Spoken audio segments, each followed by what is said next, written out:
should be real. No, I'm not real. I don't have my avatar up. Hold on.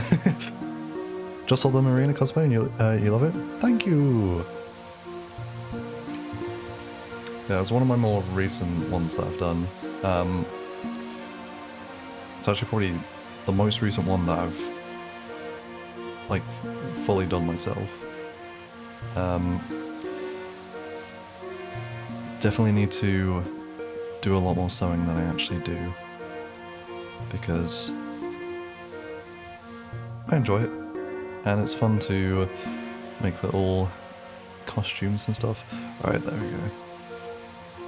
Let me just check OBS. Are we all good? Yeah, I'm there. I've got my little border. And just checking that on my stream manager. Yeah, that looks fine.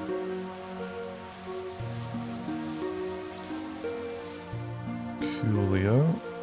And then just checking that's fine. Is the YouTube side of things working? Yeah, that's working too. Brilliant. So I can close that now. And we can get started. So I'll turn off the mystery dungeon music, as lovely and calming as it is. Let us embrace the drab, horrible world of funga. But I hope everyone is doing okay this, well, it's evening for me, but afternoon, morning, whichever it may be for yourselves. I'll do the usual little recap. So, pretty much just continuing exactly where we were at the end of last stream. We've got Bilbert, Winston, Lagarde, and Nashra. Don't worry about Lagarde having panophobia. The last two fights we're gonna have pretty much just guaranteed that you're gonna be like frightened anyway, so panophobia doesn't actually matter at this point. We got pretty strong builds on everyone, and we're gonna be aiming for the ending with Grogroth, which is gonna be quite a tough fight. And then we're also gonna do the Lagarde's Ascension ending, which the Lagarde fight's not going to be that hard, but there will be a hard fight that route. So I feel like doing the Grogroth one first. Doing alright, but wish things were better. I'll tell them what's wrong. Obviously, I only say if you're comfortable sharing, but whatever it is, I hope things do get better.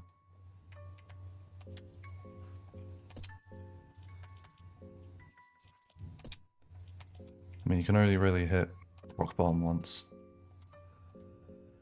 This is coming from someone who's been there surprisingly recently. So, whatever issue you may be having or whatever you've been feeling recently, just know that it's not going to be forever.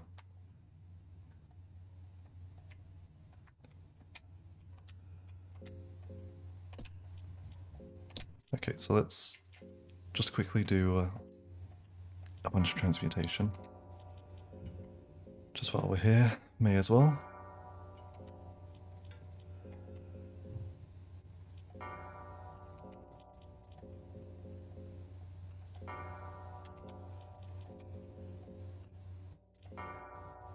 Also, I will have to check. Isn't that the teacher? Oh, Nashara, yes.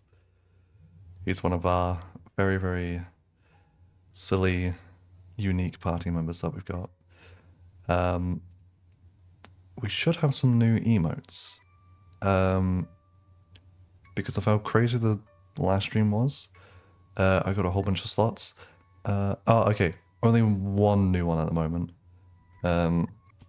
Yeah, we got a sleepy little snake. Floating head is crazy. Yeah. um, but yeah, the other emotes I've got, there's, I don't know how long it takes for Twitch to actually like process the emotes that I upload, but there should be one coming out shortly that's like a little snake guy, but he's like really dry and he's all wrinkly. It's just a little withered version of himself. Um, I've got a Pog one, um, which just looks really silly as well. And there's also um,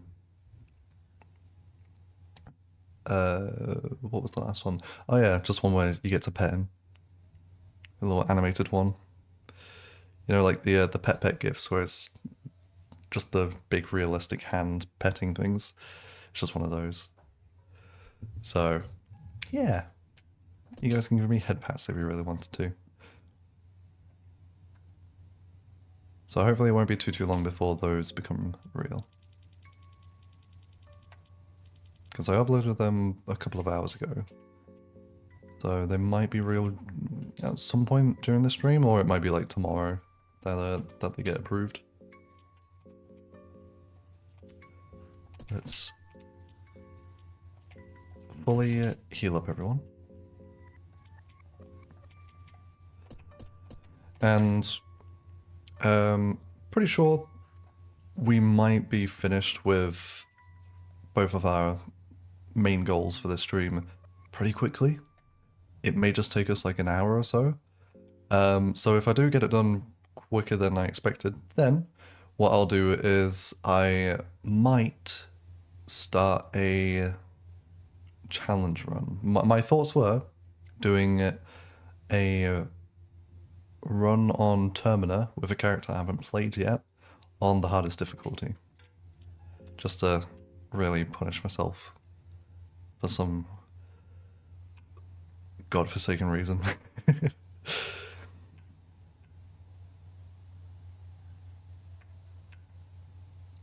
Also, I believe the channel point goal should be set up as well. I remember I talked about it last stream, but I realized afterwards I didn't actually press start goal, so it should be up now.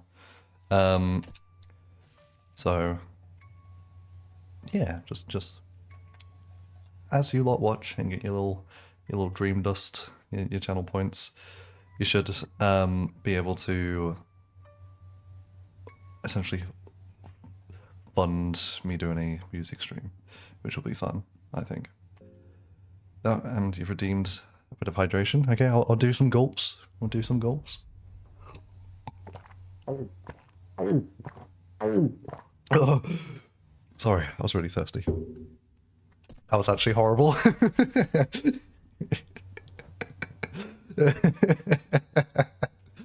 Oh, so sorry for that.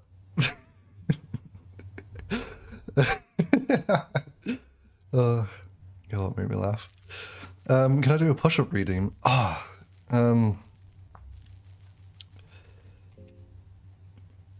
I feel like if I did that, you're just going to be redeeming it like non-stop. So maybe. I'll do it after the stream. I'll keep that in mind if you just remind me. And no, I will not have the mic near me while I'm doing my push-ups because you're going to have to pay more than just channel points to hear me moan. I ain't the gold fetish girl around here. Yeah, where's Petchka? She would have loved that.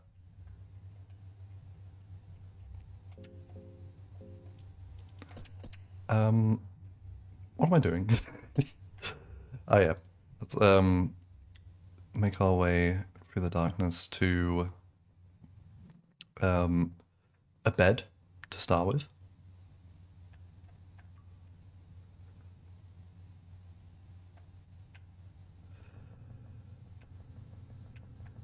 And let's come up here.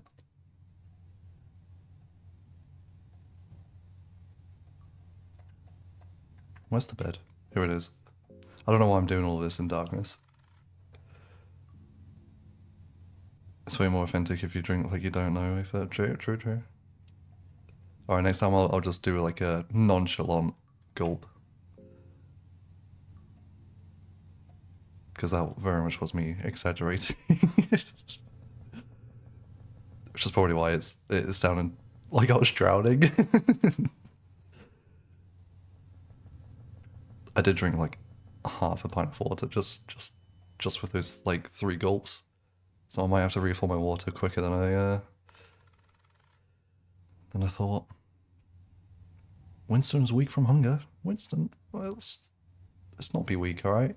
Let's be strong. Be strong from hunger. Hunger. Yeah. Bugs Bunny yourself up and have a bunch of carrots.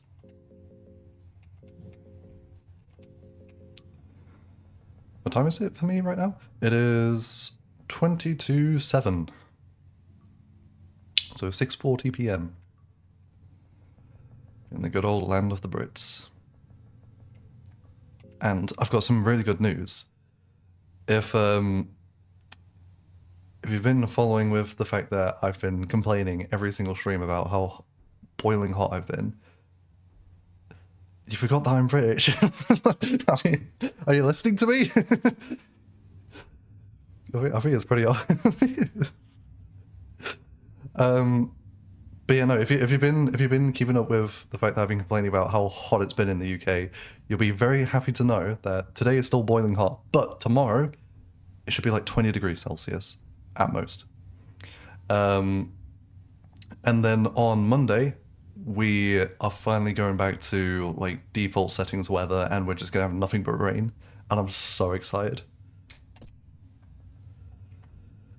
Oh, how I adore the rain. Oh, 2 hours difference. Ah, nice. And I'm using Celsius too. You know it, you know it. God, I don't know what's interrupting me while I'm trying to sleep, but I'm actually losing my mind right now. Oh, thank you. Thank you, Salad. You love the rain too? Yeah, honestly, people in the UK complain that the weather's miserable 24/7, just because it's always like overcast or just rainy. I adore the rain, and I don't really like the heat. So like overcast and rainy weather is like my ideal situation. So really, I lucked out being born here. Unfortunately, that does mean, you know, I've got like scary crooked teeth. I eat like cold beans on toast, and um, what's another like British stereotype? I've got like 20 stab wounds. But outside of that, I mean, you know, you get to enjoy the rainy weather. Used to walk outside on your breaks in the rainstorm and come back to work soaked. That's so funny. Yeah, I've always been like a walker when it comes to. I'm actually gonna eat whatever's interrupting my sleep. When it comes to just like getting from place to place, big up England being a tiny place. So even if the weather was really, really rainy, I would just walk through it. So I'd show up to like uni like back in the day or any like work equally soaked. Like I would actually just be drenched. And people were like, "Oh, is it raining?" It's like, "What do you think?"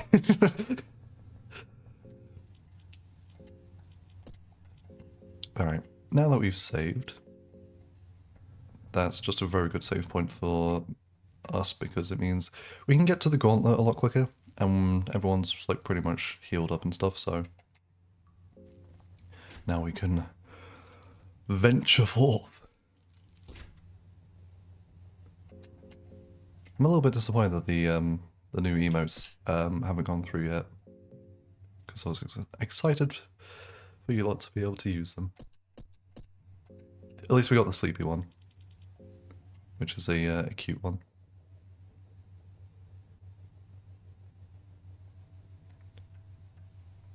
but I really wanted the Wither one. The withered snake is a really funny one.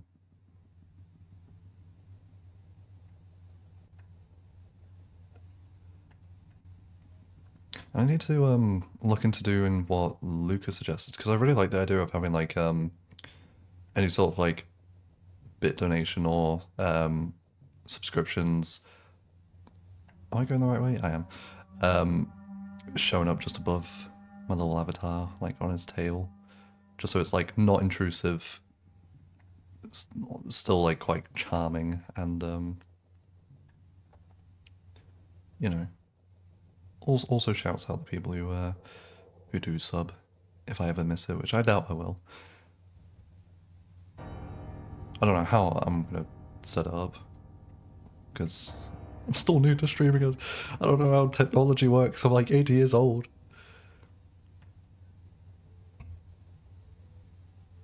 But anyway,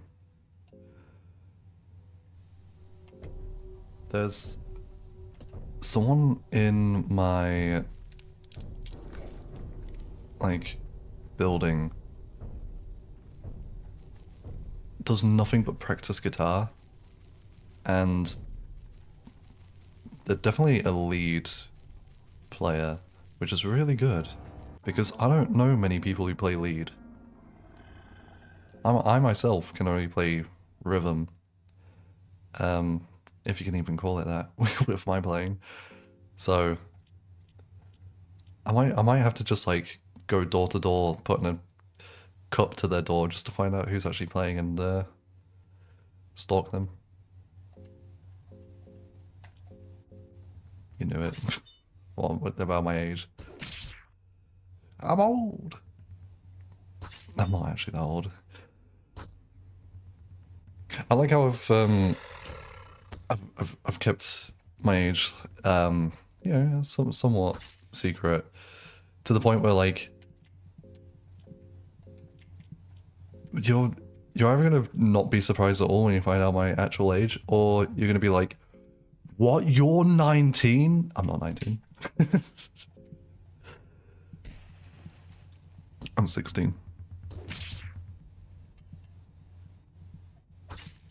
That's also a lie. You're a genius. It's nice to be old, Ava. True. To be fair though, I've never really had the issue of like being young, even when I was young. Because I would always have people be like, "How old are you?" And like when I was 16, I'd be like, "Oh yeah, I'm 16," and they'd be like, "What?"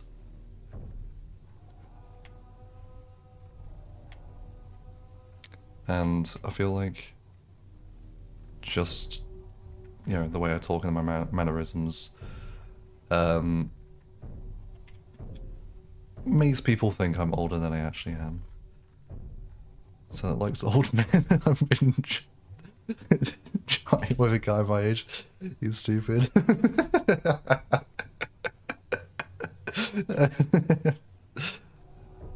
Honestly, Selin, that's just guys for you. Um, if you're into them and you don't make it obvious, most of the time they won't even know. He has a favorite and it ain't you. Oh, damn.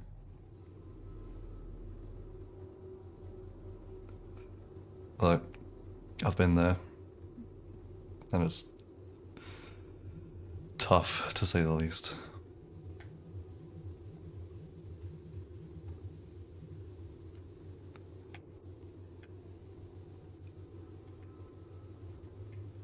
Also, I'm really locked in here because I'm just trying to remember where to go. Can I give you advice? Of course. I have been through many a relationship and situationship, so yeah. What sort of advice does this Selin seek?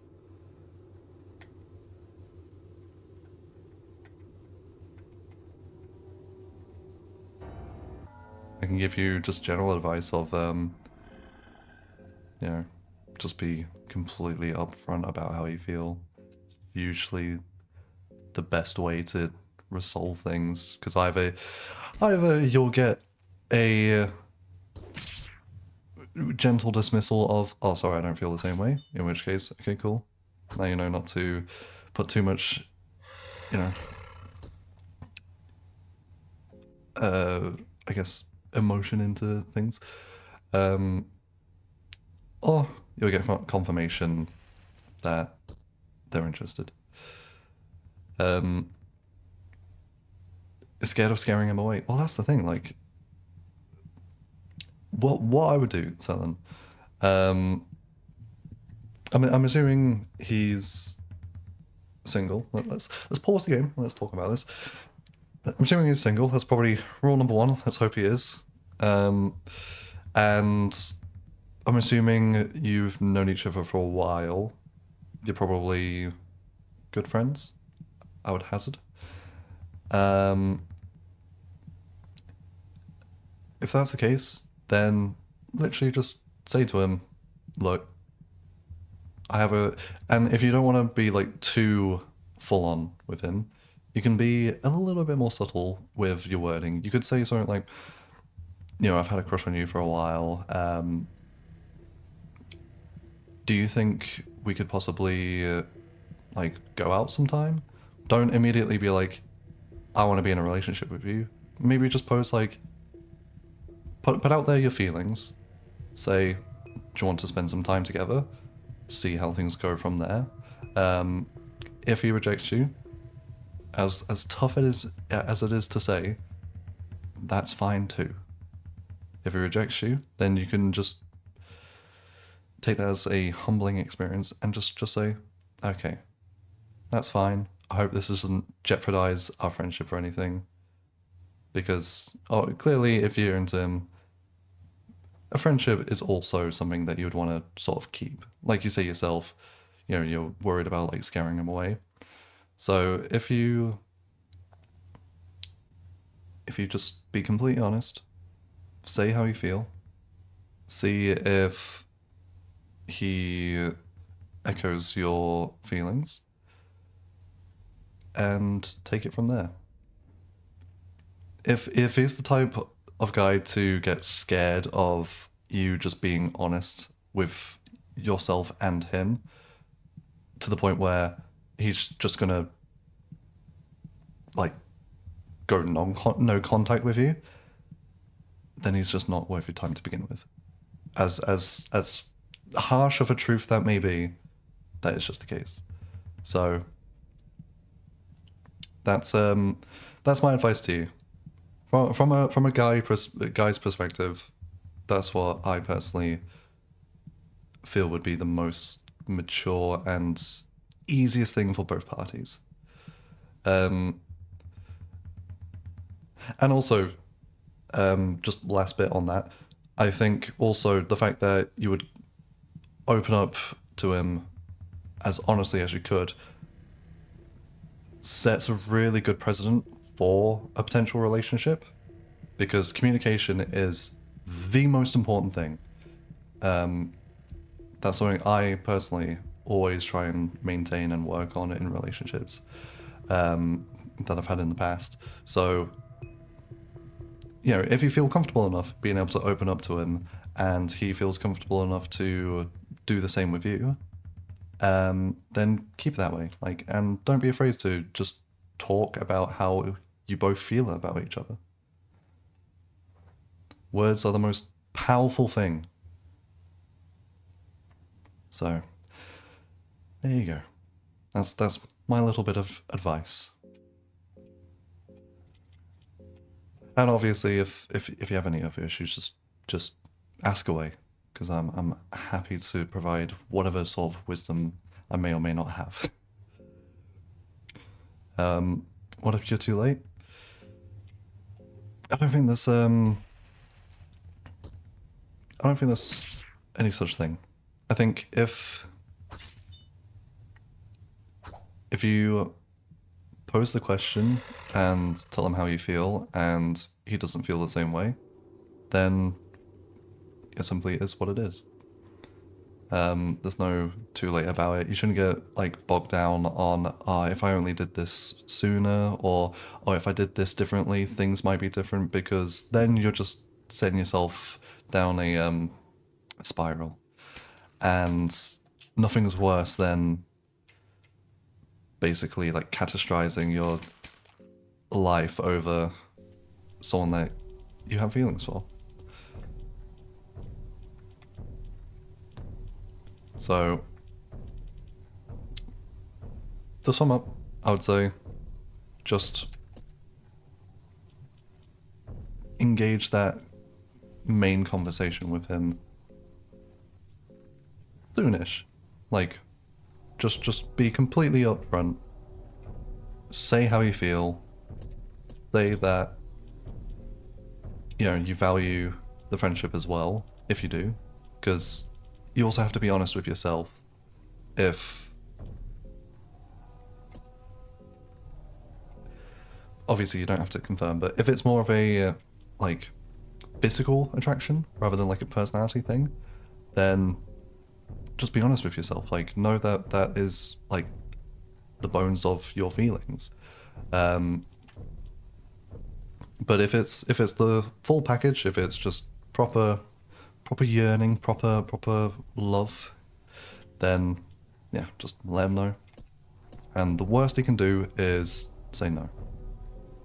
In which case, if he's really someone who you want to keep in your life, he will most likely feel the same way, and he won't just ghost you just like that. So, it's a big leap of faith, but trust me, you'll be so much happier that you have done it. Oh, hello Flash. Good to see you again. Hope you're doing okay.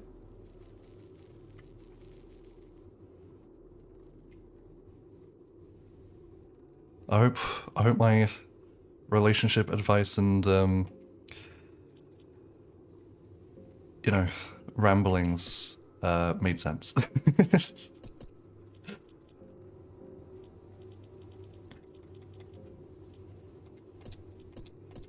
Also, let's just heal up everyone because I did take like 20,000 hits from some spikes. Teacher keeps missing, by the way. Can you log in? Yeah, no, Nashara is actually just a fraud. But it's okay, because he's going to perish very soon, in fact. Let's just quickly do some transmutation. Oh, not Loving Whispers. That's the wrong thing. It did make sense. Okay, good.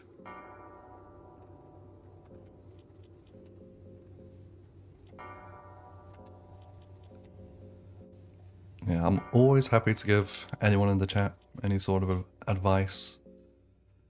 Fear and hunger's not the only thing I know. I've been through the ringer of life. More times to count.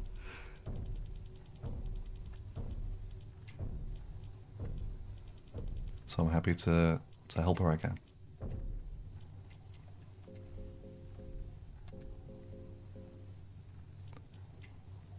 Let's make sure we top up the baby. And honestly, we should have enough like mine and stuff for the time being. Old man advices. I see. This is why I wanted the wither emote to actually be usable now, because it would be so useful. There's an old wrinkly snake. That's me.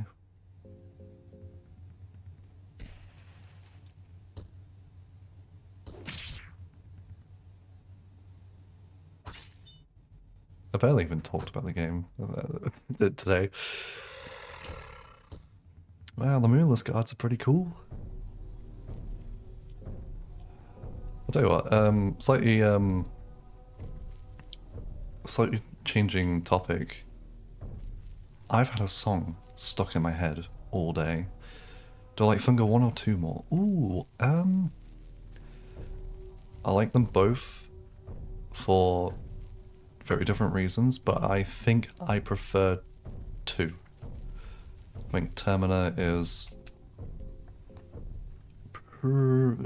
probably, I mean, it's the one that I've played the most of. Because I think I've got like an extra 100 hours in 2 compared to 1. But that's not to say that I don't love one. One for the sis. No, that's not. Hey, if that's your reason to like the first one, then sure. I mean, no comment. Anyway, so the song that I've had stuck in my head all day, because I mentioned it in John's stream, because it was I think it was Dojo brought up Panic at the Disco.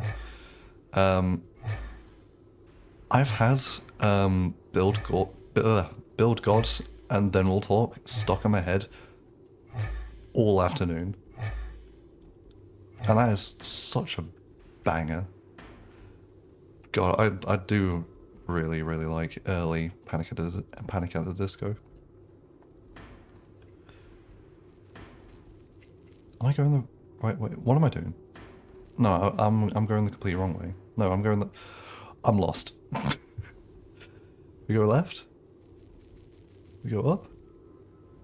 We lose our arm. We get the hell out of Dodge. We get poisoned. Oh, I'm ruining everything.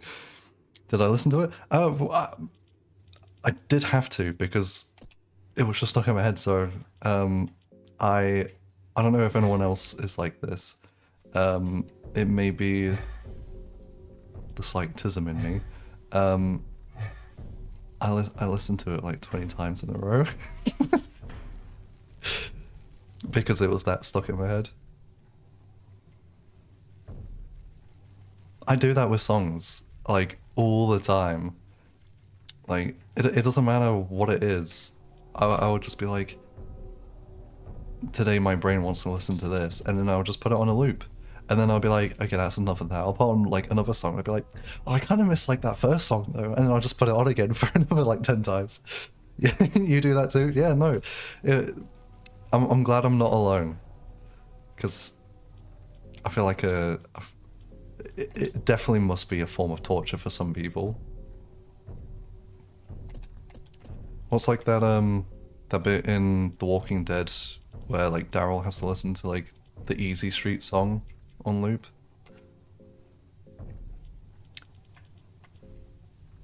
It's basically like that, but I actually enjoy it.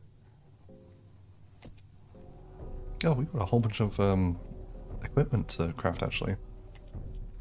Because yeah, I did that with the song before the Panic one that I did that with was, I think it was God Hates a Coward by Tomahawk, which if Worm was here, she would be very excited at the mention of Tomahawk.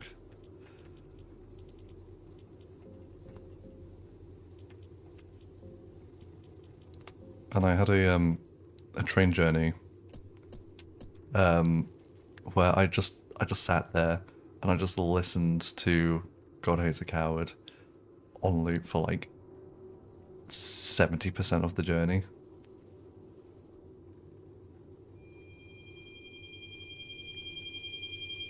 And I think one of the big ones before that as well, this is gonna sound so fucking funny. I got stuck on the Kermit the Frog song, Rainbow Connection. Which, absolute banger by the way. But, yeah, the tism is strong in this one. Oh wow. The Grogroth is so cool. And Ashra just gets incinerated. So we unfortunately have to fight this thing with just 3 of us.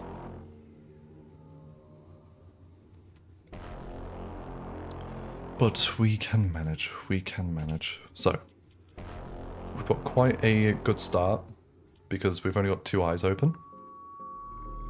So we will want to focus the eyes. Let's hope that our main character hits and one of the combustions hit. That's good, that's good. That's annoying.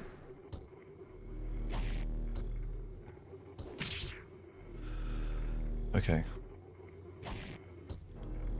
Oh!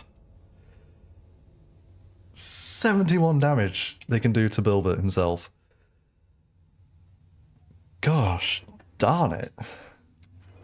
This is the only problem with being like the fully done marriage is you have no defense. Like we've got crazy high attack, but no defense. We very much are a glass cannon. So, and the fact that we've got a broken bone as well is just even worse. Oof indeed. It's fine though. I'll just run back.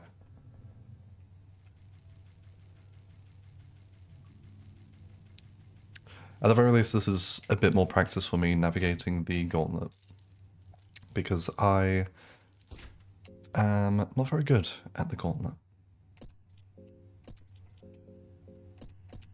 Wrong place. Let me just make some torches.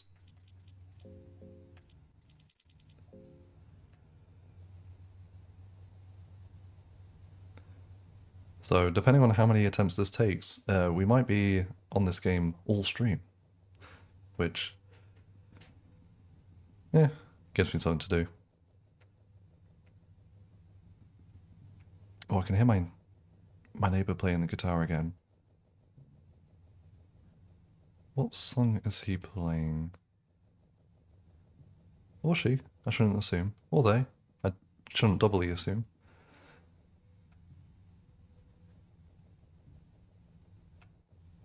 I don't know. I've heard that they keep practicing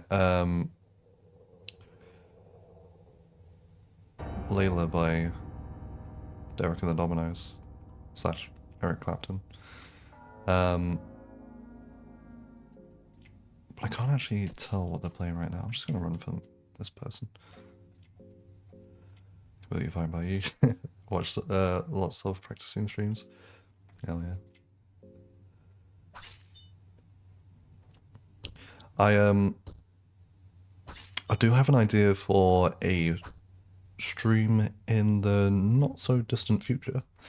I really want to play a game that I've got in my Steam library called Who's Lila. I brought it up a couple of times, and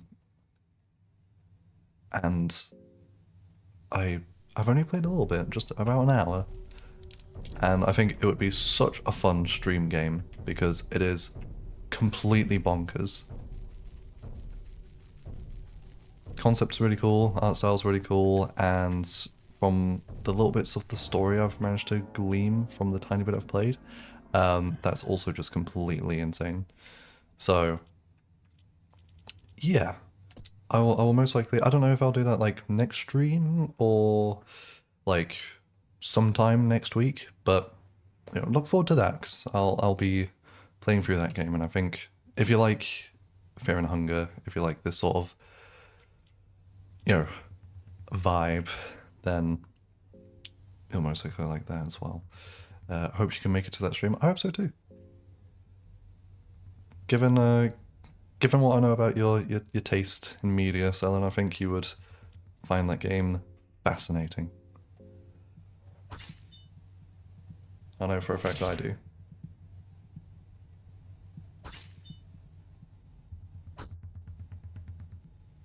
Also, actually, Selen, while you're here, I had the thought of doing a book stream because I think it's fair to say I've got a moderately listenable voice, and I think it would be nice just to read a book with the chat. Might do that as a more later stream, just so us Europeans can use it for a little bit of a sleeping aid. And I've got loads of books by my side to read, so I've got plenty of options. It would be so nice. Might do it then. Whoa. Because we brought up King in Yellow earlier, and that's really not a long read, so I could probably do that as well. Expose everyone to that horrifying masterpiece.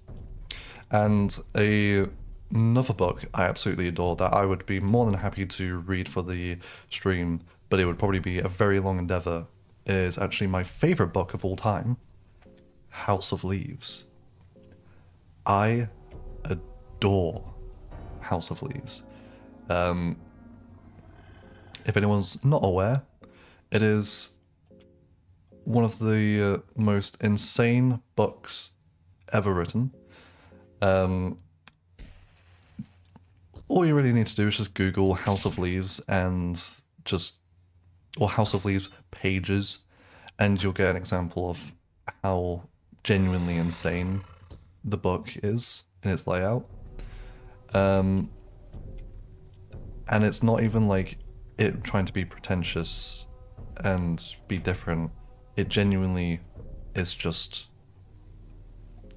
like part of the story, and it makes the reading experience so enjoyable. Even if you do have to like tilt your head, pull out a mirror, flip the book upside down, it's insanely cool. I got a I for Christmas I got the like definitive edition hardback, and I can't lie, the cover on it is so sexy. One of the few books that like almost brought me to tears. I don't cry very often when it comes to media, but holy moly, I got to like the last few pages, and it's like the last bit is actually just heartbreaking. I'm not going to spoil it, but oh my god, I was reading it, I was just like, I'm gonna cry. Just checked out, it actually looks so fun. Oh yeah, no, it is such a cool book. And what's really cool as well, obviously the layout, just visually, looks really weird, but the way it's structured as well is really unique. So, just a little plot synopsis without spoiling anything. It starts from the perspective of a tattooist in LA, I think, who finds a bunch of pages from a dead blind guy who has been writing I guess, like a documentary of sorts, or analysis on a documentary about a house with impossible proportions. So it's like a narrative within a narrative within a narrative. And if you're familiar with the backrooms, that's literally just exactly where they got the concept from. Is House of Leaves. The house is not made out of leaves, unfortunately, but yeah, it is so cool. And like, I went into it knowing pretty much nothing. That sucks. Oh, this is a unique death scene that I've actually never seen before.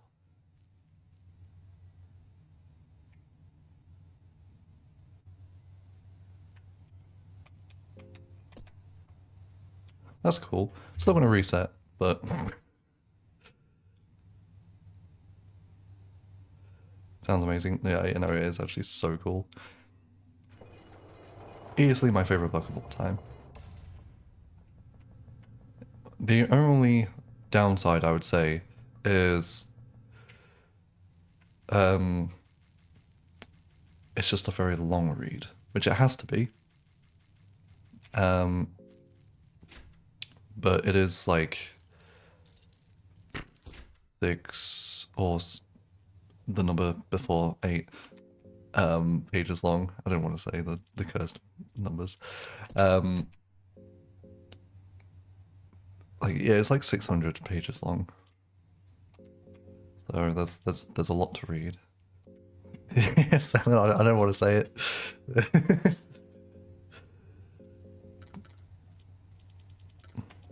We're not brain rotted here. And also, just like content warning with that book, there is some very explicit scenes, sexually explicit scenes.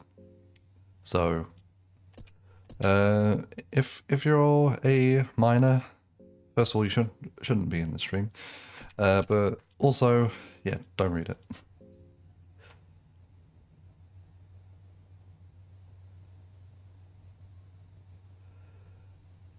600 is crazy. Yeah. Luckily, um, I read it at work because what I did is I literally just took a book with me. I used to do calls. Whenever I didn't have a call to do, I'll just pull my book out and I'll just give it a read. And only took me like a month or two to actually get through it all. I did do some reading at home as well, granted, but yeah, it was an amazing experience. And there's certain parts of the book where when you're in like an office space, you kind of start to like have a bit of derealization as you're reading that book, and it's so surreal. It's been a while since you were a minor. Same. It's been at least a year.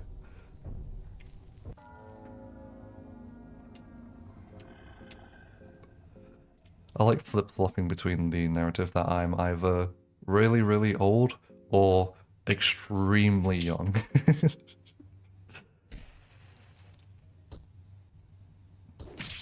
Only doing this because the actual answer is just really boring.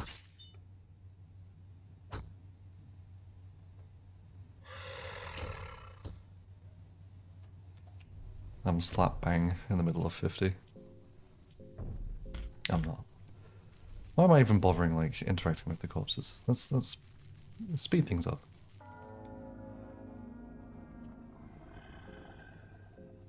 And let's also try not to die to just one of the fodder enemies down here again. I'll actually lock in.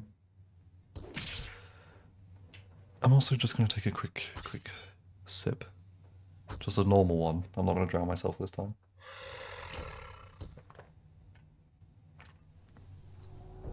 Yummy. Just messing around with people for shits and giggles, literally. But it's all shits and giggles until someone giggles and shits, as a wise man once said. Headcanon my age is 42. Interesting, interesting. I mean, I have mentioned in the past that like I'm in my 20s, but maybe that was just a lie as well. Maybe you're spot on, Selen, who knows?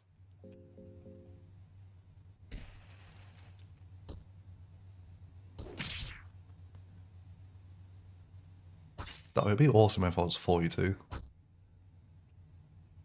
Like, hopefully by then, I would be like filthy, stinking rich and a married man.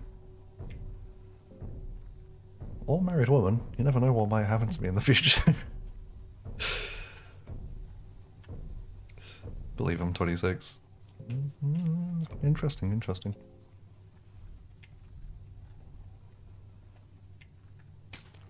Ow. I think it was Shiro who also guessed like 26 or close to. You know, with one young kid's estimation. Yeah, I don't actually know how old everyone in like John's little circle is. But I'm just here for the vibes.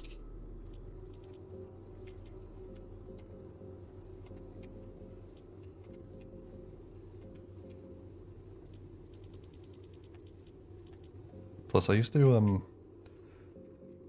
do like a lot of like cosplay events and stuff. So,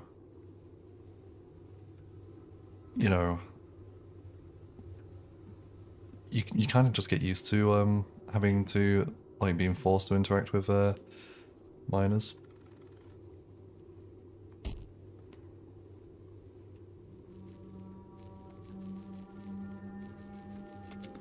And also, like, I feel like a lot of people in those sorts of groups always think that just because you're an adult in a community like that means, like, you're out there to do something nefarious. It's like, no, I like to dress as women.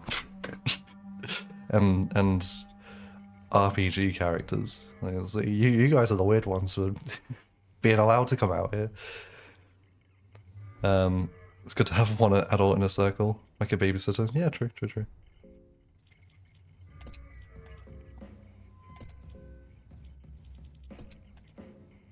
It's good to have someone with a bit of wisdom and, you know, actual responsibility.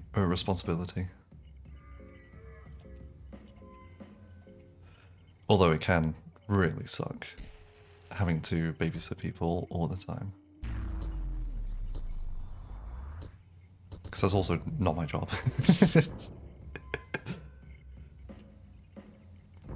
I'll say a double-headed crow mauler. It's pretty cool. Don't blind me. Oh, you blinded me. We're just gonna have to restart.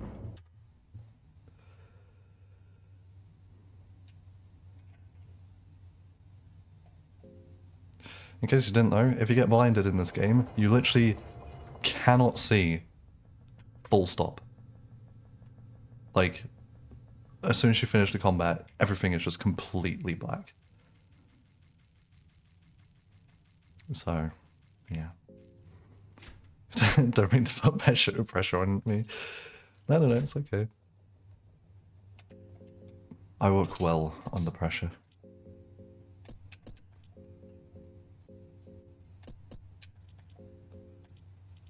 Besides, I might surprise you and you might find out that actually, when I say I'm in my 20s, I'm actually just 20. And so I'm like barely even an adult. Who knows? This 42-year-old definitely doesn't. Blind runs would be crazy. Oh, see, that's the thing. Only problem with doing a run like that, yeah, it'd be so cool to do. And it'd be like just really, really intense. But it'd be just so boring to actually play. Because half of it would just be a black screen. And it'd just be me being like, chat, I don't know where I'm going. And then every now and then we'll bump into an enemy. And then we'll be like, ah, we're in this area. Whereabouts in this area? And then just more like boring gameplay. Now, if I knew this game inside out, a blind playthrough actually would be kind of sick. Same with the second game as well. To be fair, the second game is probably the better one to do, because on this one, there is actually... It's not fully randomized, but there's specific layouts that the dungeon can generate with. So it's slightly different every time. You'd have to learn every single layout if you did a blind playthrough. While in Termina, it's pretty much just always the same set layout. I don't think there's any areas that change.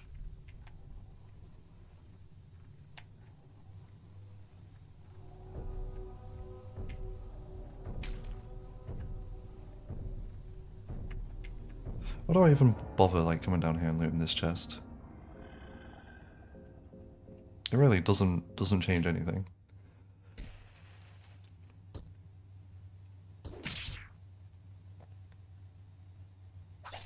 God, I can't wait for tomorrow for the weather to like actually calm down. Winston, no, we don't want Winston dead.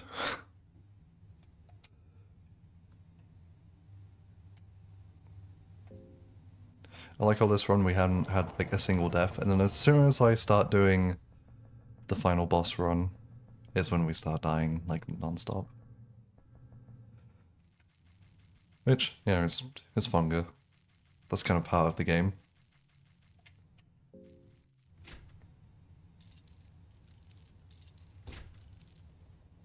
I do want to do a speedrun as well. I did join the funga speedrun Discord, and I might just pop in there like once I'm a little bit more confident and just say, hey, I want to get into speedrunning one of the games. Anyone got any tips? Any suggestions for an easy to learn run? Because I think it'd be neat to do that. I enjoy playing the game, and speedrunning's not something I've ever really tried. So yeah. And the cool thing about speedrunning is like it doesn't take that long to practice because you're literally speedrunning. Like the better you get, the quicker it goes.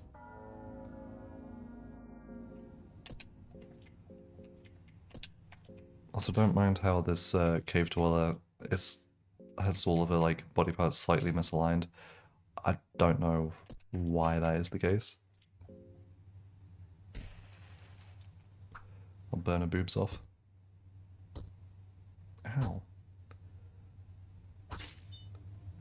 Speedruns are fun to watch, not gonna lie. Yeah. I really enjoy watching any of like the Bethesda games speedruns. Just because with the amount of glitches those games have, an any percent run is so fun. And like people can beat the games ridiculously quickly. I also really enjoy 100%. This is such like a niche category. 100% all emblems Sonic Adventure 2 speedruns.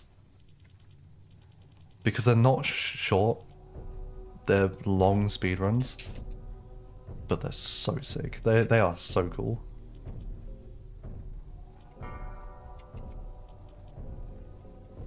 Let's just transmute a bit of wine so we can heal ourselves up. And bread as well.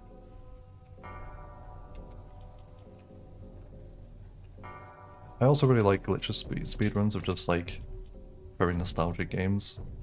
I love watching glitchless Metal Gear Solid 3. I love watching glitchless Resident Evil 4, the original. That was a fun one to watch. Just basically someone just playing through the game normally, but very quickly.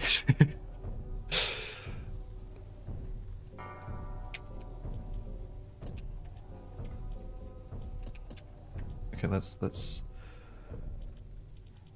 eat some of this food, just so we're not starving. You love glitchless speedruns too as well. Nice, nice, nice. 100% is also one of your favorites. I would dap you up, but unfortunately, snakes don't have arms.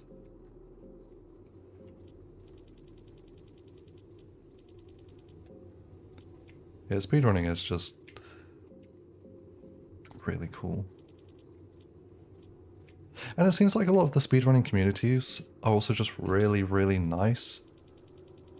I say this, but some of my favorite cringe videos are from like GDQ streams. Like the that classic one where the guy tells the audience to go jump in front of the tram outside of the building. Wild crash out.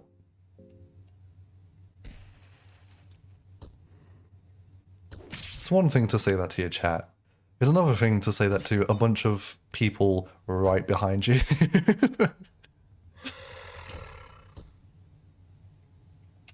I'm pretty sure that also just wasn't even the, like, the runner who said that. It was just one of, like, the random bozos they get on the couch.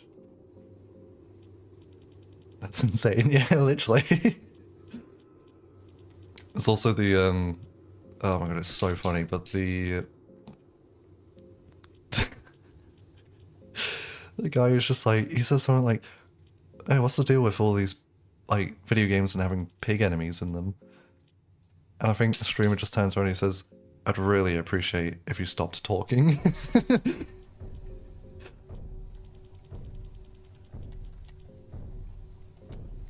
If you need to know anything about me, I love a good cringe video. They make me laugh so much. And the best ones are the ones where I can just relate to. Like, kid going Super Saiyan 3 in his bedroom. Yeah, that's just me.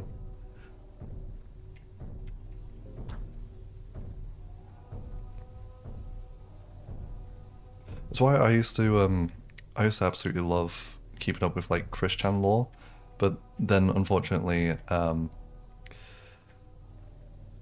know, things went just a bit too real and a bit too bad with that, so it's a lot less funny to point and laugh. Yeah. Such an old man thing to like. What, cringe videos? To be fair, cringe is just like isn't really like a popular thing anymore, because I remember like growing up with the internet, there was so much like cringe content, and obviously a lot of it was like not cringy at the time, but a lot of it was just really was just like really cringy. But now I feel like everyone's so like ironic and like they're so post cringe, post irony that like cringe just doesn't really exist anymore. Like whatever happened to the good old days of like really awkward cosplayers dabbing at each other?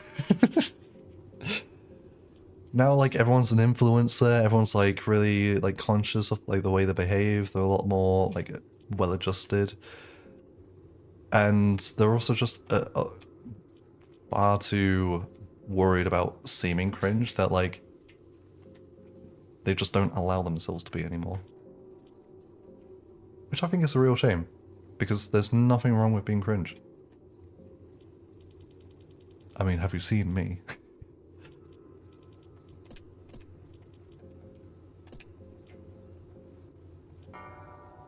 So bring back being cringe.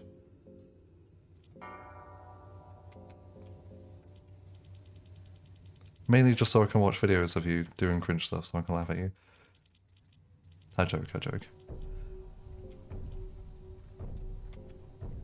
I will say that there are still some things that do make me cringe in real life. But it's usually just like authentic interactions rather than like a group of people, like a specific, I guess, like event. Should look at me. Stellan, you're not cringe. You're what we call based. You're based and Jojo pilled. Is that like internet slang that's still used? I actually don't know. I remember when people were epic. I remember when things were silly, you would say derp. Dude, we should bring back derp. I actually miss that era of the internet.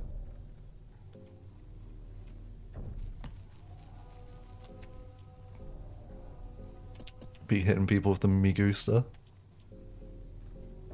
That shit was hilarious back in the day. It still is, actually. I refuse to let revisionist history tell me that that was not funny, because it is.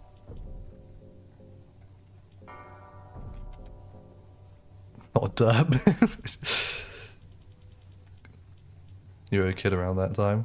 Crazy. To be fair, I was also on the younger side. I'm not that old, but still, I love I love derp.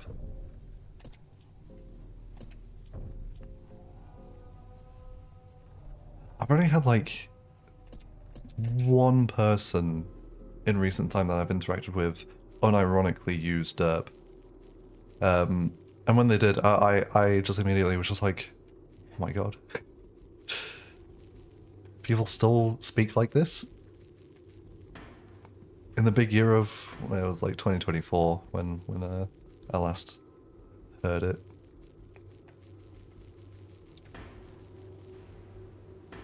These balls make me laugh so much. The fact that they just look so out of place. Define derp. How would you define derp? Like, it's annoying. I guess synonymous with silly. Stupid. Goofy. I always took it as a like, oh, like I'm so like quirky and like stupid sort of word. Stupid used in a playful way, not as like a derogatory thing. Yeah, like, oh, silly me, I'm so derp.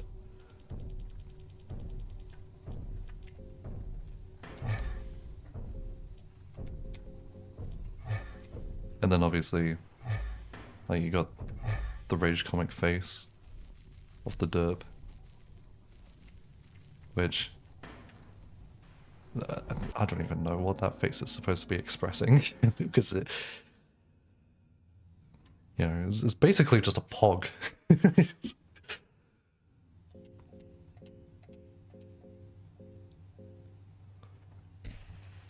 It is crazy how, like, the only thing that survived from, like, the rage comic era is the troll face.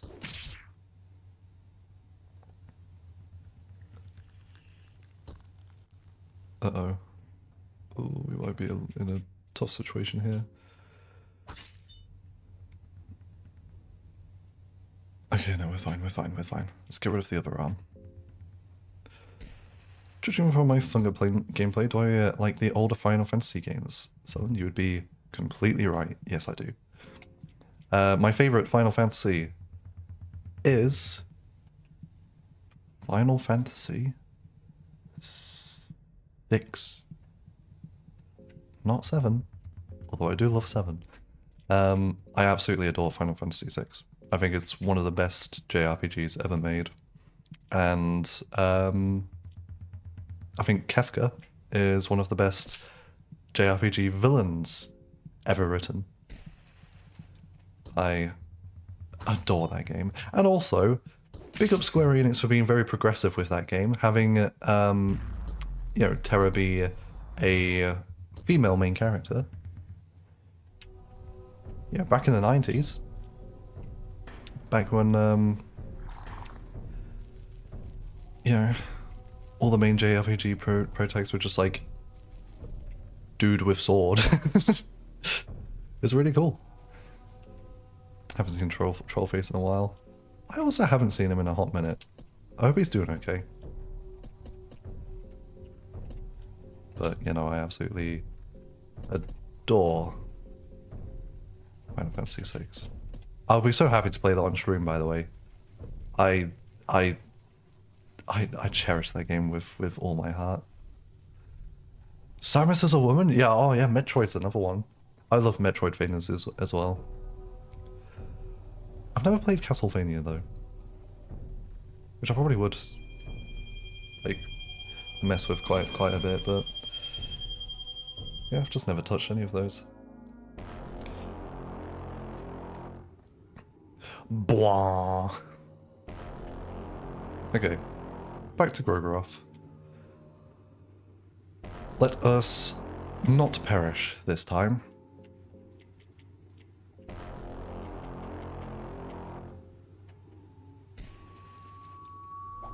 Oh, don't miss with your combustion. Okay, okay. Okay. Oh, okay, we're alive, we're good, we're fine. We kind of want Winston to have his mind back, so there you go, buddy. Let's attack with ourselves. We're just going to attack torso. And actually, do we have pheromones on ourselves? No. Should really actually get more skills than I do. I'm kind of gimping myself here. He hits for way too much. Yeah, no, you're not kidding.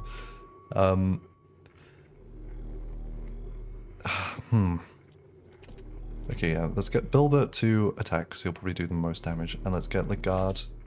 Sorry, no, you're... Winston. Let's get Winston to just healing whispers. If I know... Combustion. Legard, throw a...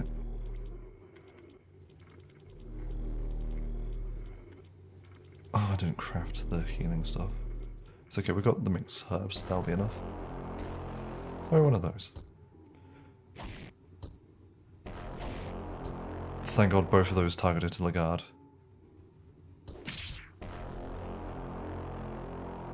Oh, okay, we got the burn effect. This is good.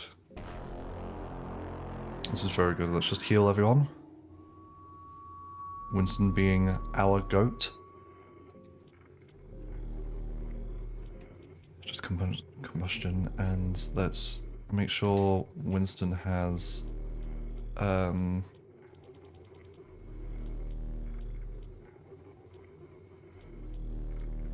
I didn't prepare. Let's let's heal Winston like that, and let's get the guard to give him an elixir of mind.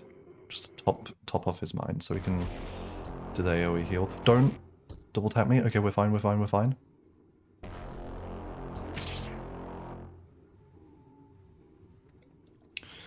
Okay. I'm sweating. Let's healing whispers.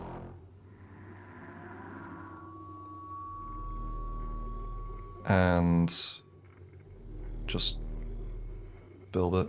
Go for the attack, go for another healing whispers, and just to play this extremely safe, let's also give Bilbert some meds. Ooh. Okay, didn't double tap us, which is good. Oh, Winston, please survive. 5 HP. Oh yeah, I didn't realize the eyes are open now. Oh, that's the guard down. Alright, let's just go damage and hope we can do just enough. We're either winning or it's so over, chat. Fingers crossed.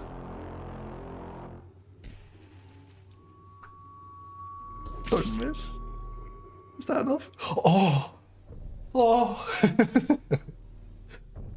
Oh my gosh. Holy moly. There we go. That was far too close. Why do you resist, human? Well, I want to become a true god. To become a god. We have given you the option. We have given mankind the option. But it was not enough for you. You wanted to delve deeper. The older gods, they do not even exist in this world anymore. The older gods are too pure for this world. They are the true forms of the feelings and the ideas that linger in men. But humans, they are too tainted by their own mind and ambition to understand purity. Think of the perfect shape of fear and destruction. Now take a look at the world you delve. Do you see that shape? The shape could never exist among men, because the shape varies between every human. If you could truly see the shape everyone shares, it would shatter the individual mind and existence. Humans are weak. I can reveal the true form, glimpses of it. Ooh, I don't know, chat, should we? Yeah, of course we should.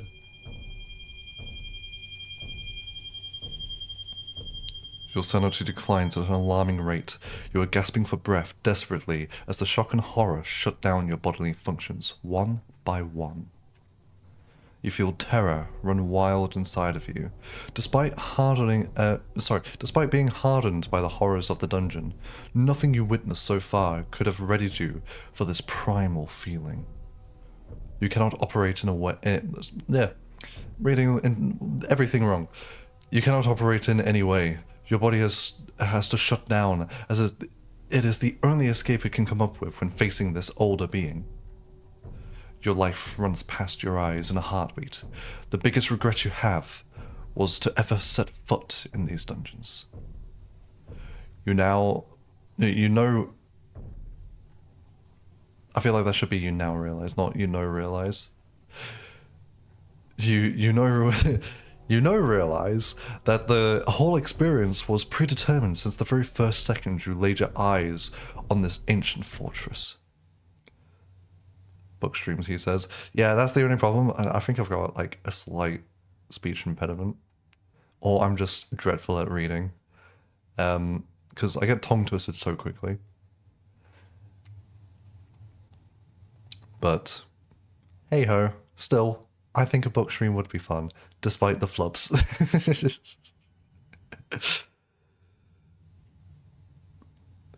It's almost as sorry, I just skipped a bit of dialogue.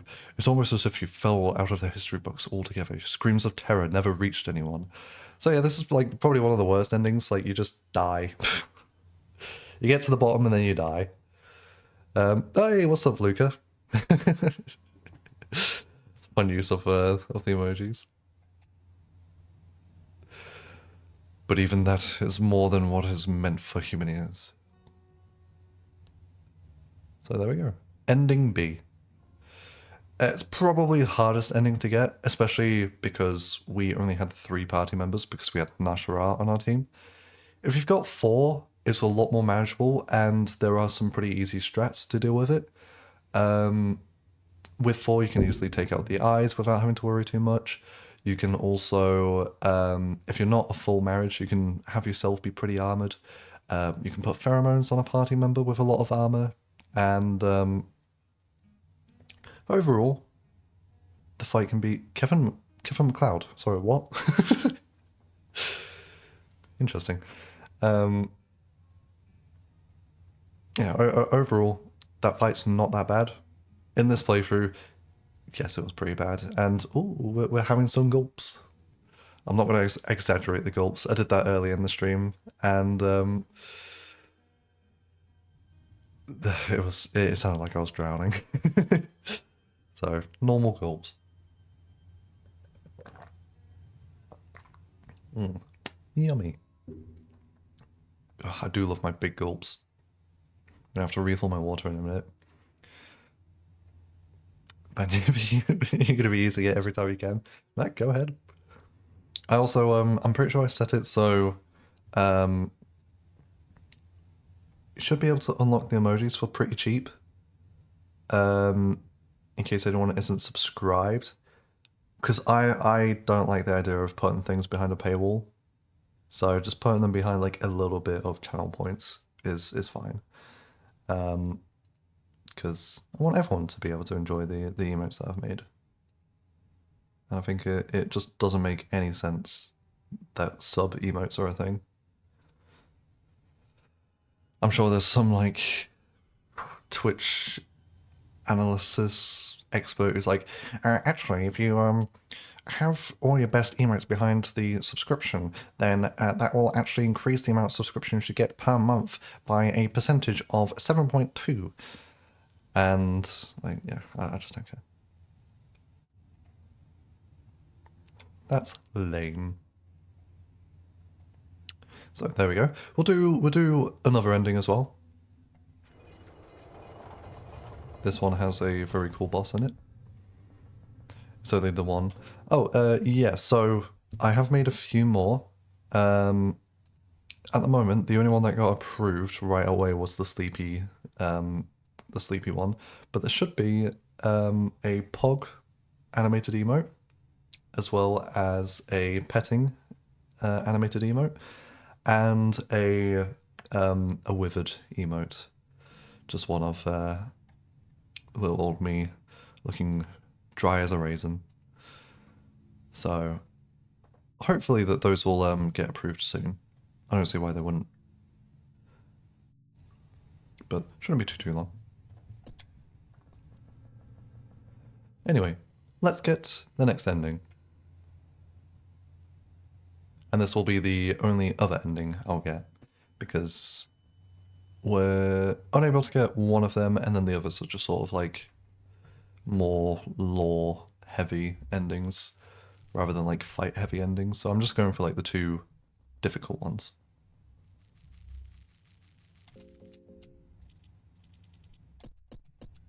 I'd like to have a torch as well, because we want to go all the way back to Mahab. Did I beat that god from before? Just did it. You pretty much arrived right as I had beaten Grogoroth. And it was so close. It was literally like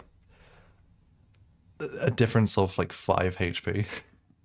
So, cutting it close, but we just managed to do it. So, we've now got the Sylvian encounter to do. And I will also fight the guard. Now, the problem with this next route I'm doing, next ending that I'm doing, sorry, is we also will have to be it with just 3 party members.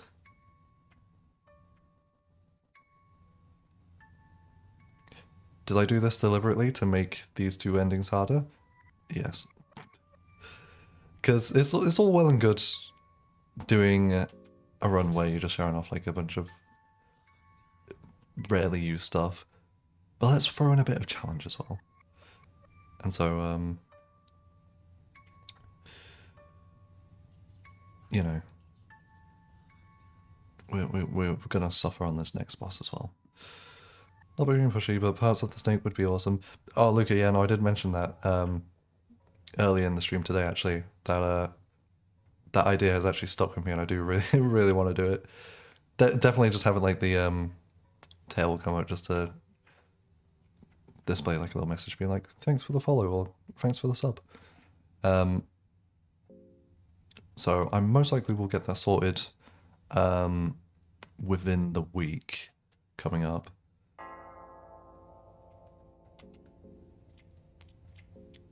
And I also had an idea. I've got like one more emote that I want to add, because I want to just add like segments of the snake as an emote, and I also want to have just a tail wagging emote, because I think that would be just funny. Like have the tail just coming from the bottom frame and just, you know, it's just wiggling left and right. I've got loads of slots to work with anyway, so thank you, Flash. But let me transmute a bunch of stuff. Let's get this like sorted out.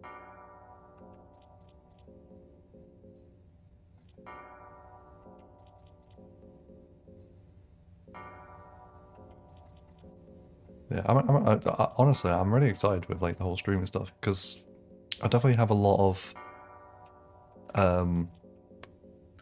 things to work on and just do in the future. I think it would be neat just to maybe customize my little avatar for each stream, even if it's just something simple like, you know, drawing them as one of the characters, or just putting like a little bit item of clothing that fits the game. Yeah, just to add to the streaming immersion. would be cool. Let's make a couple of these. Let's make all of our healing stuff.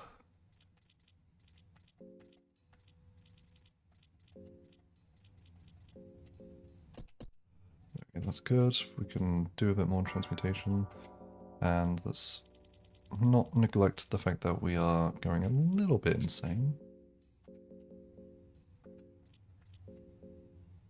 And let's just eat a little bit of food. Let's just feed everyone some dried mushrooms. Make use of these.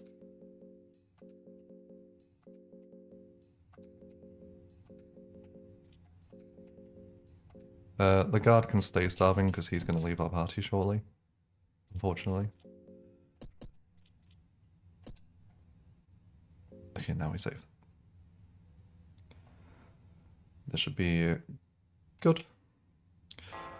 What's the number limit for my channel of emotes?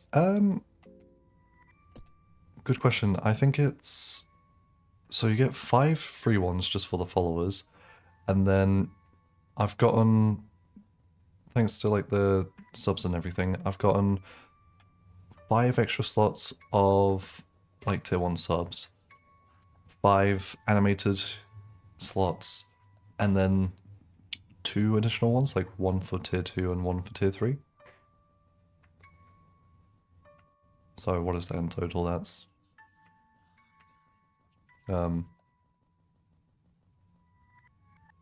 17 slots.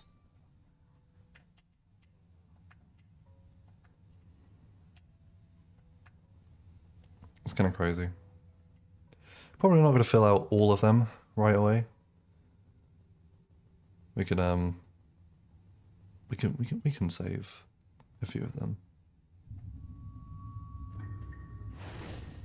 And obviously, if anyone has like any cool ideas, then I can spend a little bit of time turning those ideas into emotes. I do like the segment though, the segment idea. And definitely gonna have like a stream overlay thing as well for like notifications that also just have like, you know, little snake tail coming in. Gosh, stream's gonna look so cool when I get all this work done. Anyway, next ending is sitting on the throne. I'm sorry, not sure I was saying a bunch of stuff. I probably should have read that. If you bring the guard here, he'll be like, this throne. This is the moment I've strived for. This is the moment I've suffered for. And also, you said you didn't remember a thing. And he will look at you. And he'll say, yes. I guess there is no hiding it anymore. I arranged my own imprisonment here. I arranged my own death sentence. I even arranged my own suffering. Why would you do something like that? In order to reach greater heights, to unify the lands, to bring upon the new era. I need this power. The strength of kings and queens is not enough. I need more. Do you now, buddy? Do you? Sorry, I just got a notification on my phone. Just checking that. That's absolutely fine. Cool. Something that lasts beyond me. You think you can achieve all of that here? This place is the only place where I can achieve such goals. None of the grand kingdom history books speak of a stand on pure... none of the... Never mind. Maybe a book reading stream isn't the best idea. They were all built on bloodshed and violence. But what if there was a way that wouldn't require thousands of soldiers on opposing sides shedding their lives? What if such grand kingdom... such grand kingdom only required one soul to succumb to the darkness? Only one soul to be tainted.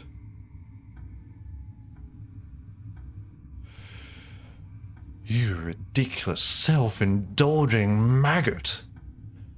What are you even going to do with the power of the new gods? Are you two trying to push a new world order? An order where the cruelties of the older gods would only be a passage in the history books? No worries, I'll enjoy your dindins. I'll still be here. You fool. That is not the part of the new gods. The new gods, in fact, are just a creation of the rules of the old. They are here to guide mankind like cattle to slaughtering grounds. I'm sick and tired of hearing about the old world order and the new world order. Order this, order that. The mankind is not meant for an order. Our place is in chaos. Humans originate from chaos. It's one in a bajillion coincidence that we even exist. Why would you try to control our existence and put it under an order? For mankind to truly be free from the reign of the older gods, we must strive for chaos. Imagine a future Fungo update with voice acting. Honestly, it would be cool.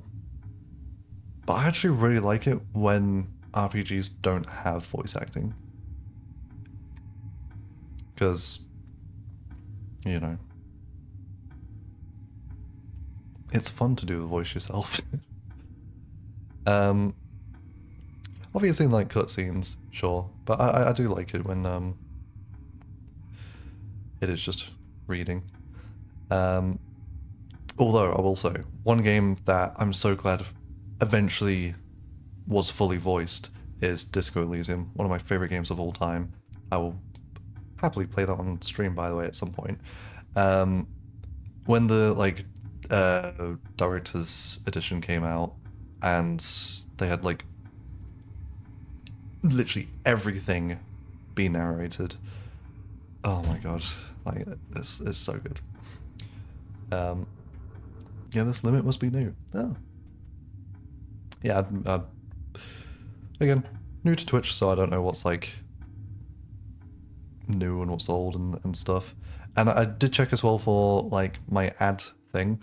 Hopefully no one should get any ads. That should be off, which is good, because I didn't want anyone to have the stream be interrupted. So hopefully I've had everything set up properly.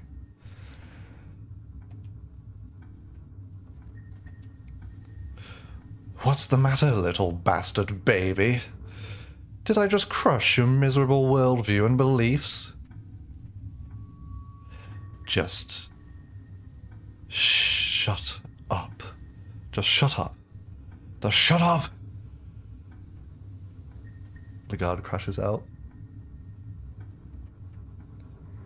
And he sits on the throne. That bastard. Well, now we could go and... In fact, this is fun. Let's actually backtrack for a second. We're in no rush to get this last ending, and I think it will be very cool to actually do this with 4 party members. So let's go get a skeleton. You agree, no voice acting for this? I think, genuinely, the cool thing without any voice acting, it kind of encourages, like, amateur voice actors and stuff, and indie voice actors to, like, make their own, dubs, for lack of a better word.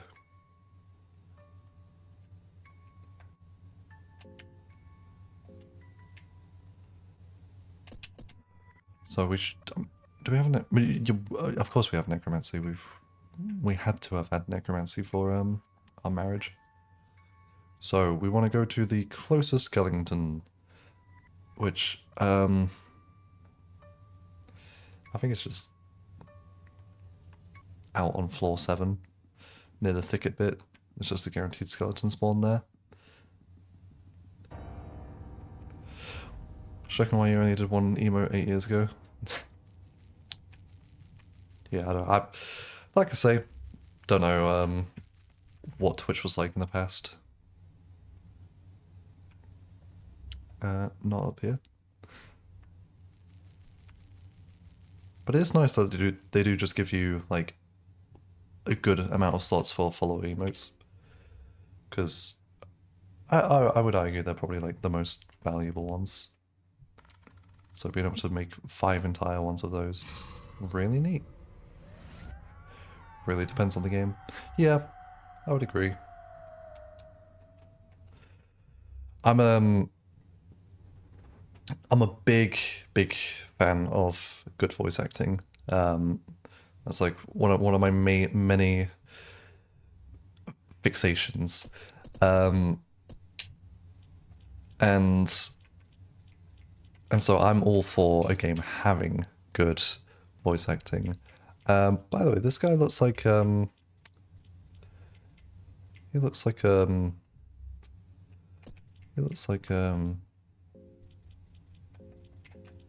Jim with a B. The B's silent. A bit of disco, please. Happily. I adore Disco Elysium. And there's that new game as well, isn't there? Oh my god, what's it called? Like the same team did. That I've not seen anything to do with. I'm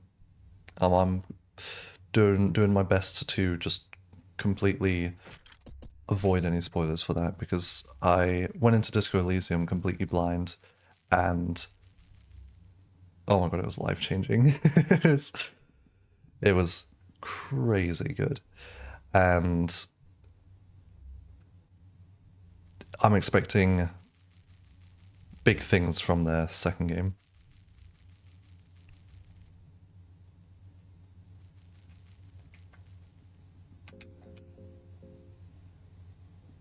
Oh, we've already got a torch active. Oops. But here we go, we've got Jimb. We've decked him out with some pretty good equipment. He's going to be very tanky. The strongest skeleton we've ever seen. But yeah, no, I love Disco Elysium. I could talk about that goddamn game for hours. Zero Parades, that's it, yes. Still don't know if you should get it. If you can. I mean, if you can. Now, I don't actually remember what the situation with Disco Elysium is, because I remember loads of people basically trying to boycott the company because there was like a whole thing with them just firing everyone who actually worked on the game, and like just taking all the profits for themselves. If I remember correctly, I think that was like big bit of drama. So everyone was turning around and just saying, pirate Disco Elysium.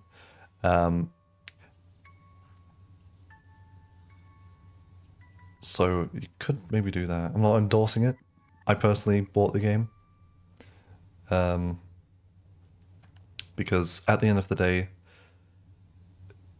even if the money from the sale doesn't directly go to the devs for whatever reason, it still shows that there is support for the game itself, and the creative minds behind the game can see that, and hopefully that will help them be motivated to make another masterpiece, which hopefully Zero Parades is. Listen to a podcast about it. Yeah, I remember watching like a big video on the whole situation, but it was years ago. So I don't actually remember the fine details of it.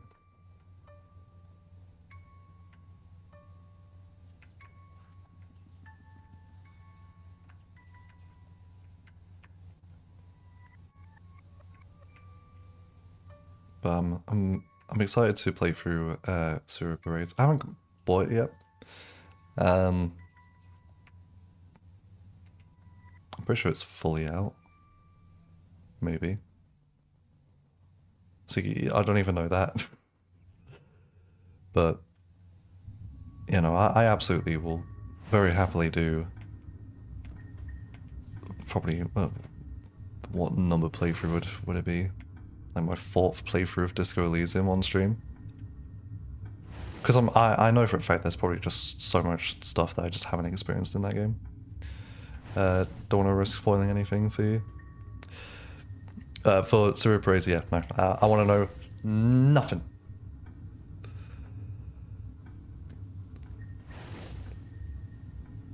Because, I mean, I'm one of these people that really value a blind experience. And, like, so often, when people are, like, chronically online, they just ruin a lot of really good things for themselves.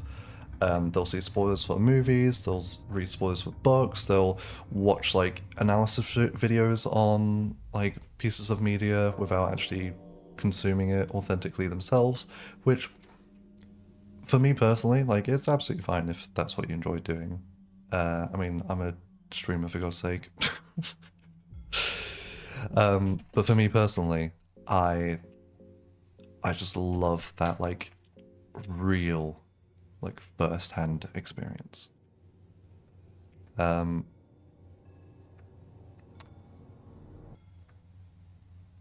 I don't know where Nashara is in the void.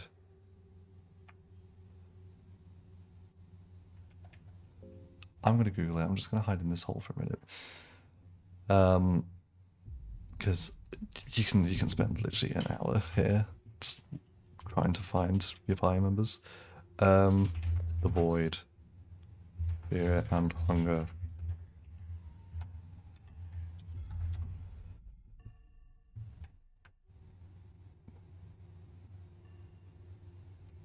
Oh yeah, Nashara just doesn't come with us. Oh, the demon child also doesn't come with us.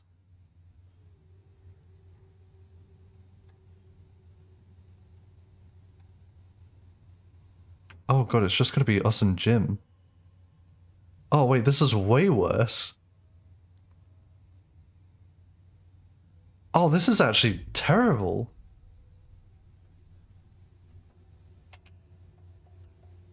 Well, it's just me and Jim against the world. Now if I remember, it's like westward-ish that we want to go. Oh, careful.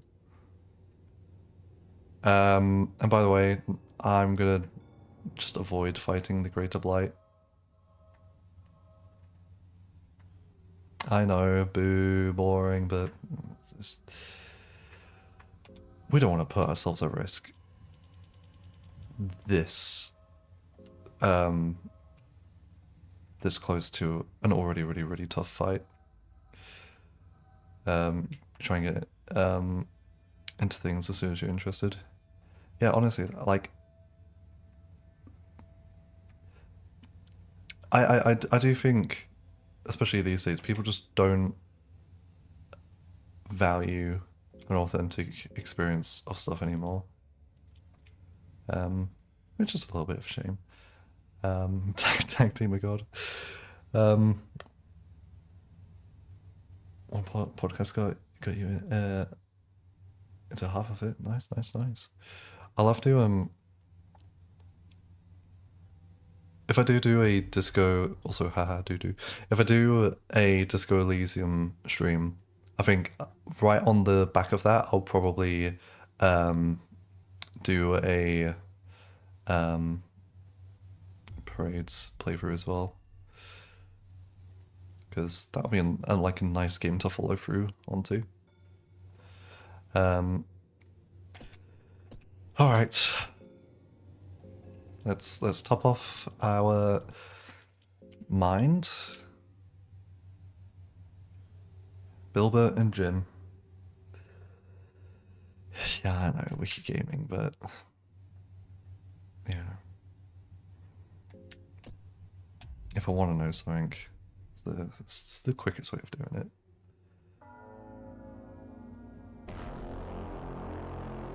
This is the Traces of Sylvian.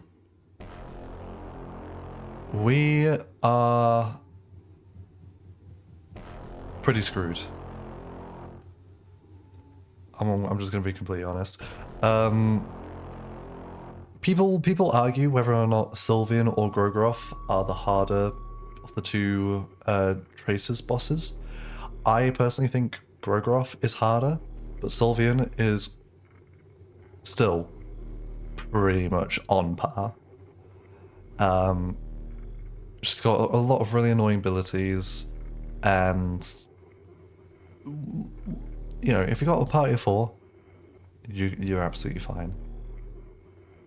Unfortunately, we don't.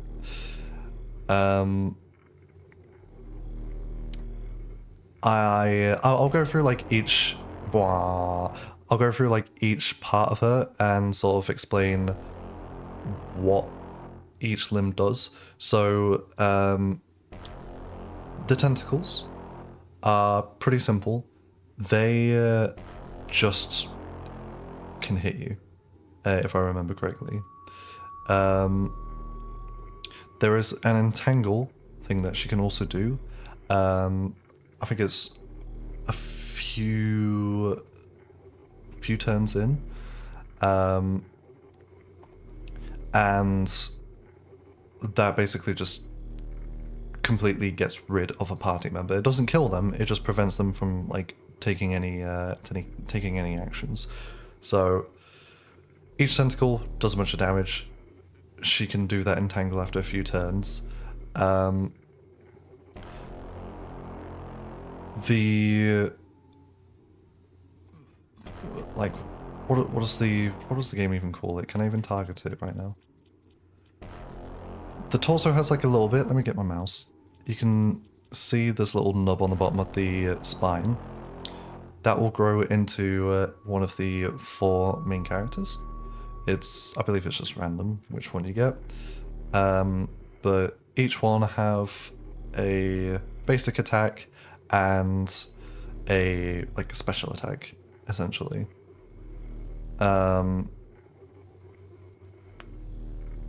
So yeah, some of the special attacks are really, really dangerous.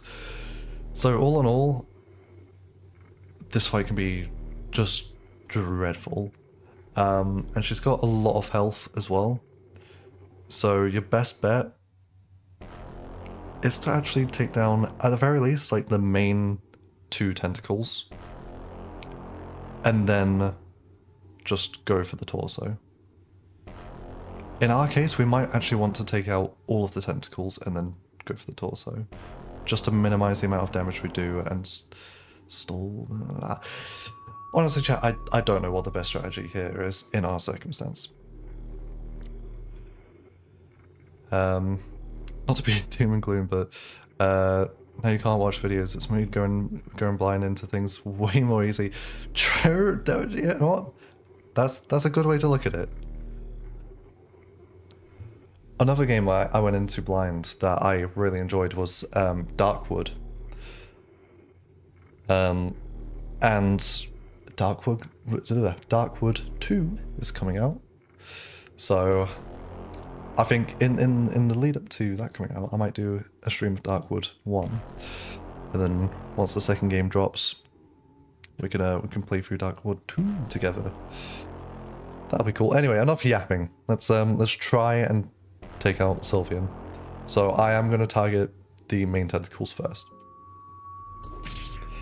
And unfortunately, Jim, he does whatever Jim feels like it. Feels like. Sorry, my grammar is extra bad today. Jim's already down. And we're entangled. I thought it took a few turns to entangle. Or is it just... Am I mistaken? Oh, well, I must be mistaken.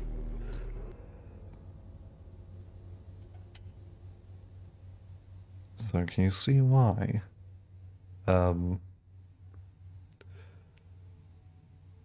This is also a really tough fight. We can do this. We can absolutely do this. It'll be me bashing my head against the wall for the next probably hour, but hey, that's what we're here for. It's a fungus stream, for God's sake.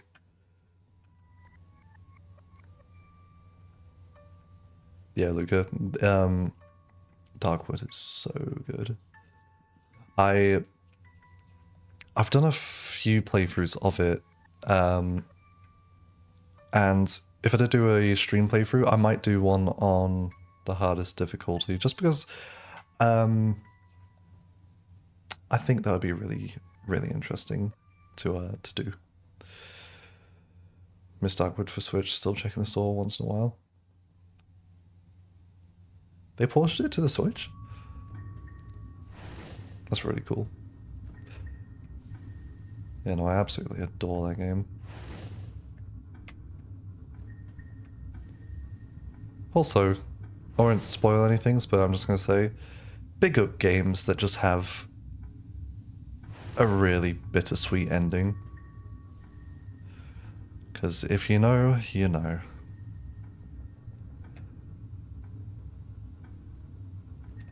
Nashrai yaps a bunch about how we're stupid, and we agree and sit on the chair.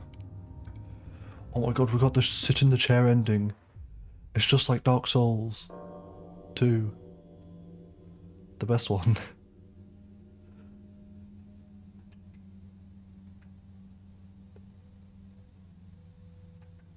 Alright, if we remember chat, I'm pretty sure we just go like up and then left.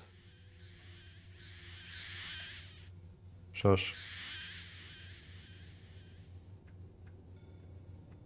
Yeah, don't mind the baby pterodactyl. They're just chilling. Okay, let's again top ourselves off.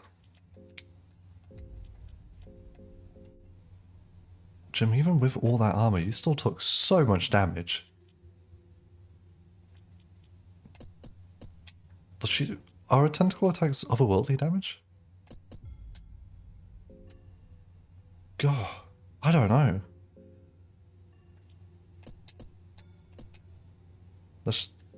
Oh my god. Game was jittering like crazy for a second there. Let's just jump into it and try again. This is the most Eastern European thing you can ask away.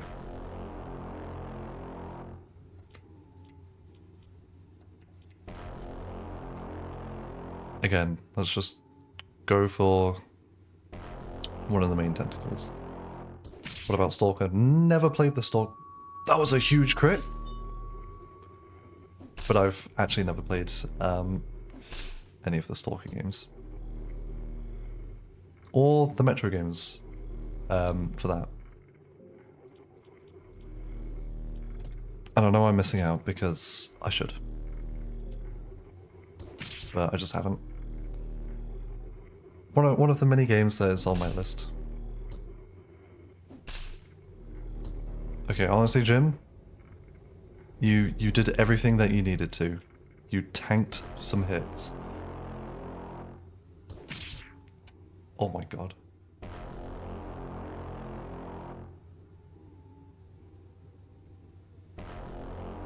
Color from the unknown is fine. That just literally just reduces our sanity.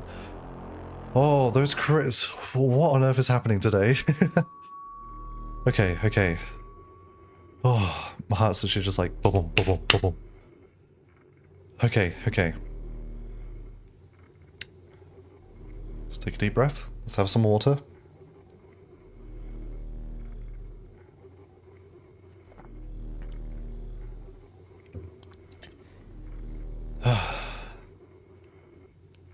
Alright. So.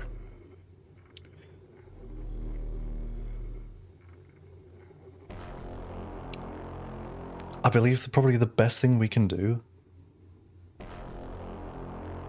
is try and take out one of the little tentacles. Because no matter what we do, this combat's going to last quite a few turns, and we alone can't sustain ourselves with the amount of damage you can do. with those two tentacles and the uh, child.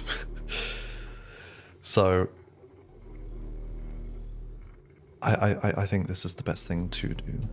And if we look out and get more crits, all the better. So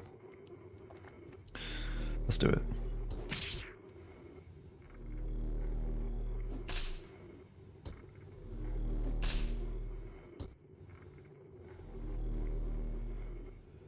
Okay, we got Kahara. I think Kahara is one of the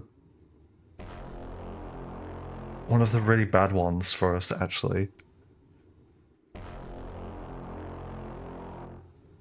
I mean, they're all, like, pretty bad, but I think Kahara specifically...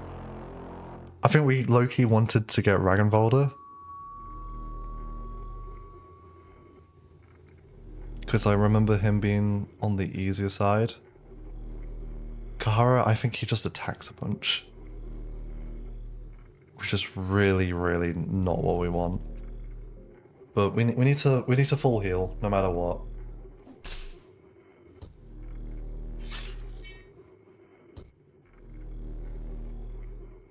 Oh, we got entangled. Oh. Is the entangle a guarantee on the first turn and then whatever turn number that is? That's a very good question, me. Let's have a quick peruse on the wiki, because we might, it might just genuinely be impossible. And I wanna double check. So bear with. Okay, so Sylvian. I had the right strategy with the tentacles health-wise, because she's got 6,000 HP on the torso.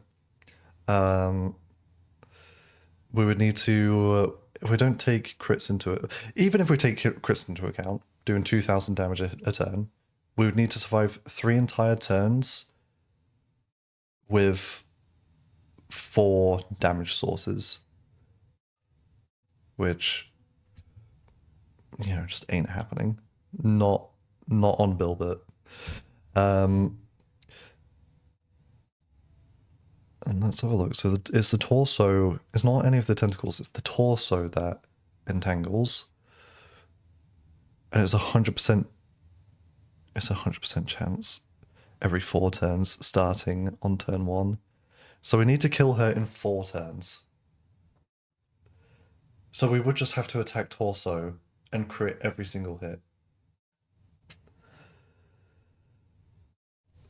Oh, welcome back, Selen. Oh, and we got another hydration. I'm gonna have to. This will be my last gulp, and then I'll have to just quickly refill my water. That was a good one. I'll refill my water in just a second. Oh, they do typeless damage. Chat, I think it genuinely is impossible. So it's a 50% chance each of the tentacles actually attack. They have 100% success rate. Does that mean that it's 100% accurate? So if she does try and attack, she'll definitely hit. And she does a good amount of typeless damage, so our defenses just don't matter. And then, yeah, each one of they're called tumors that she grows, each one of them just does so much damage. The worst one is Enki, because he can Locust Swarm or Hurting. Hurting, it says here, 30 to 60 otherworldly damage. We're not surviving that. Locust Swarm can just stun us, which, you know, is basically just an instant death. Kahara, yeah, he can attack you and cause you to lose limbs. He can also cause the critical state. Okay, so that'll just instantly defeat us. us just has 2 strong attacks. Ah,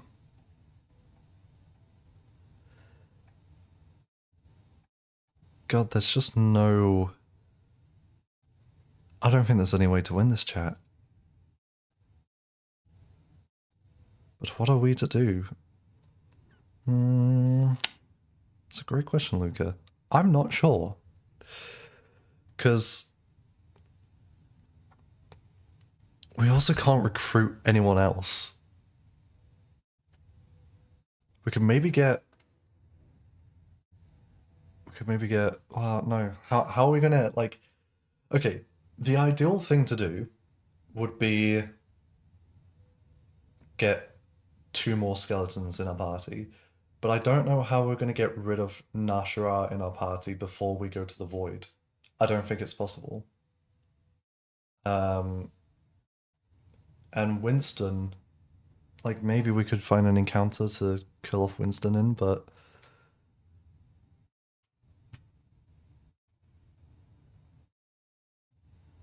maybe we can use Demon Seed on one of the Blight corpses in the Void?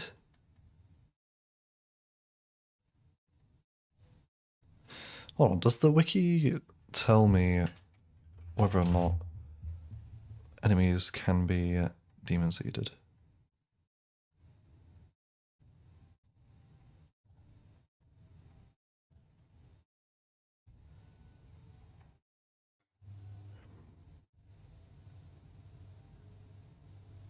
You can demon seed a blight in the void. So that's an extra party member. It is weak to fire and walls on impacts. Okay. Chat, we have a strategy. Not all hope is not gone. Slipknot was wrong when they said that. We can actually have a full party. So what I'm gonna do is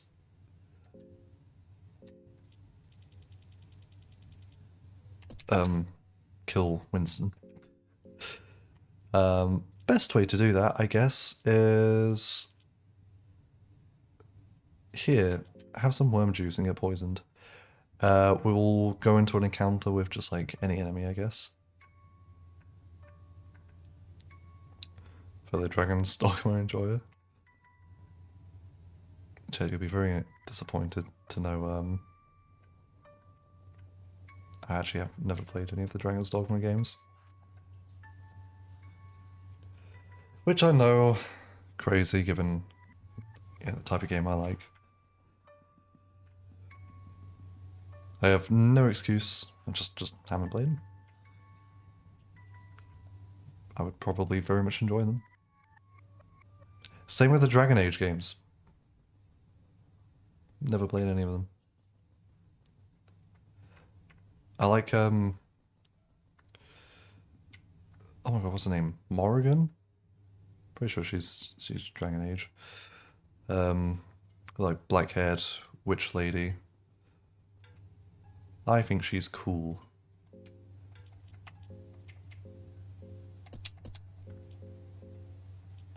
Let's get rid of all the equipment on our boy here as well. Yeah. Including the skeletal arm. So where can I go to safely get Winston killed? I've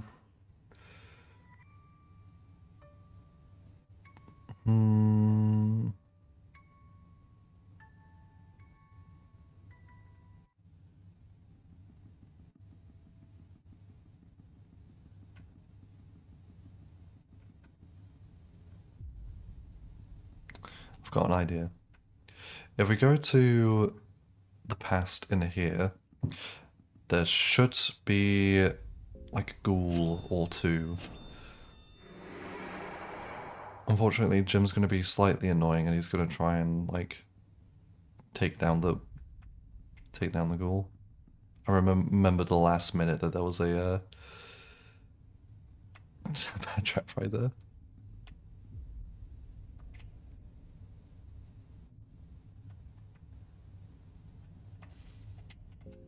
I'd like to be able to see game, if that's okay.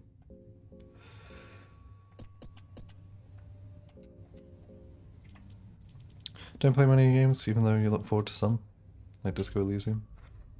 Yeah, to be fair, like, I got called out for being a fraud because, like an old friend group of mine said that I just wasn't a gamer because I don't really,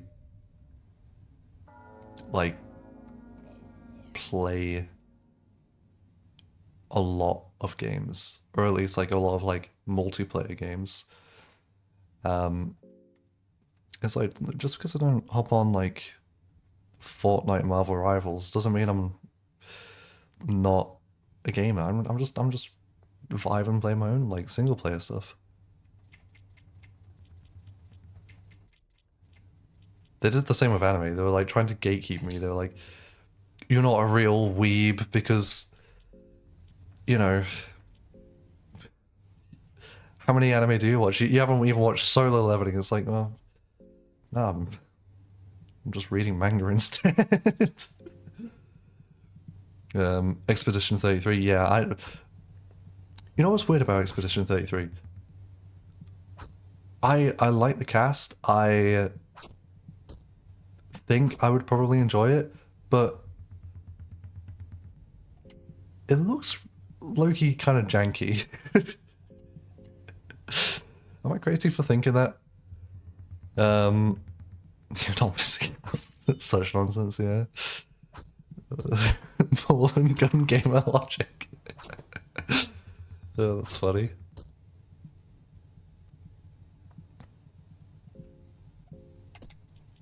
Yeah. We love gatekeepers. We don't.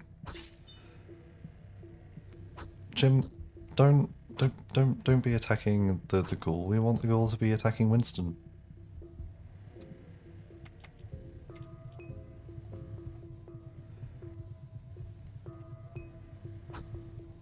But this is why it's nice like streaming though, because I get to share the games that I play with an audience who are like-minded. There we go. That's huge. Okay, now we can take you down.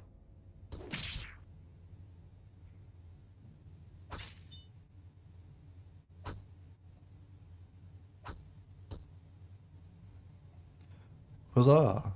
Okay, now let's grab another skeleton. I think I know where one is. I believe if we go all the way back to like floor 1, where the Manibas are, in like that armory area, there should be a skeleton at the door near there. Which we can get to surprisingly quick.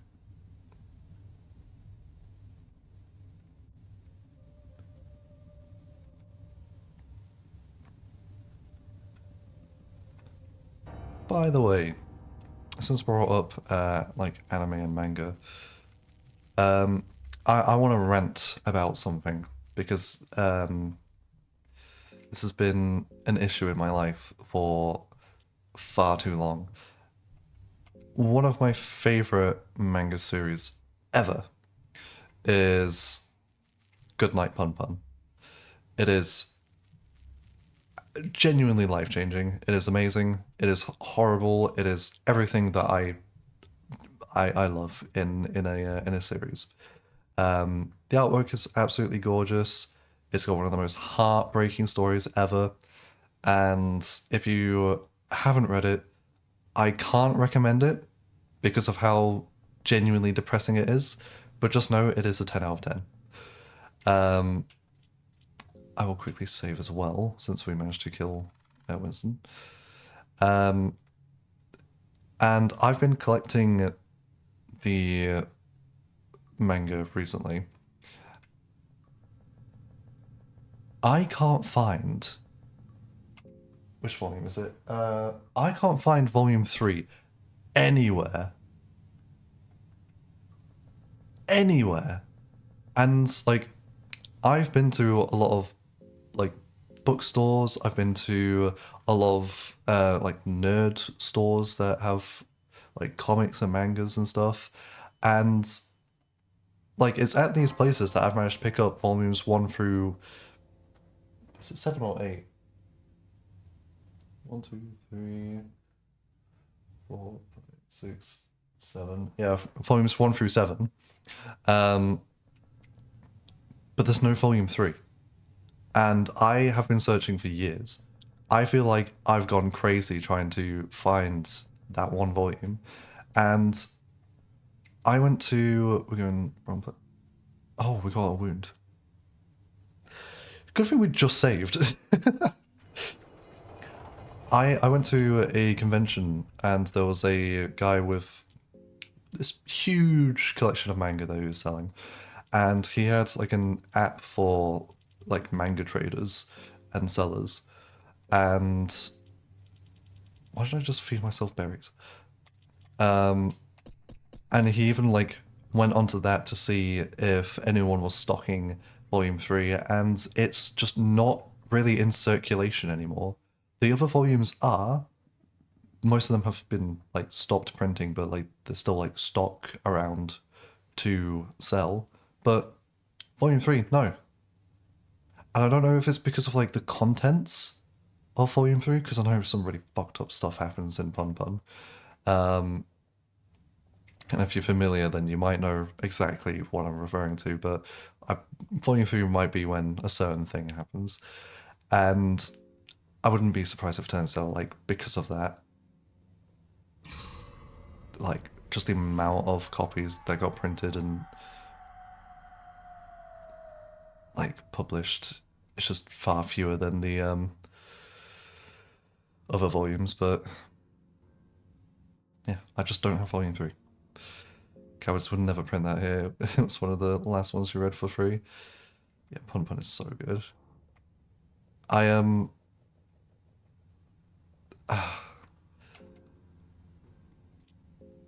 It genuinely is just one of those that I can't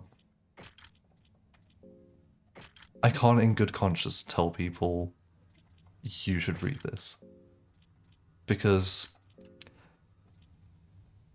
it's just so goddamn sad. It's like, and the worst part is like there's some like really happy moments in it as well, and you really get attached to Pun Pun himself, and like to see the route it goes down, it's just, oh my god, heartbreaking doesn't even begin to describe it. That are like the very end. Yes and no. Uh, as a conclusion to the story, absolutely yes. Um, mentally, did I like it? No. I will never be the same. Yeah, let's not spoil anything because absolutely, if anyone in chat has not read Pun Pun, make sure you're in a good headspace. Don't do it when you're emotionally vulnerable, because if you get invested in a story as much as I do, um, you will most likely just put yourself in an even worse place. So do it when you're off calm and sound mind, and just know that once once you read it, you can never go back. But I absolutely adore Plum Pun. I another manga I really like, and we're getting an anime soon. Um, Kagurabachi. I I was present on Twitter when that first got announced, and everyone was like clowning on it, being like, "Lol, industry plan manga, literally the most generic thing ever." And those memes kind of got me to actually read it, and yeah, I can't lie, it is just so good. It is not at all what people assumed it would be. And yeah, I've been collecting that in my manga collection. I think up to volume 6. A lot of UK stores are usually a bit behind when it comes to the manga, so there are more volumes out, I'm pretty sure, but I've only got volume 6 for the time being. But I love Kagurabachi. You got his one shot as well. Oh, I'm jealous. I need to read more of his stuff.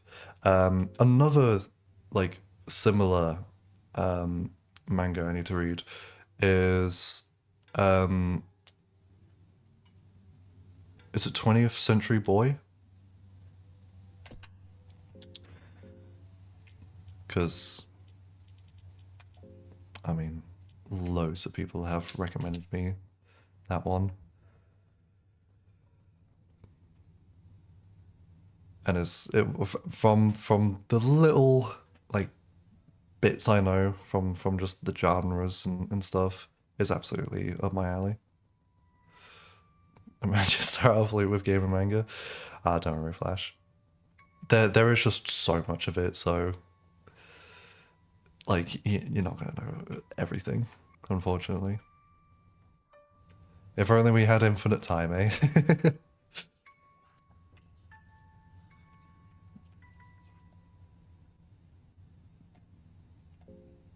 To be fair, I'm really out of the loop when it comes to like modern anime and games. Um, I've been trying to keep up as much as I can, but there's still just so much that I've missed out on, and I've just haven't had the foggiest about. A Trail of Blood. Have you heard of that? I have not. Let me have a quick Google.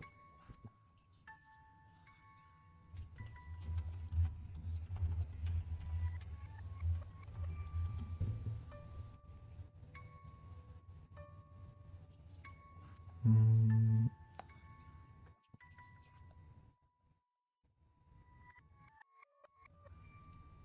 okay.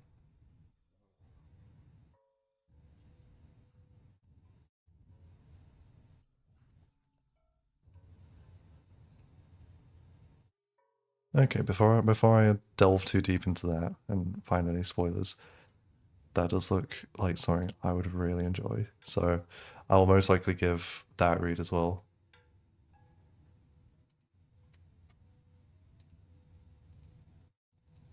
So yeah. Um, thank you for the recommendation. I'll add that to my ever-growing list of manga to read.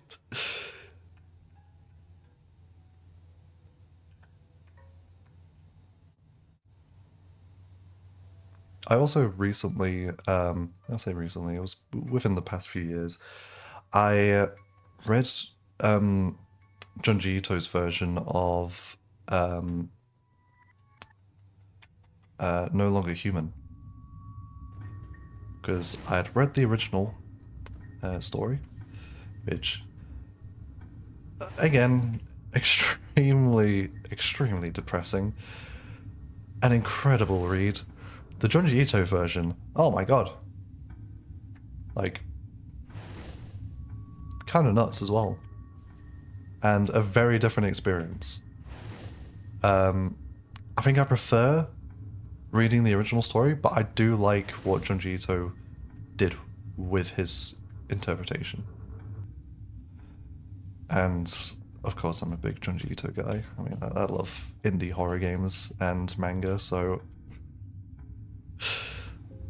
And my favorite genre of horror is body horror. And he's kind of like one of the best body horror artists in manga.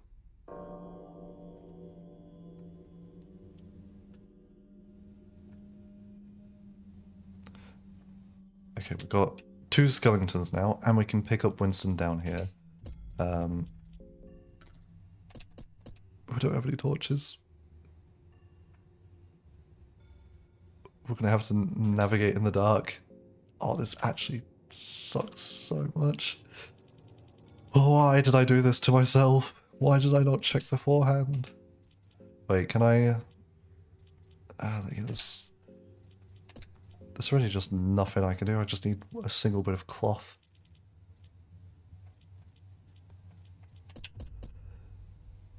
But...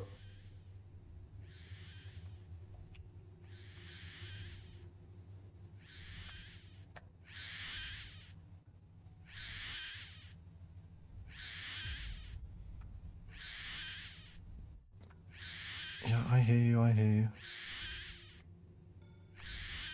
Oh my god, where am I?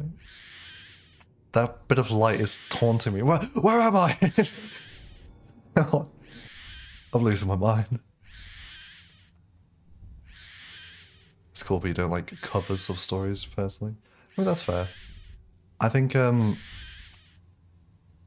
it worked for me because I'm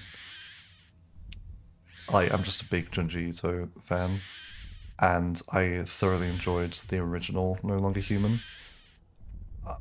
How am I this stuck? Go up, go left, go right, go up, go... Oh no. So the combination of the two just did everything for me. But like I say, I do... Dinosaur time! I do prefer the original story.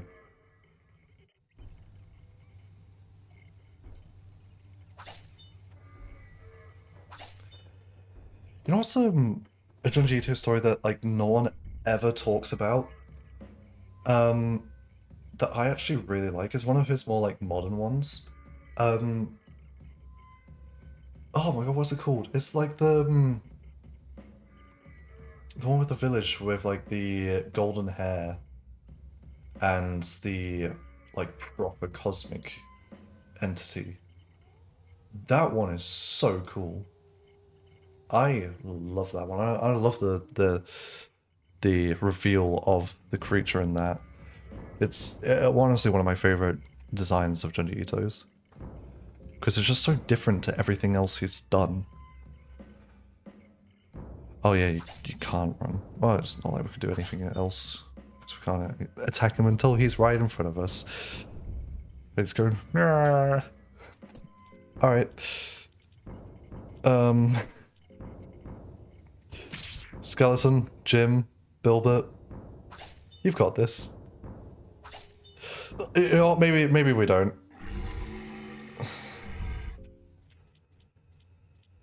Alright, just go torso. You two better go torso as well. Nice, nice. Good boy.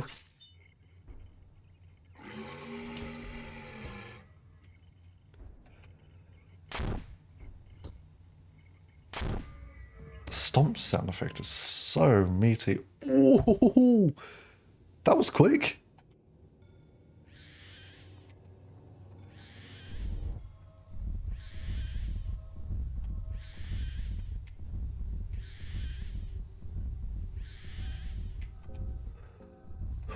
Alright. That's kind of huge.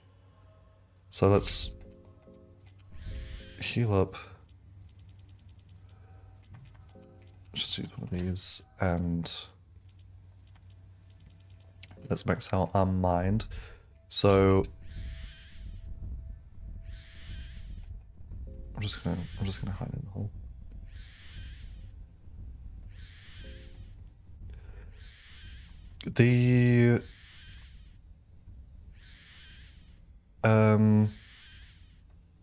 The blight that flies over this way, does it go on a loop?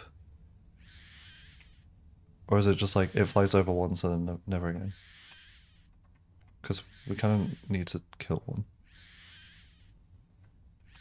And that baby one's so annoying.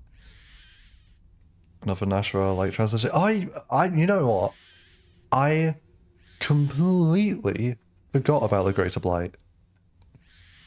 Yeah, you're actually so right. How did I forget? Well, I suppose I've only really encountered it like twice. Because you usually just trying to avoid it. Blighty, can you fly over so I can encounter you? Maybe if we just like stomp the living Christ out of the baby. Why did I say that? We can. Oh, he does loop. Okay, we literally just have to wait then. It comes towards you, yeah. It's really cool. Fear and Hunger 2 has similar thing. I just remembered. Moonless. She's in that game and she starts off pretty much exactly how the Greater Blight does, just out in the darkness, and then slowly takes a couple of steps towards you before you can actually target her herself. Cool thing as well, like you can't normally attack either the Greater Blight or Moonless in Termina um when you try and like melee them. You just don't have the reach, but you can still cast spells at them and hit them, which is cool. I believe it just counts as torso damage. So technically, I think you can kill both the Greater Blight and Termina Moonless without having them even approach you yet.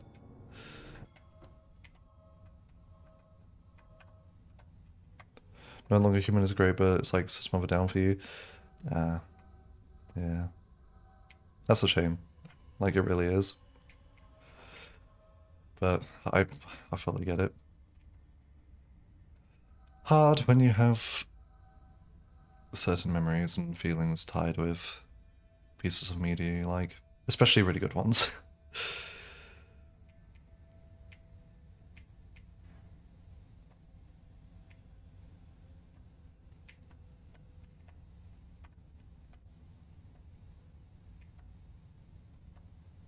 This blight really is just making us wait.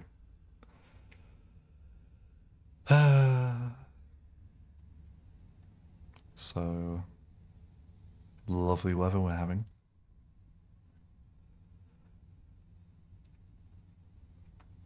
To be fair, today has actually been pretty okay.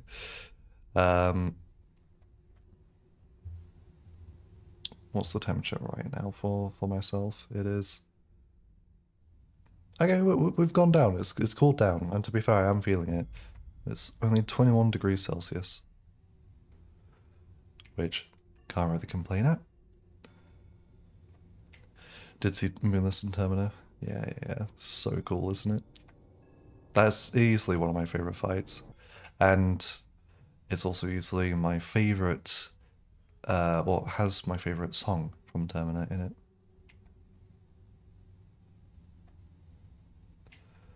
Deny the Light, I believe the track's called, and it is so good.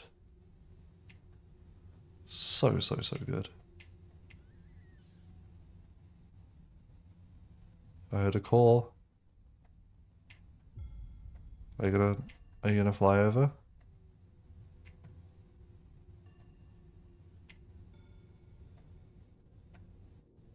God, does it really take this long?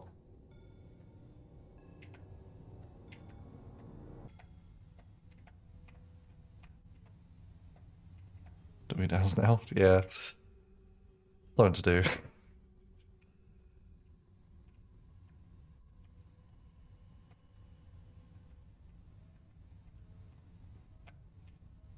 Fun little groove. I love the skeletons in this game, by the way. I think they're so charming. I don't know what it is about skeletons, just as a whole. Like undead skeletons. There's no other word for it than just charming. I love me a skeleton. They're just silly little guys. Like even in like proper horror. Still, I just love skeletons. They're funny. They're cool. They're. I mean, just look at them. Look at them. How can you not love them? Same, yeah. See, Flash. I knew you were a real one.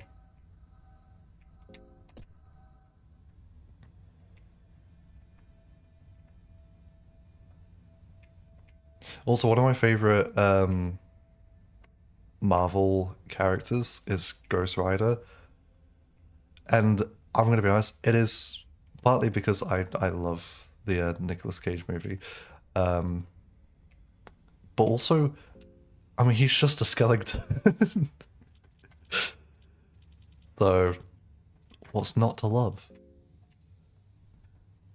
They do be a bonin. And also, like, I don't know what it is about skeletons. This has nothing to do with Undertale, by the way, before anyone says anything. Why is there so many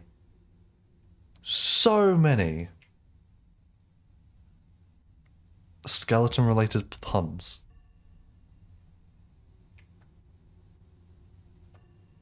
Like, things that have puns associated with them. Skeleton's probably number one, and I think number two is probably like Christmas time. Because, you know, every Christmas cracker has to have like 20,000 terrible puns.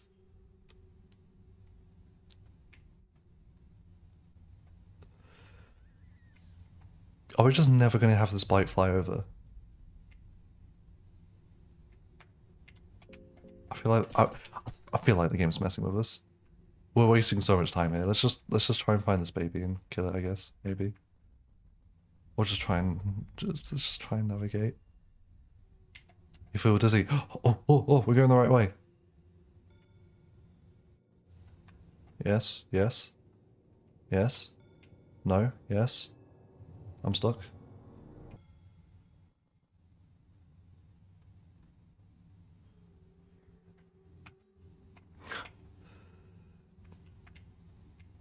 SMT has them too. Oh, that's cool.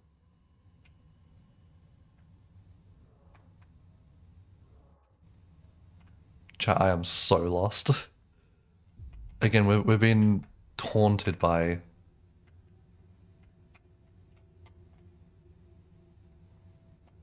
that little bit of light at the end of the tunnel. Oh. Bit more progress. Hold on. Oh.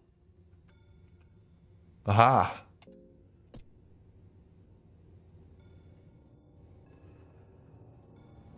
Unfortunately, we've only got the two skeletons. Would have really liked to get our demon baby. But hey, this has greatly increased our odds. So, I think we're still on a time for the torso to entangle us. Skeleton does give us a little bit more time, but we might honestly... If we just crit the torso and have the skeletons hit the torso and... If we just get lucky. Lady luck, please.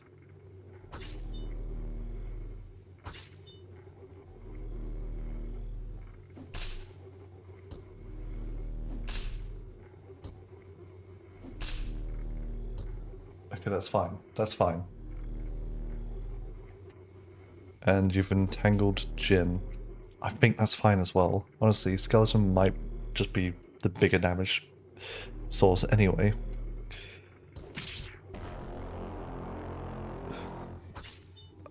Big! Alright. Unfortunate about that, but that's fine. We're doing damage. We haven't really crit too often. Tentacle hitting just Jim is huge.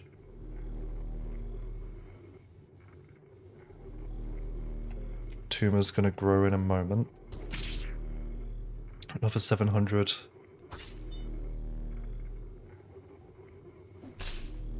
Jim somehow managed to attack despite the fact that he's entangled. But he tanked all of the hits for us, which is great. We got Kahar. Where's that Das? Tell you what, that might actually be Das. They do have breasts. She's still one of the worst ones to get. That is a huge crit. Ooh, we have done it! Holy, that crit was the luckiest thing ever. Oh my lord. Oh. I could use a soulstone here. I don't want to use a soulstone on my boys. They're my boys. Holy moly, chat. Oh my god. Whoa. Is who comes out fixed per playthrough? I don't think so. I think it is just RNG, but it's just coincidence that we got Das twice in a row. But oh my. Oh. The worst part is we've got a boss fight immediately after.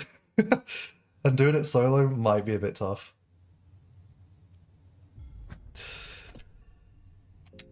Okay, let's I'm gonna refill my water real quick. I want everyone in chat to also get yourselves a drink. Stretch your legs. Just make sure you're not being too stagnant. Take care of yourselves. Let me just quickly grab my water. I'll be 2 seconds.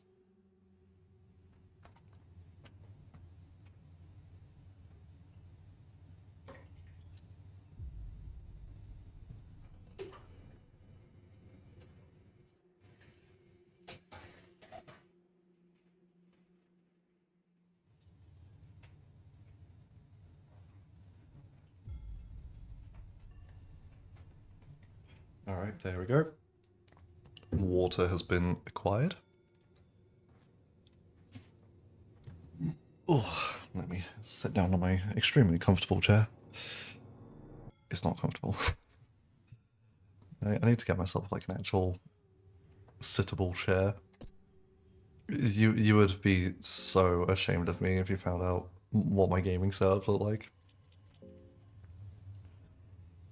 Tiny desk.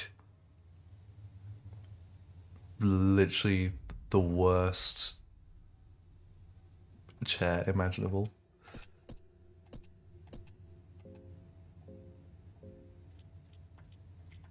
Alright, let's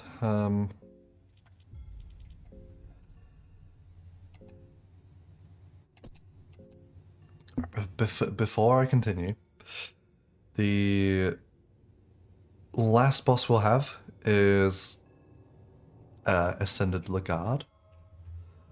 And the big problem we'll face with him is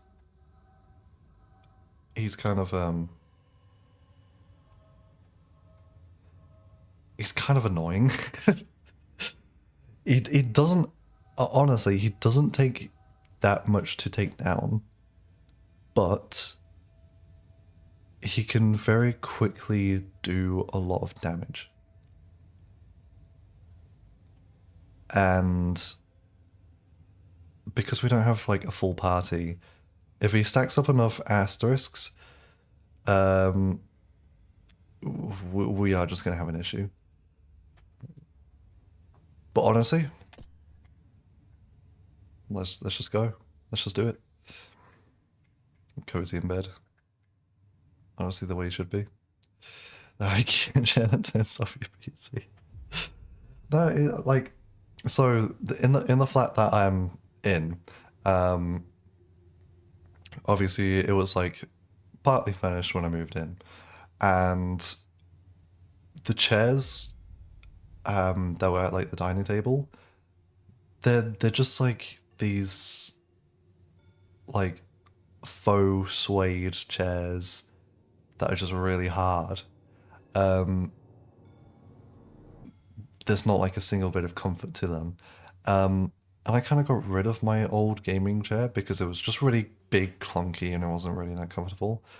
Um, and I was planning on buying myself like a really nice office chair, not necessarily like a Herman Miller or anything like that because I don't have that sort of money, but just buy myself like something ergonomic and comfortable. And yeah, that was like over a year ago. I said that to myself, and I've just been using this Really, really shit chair the entire time. Hello, Worm. You've just... I'll be honest, you've missed everything. We fought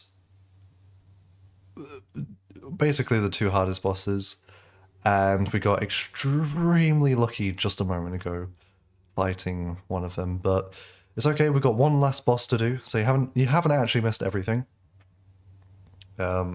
We still have Lagarde to take down. And unfortunately, it's just gonna have to be a one-on-one. So we may actually struggle. He's usually a massive pushover. Because you'll come down here, you'll have like a party of, you know, even if you have a party of 2, it's pretty easy. Party of 3 or 4, most likely you'll have. But he's like, when it's just 1, we might struggle. And the fact that we don't have extra 10s as well really sucks. But hey, it is what it is. You abandoned us. Oh yes, I remember that. It was not my intention to insult you in any way, but your part in this greater scheme of things was over. I had a goal that exceeded our puny meddling in the past world.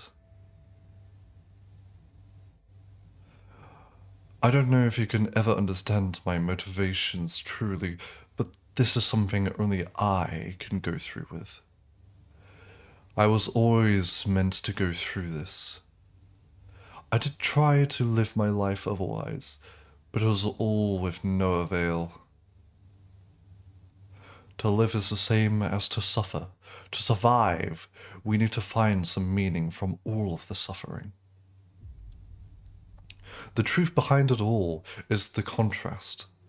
Without suffering, there would be no bliss or paradise. It is my duty to craft the paradise out of the miserable existence of human life. Only I can do it. I mean no harm to you. I am your god, after all. To show you how much I love you, I will release you from this darkness one way or another. If you kneel to me, I will let you out. Well, chat, what do I do? Take care of your back. No, I'm a snake, but still. Yeah, I have pretty good posture. I mean, that's why I play with a controller when I play Funga, because it means I can like sit back in my chair upright, like just really cozy. And you know, you've seen me during streams. I'll get up and get a drink and stretch my legs. So I'm not destroying my spine that quick. Don't worry. Got some blueberries, lavender, lilac, and salvia. Ooh. Worm out here, just on a gathering mindset, whatever the term is. Kneel to him. No, we are not kneeling. So even Flash agrees. We do not kneel. I love you regardless. See, Lagarde's kind of a real one. Lagarde, low-key, he's kind of a yearner. He's kind of like me in that regard.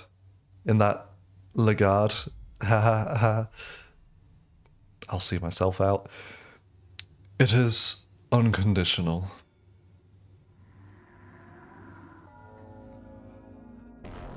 Blah. I will say he does kind of look a bit ugly in this sprite. I don't know why he looks like that. This is like the only sprite in the game that I kind of wish Miro looked at and went, yeah, I could maybe redraw that. Like, don't get me wrong, I love the design. I absolutely adore the King in Yellow reference. I love what they're going for here. Miro, just redraw the face. That's all you have to do.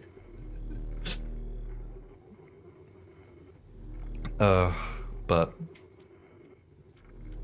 yeah, so the snake. Let me run through everything. The snake, if I remember correctly, just does healing whispers. It doesn't really matter.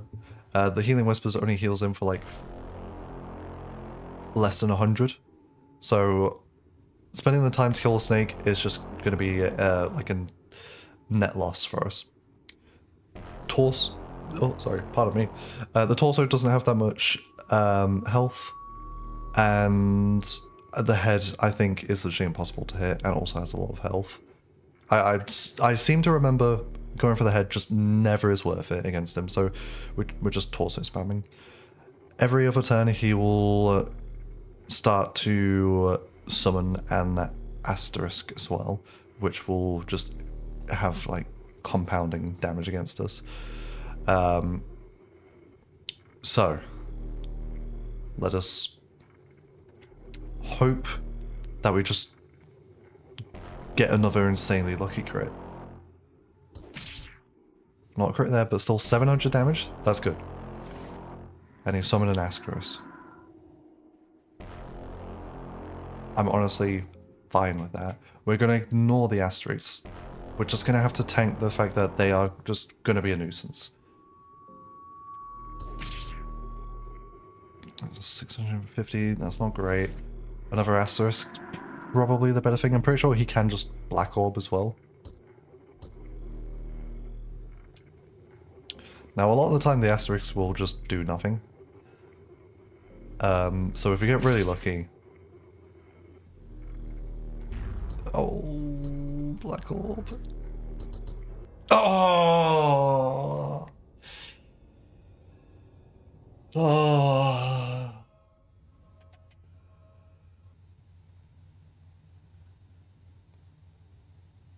You know what the worst part is, chat? That means we have to do Sylvian again. Just kidding. So we can actually skip Sylvian. Don't worry. We can go straight back to the Legard fight and not have to worry about actually doing Sylvian again. Now you might be wondering, how?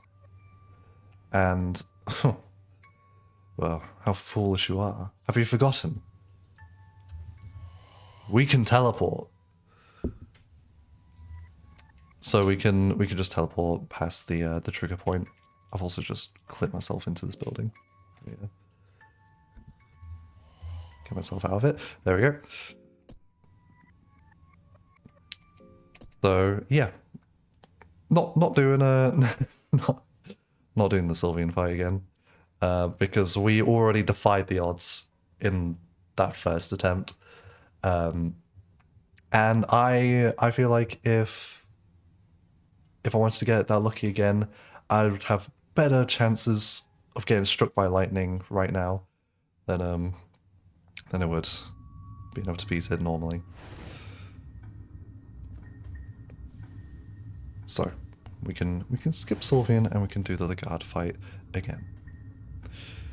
Anime as fuck, so true. So eepy. Selin, go to sleep. You don't have to force yourself to stay awake just for the stream's sake. I'll most likely be here tomorrow as well.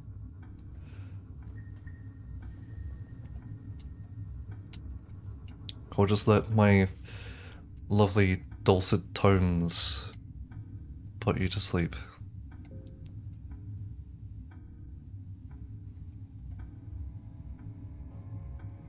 And I'll promise not to scream.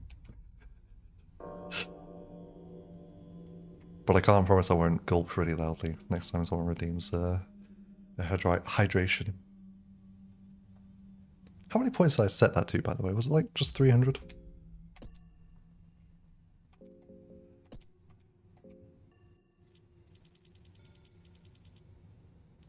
Yeah, I forgot we don't have a thing. It was 300. Thank you, Worm. Let me sip.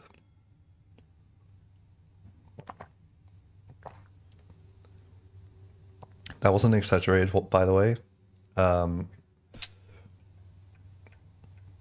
It was just I do just gulp kind of loud, so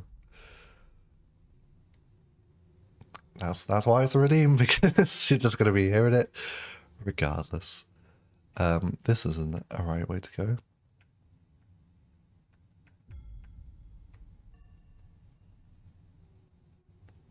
Wait, we're just back up here. God damn it. Why do I not have it? Okay, wait, actually.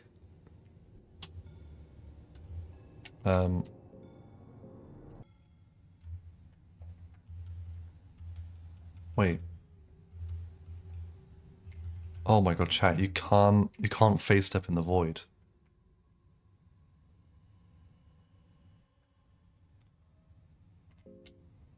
Oh no. Oh no, it's so over. It's so over. Oh no. That would be 3,000 or like the the big gulp.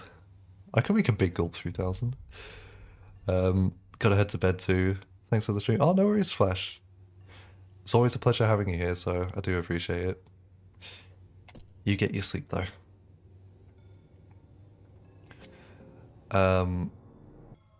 Ah, I've really shot myself in the foot with this one. To be fair, the route I had planned, it didn't involve even coming to the void. Like we did what we set out to do in this playthrough, which was get ending B, show off the cool party members, the cool areas, which we did all of last stream as well. So we have won. We've done what we wanted. I just thought, hey, it would be nice to get a couple of endings for this stream, but oh, I'm losing my mind. Please, let me up. We might have royally screwed ourselves. No, I'll tell you what. With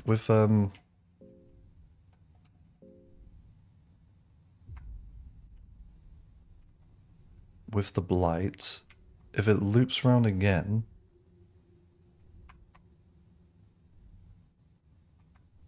just checking if there was like an event trigger point here that causes it to fly over. If it flies over again, and if we can get an encounter with it, we can make Winston again. Hopefully. Also, just going to pause the game because I want to check. Just go into my emote thing real quick because I'm surprised. Yeah, the others just haven't been approved yet. It's still just pending approval, which, hey, better than them being denied. But still, it's a bit annoying.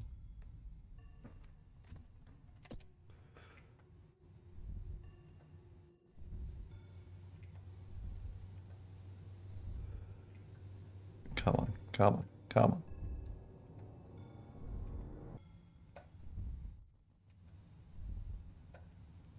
I also don't want to encounter the greater blight, so let's just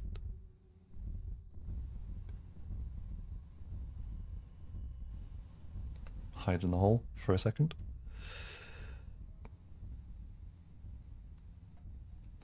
Hide in a hole, black as my soul. I'd rather die than give you control. You guys like this little Nine Inch Nails reference? We'll feed two gods for an hour. Yeah, want to find my bedtime? Yeah, it might be an hour. I mean, regardless of whether or not we finish up this ending, I might hop into Termina for a little bit as well, just to stream for a bit longer. Because it is the weekend. And that would be fun. Oh, this blight is actually taking the mickey. As a British one to say.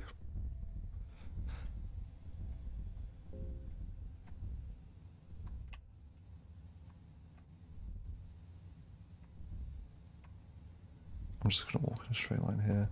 Oh, or maybe not. Whatever. Let's just come over here. Hope that we can make it to where we need to go. I don't know if there's a hole anywhere. There is.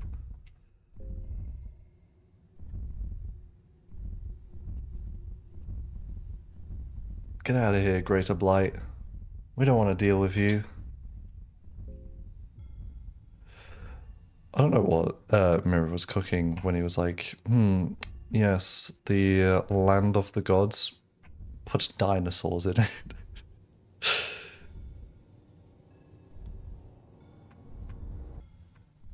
I'm all sorts of lost, by the way.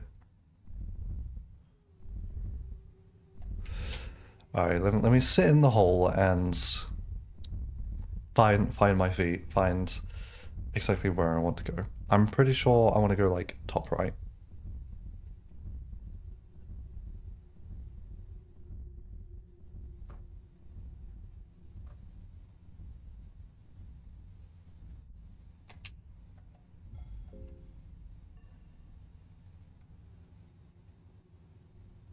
Would it be up this way? Probably not. Well, I don't know. With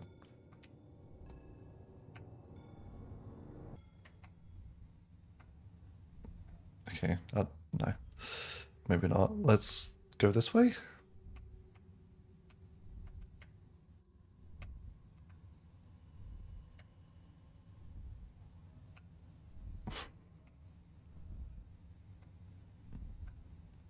Let's go this way.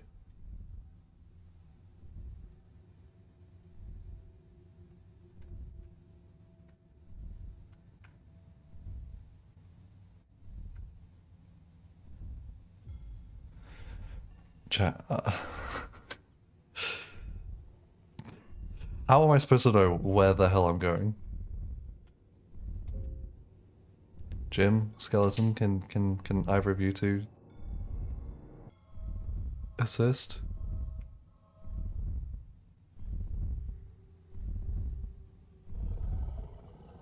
Oh, what? What? Oh, we just like didn't even move. Whoa. Did you see that? It was right in front of us for a split second there. Ah, whatever, it's dinosaur time.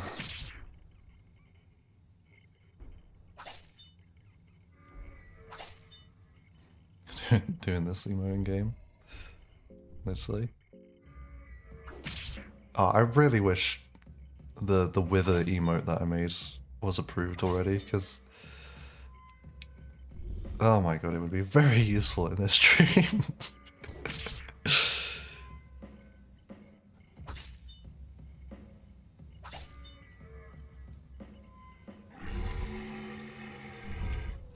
So yeah, this is a weird glitch.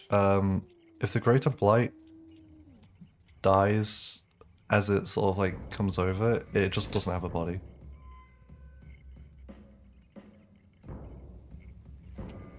I believe if we just like smack the head, it should just die. Hopefully. Maybe. Don't kill me. And don't kill Jim. I don't know why I pronounced the B in his name.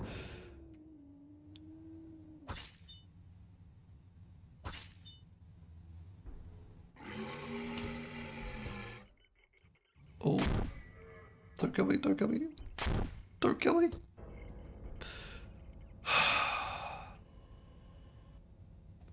It's so over.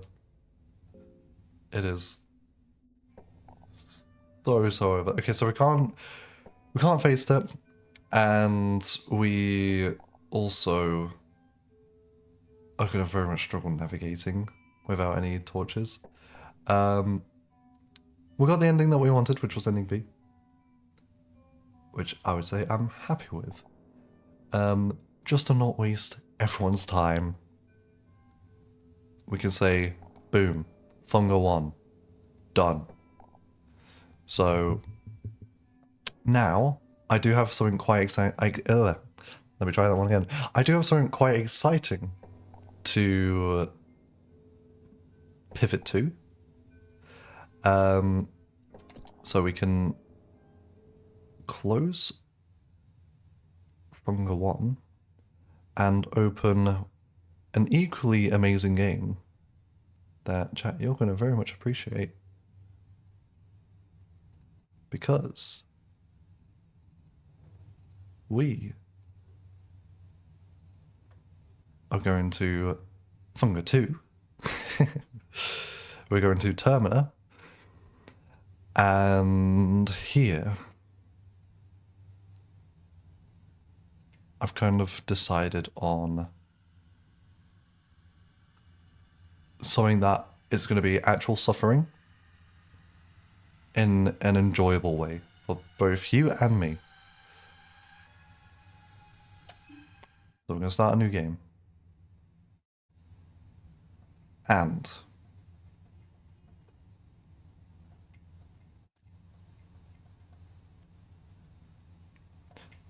excluding Marina, Abella, Osa, and Marco,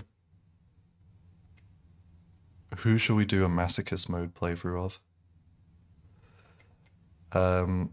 The reason why I'm saying no to those 4 is just because I've played them a lot before, and I want to try out like one of the characters that I haven't really touched much. So that leaves us with Levi.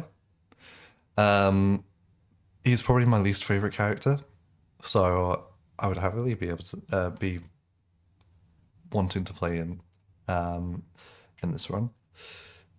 We got Dan. He's cool. We got Olivia, and we've got Karen. Olivia's probably the strongest pick out of the 4, if I'm gonna be honest with you. Karen, I do like a lot of her skills. I don't know how good Karen actually is in a masochist playthrough though. Lucas says Levi. Okay.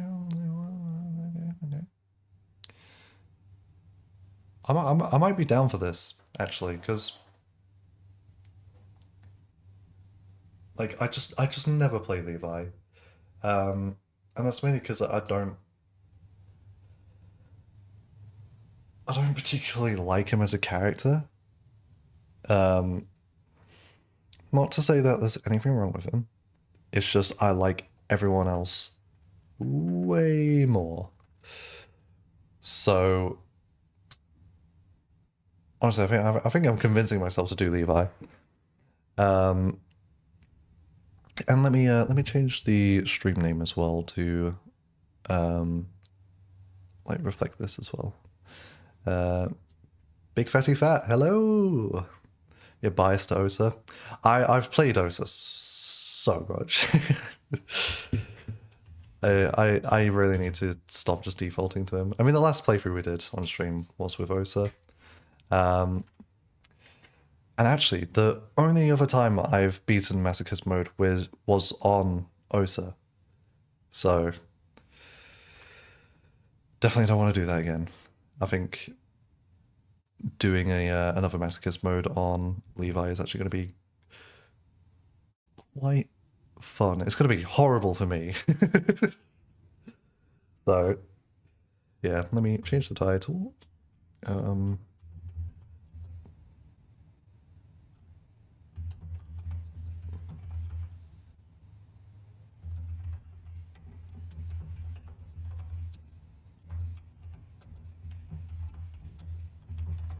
Levi Maso Mode Run with Zero Prep Time. That's a good title. Alright. Let's jump into it.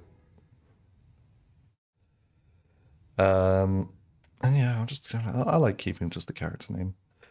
Masochism Mode.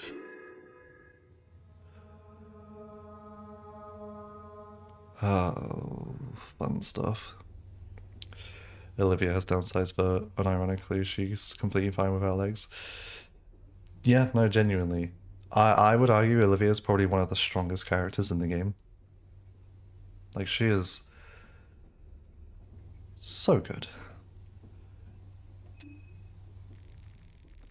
The soothing sounds of the rail tracks. You're not used to such peaceful and tranquil atmosphere. Yeah, we get it. You're a victim of war, blah blah blah. Cry about it. Sorry, that's just so insensitive. Levi is honestly has probably had one of the worst character histories. Oh, poor boy. You can't help but let your mind wander. You reminisce what has led you to this point in life. Prairieville. It is your hometown. Even if it has tainted past painted all around its narrow alleyways, the painful memories would start from that one night. Your parents were arguing downstairs. The argument would heat up like always, and it would turn into a fight. Your mother charged inside of your room in desperation. She locked the door and pushed it with all of her might. First, the odor of old vodka carried over to your room. Then you heard your father's heavy steps walk up the stairs. Massive Levi might be a death speedrun. Yep. But, hey, that's what we're all here for. Your father started bashing down the door.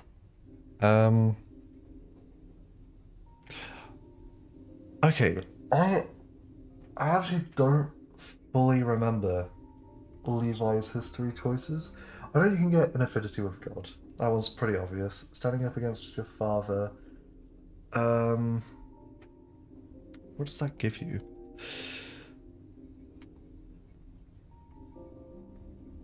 I'm not sure. But let me think about this, because with God Affinity, getting that right off the gate isn't immediately going to be useful. And standing up is plus 25 max HP. Yeah, that's probably the best thing to go for then, because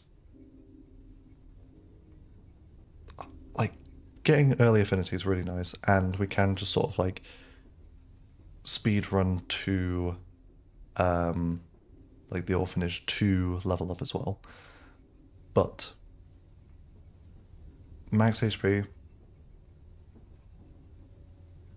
is more useful early, so that might be what I go for. I think that is what I'm going to go for.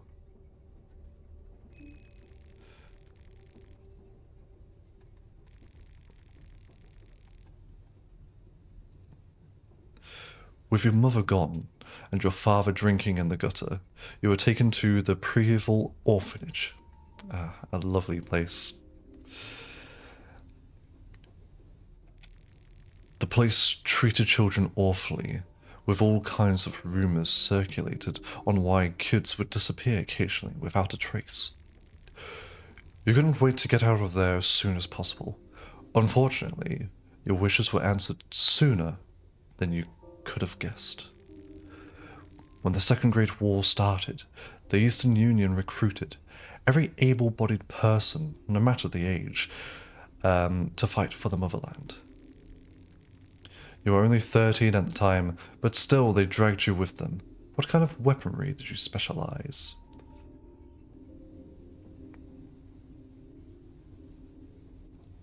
I mean, I'm not wrong in thinking that the trench gun is just the best option because it allows you to blast open the gates right away, and it's like just the highest damage gun. Right?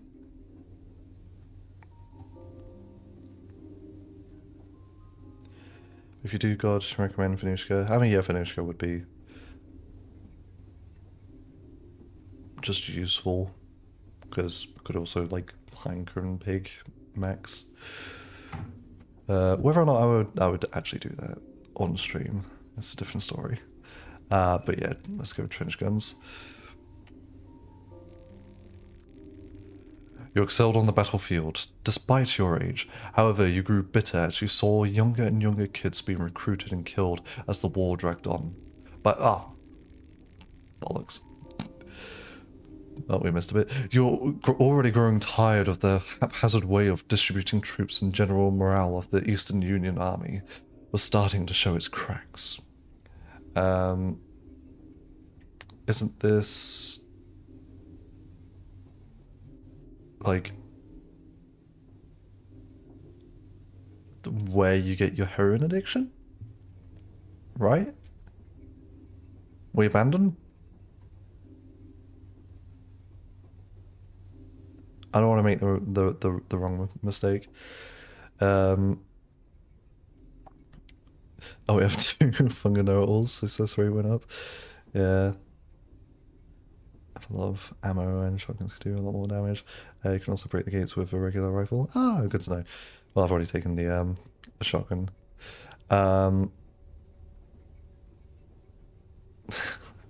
This stupid little junkie kid. I think I'm making the right choice here. Hopefully. I'll live with it anyway. You couldn't stand up for this any longer. You became a deserter. The Eastern Union wouldn't forgive such crimes, so you had to pick up wisely for your escape. Pack up wisely for your escape, sorry. I always just go medical goods. The ammo probably is useful, but if we're being real, when is health never not useful? Especially in masochist mode.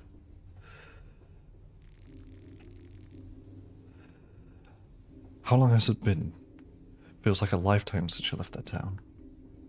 Oh, no worries, Worm. Thank you for popping in anyway. Have fun at your bestie's birthday. Medical goods could be heroin. Nah, it's just a couple of vials. We good, we good. It's not a place anyone would want to return to, but when you got no other place in this world, you're left with no options. We will save our character. Oh. Remember? Oh, feels like it was just streams ago. Skip the intro? No. We may as well try and get the Kasara.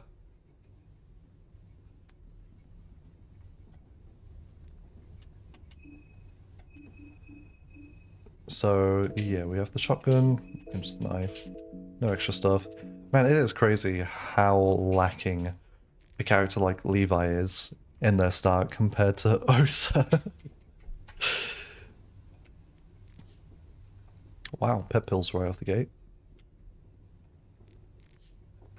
And a pipe. Oops, smoking pet pills.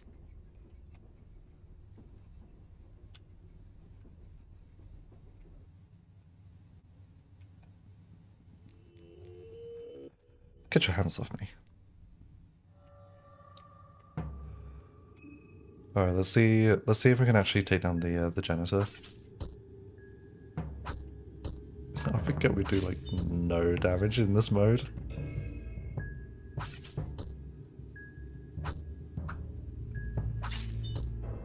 Yeah, no. How much agility do I have right now? It should be just 10.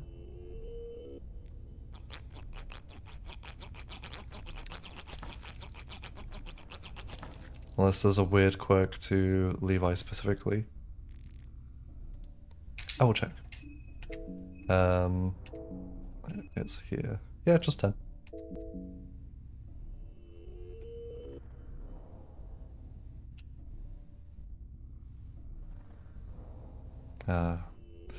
I remember in my first ever playthrough having this happen and me going, damn, I guess I'm dead.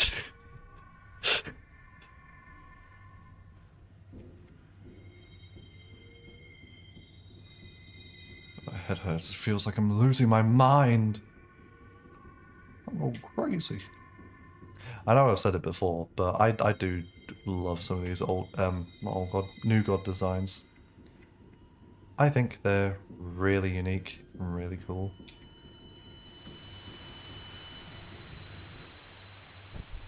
Oh, percolate. I'm not going to spend a huge amount of time reading all the dialogue. Did a very read-heavy stream, or a few streams last time we played through Termina. So, yeah, if you were curious about that, should have the VODs on both Twitch and YouTube.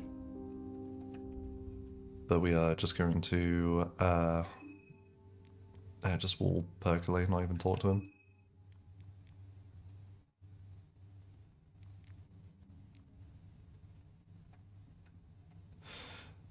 You know, I actually really like the starting outfit that Abella has when you play as her. Like her more casual dungarees and shirt.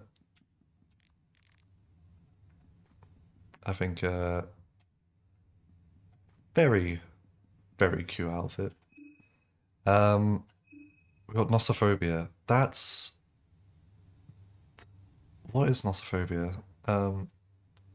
Both like what is that a fear of, and what does that apply to in game? I think Nossophobia is one of the like slightly worse ones to have. Um, Let me quickly Google.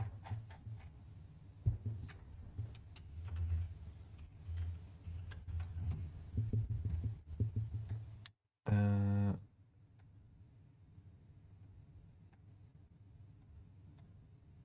that would be.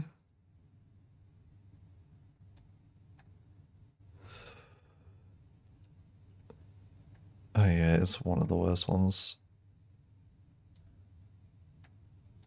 Because it's just like most of the moon scorched and stuff. Hmm. That's a slight issue. Um, Also, nossophobia is the fear of disease. Um, we'll be fine. Only losers save scum to get the right, most efficient phobia.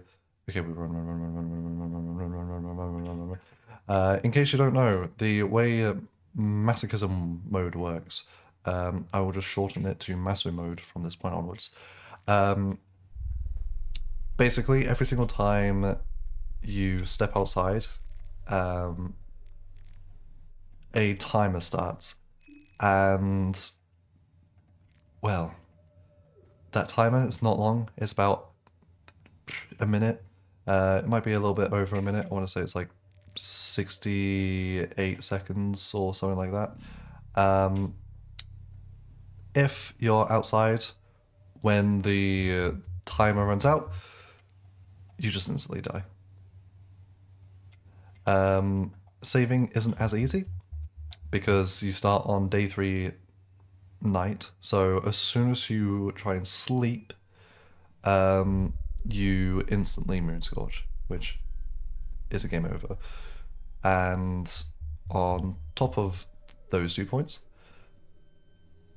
you also have to contend with enemies doing a lot more damage, you doing a lot less damage, no recruitable party members existing, and there also being increased threats. Every single death mask spawn point will contain a death mask. You're no longer limited to just 2. Poes spawn in every Poe spawn point. So it's not just like the single one that is chasing you down, it's all of them and they're active right away. And it's probably got the same thing as like the harder modes in Fear and Hunger 1 where loot is just more likely to be bad. So increase of like rotten food and stuff like that. So all in all, a dreadful time. Kill the homeless. Oh, we will. We most definitely will. But at the moment, what we want to do is kind of just speedrun.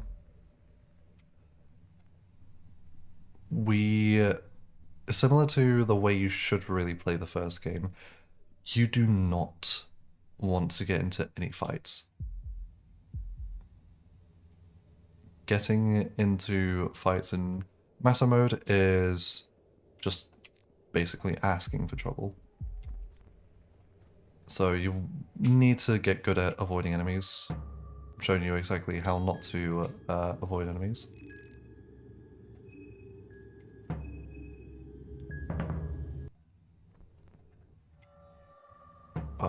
We might be actually just screwed here.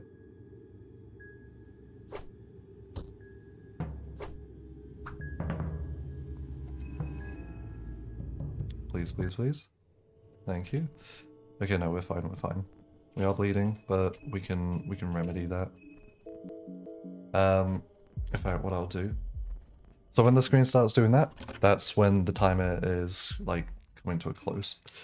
When you enter a building, the timer resets. A guaranteed way to just like fully reset the timer is just do that. Just enter and leave a couple of times and it will guarantee to reset the thing. Because sometimes it doesn't fully reset the counter. So best to be safe than sorry. Use the date. I actually will. Just because we have the privilege of having some green hubs as well. Another thing in Masochist mode, there is a whole bunch more just annoying bits in the overworld, like this nail that you can step on. And I'll tell you what, the vial, this is pretty much a guaranteed victory if we can do the dialogue correctly. Oh, the coin flip correctly. Because at the end of the day, you can manipulate coin flips if you just manifest into the universe the side that you want. So, all you do with the vial, you just ask him, what's that? You literally just rage bait him. And then let's go Tails. It's just that easy. And yeah, he just instantly dies. So, gets rid of that threat, which is nice. And it's so early into the game that you may as well do it.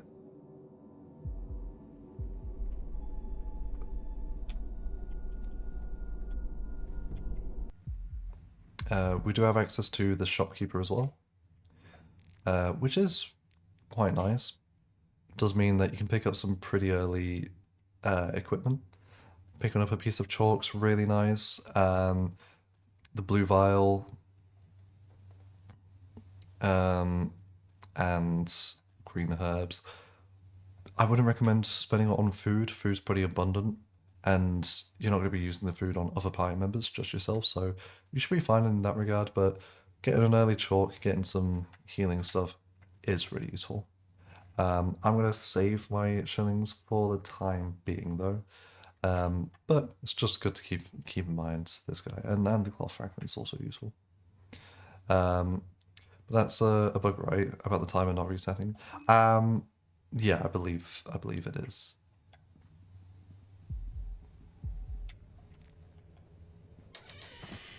And yeah, there's death masks spawning already.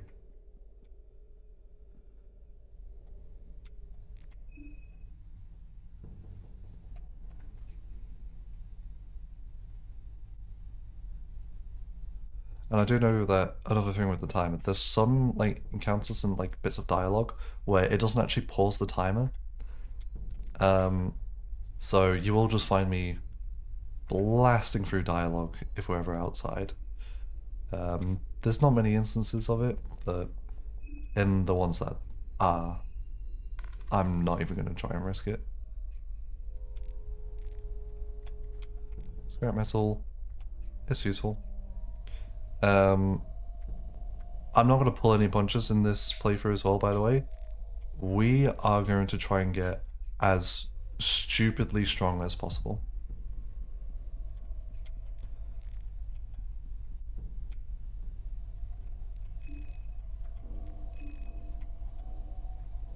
Absolutely duped that guy. One of the main ways I'm planning on getting really, really strong is through a silly little weapon that you may be familiar with called the Meat Grinder. It is one of the best weapons in the game. I will equip that, by the way. It is so good, and all we need to do is defeat Moonscorched Abella. Yeah, yeah, the fact that I picked up the Kasara is really nice.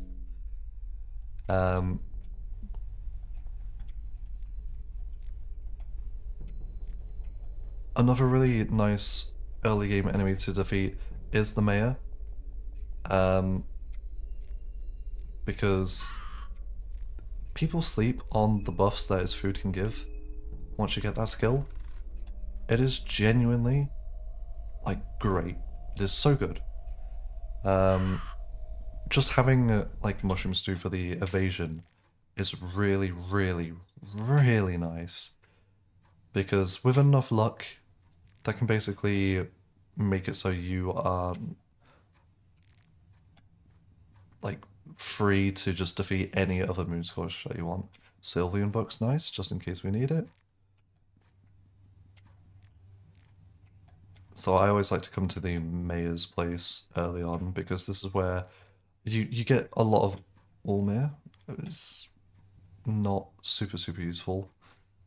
This is where you get a lot of your like RNG checks out of the way. So getting like skin Bibles, getting a bit of loot.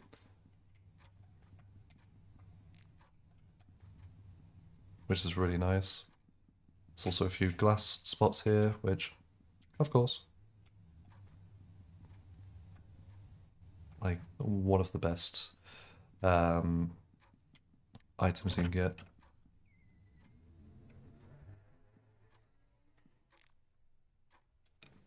Don't know if that picked up on my mic, but someone was just terracing down my street with the world's loudest bike. Seems like you're gonna do dirty healing route. Honestly, it's oops. Let's just run. It's probably gonna save our life, and if I lose a limb, I'm gonna want it back. Pretty sure you need both arms to wield the meat grinder. Hopefully Levi can hold the meat grinder. I know he's young, but he's also like a soldier, so I'd be very surprised if he couldn't. 2 leather armors. Cool. I'll quit the leather armor anyway, and we'll jump down here.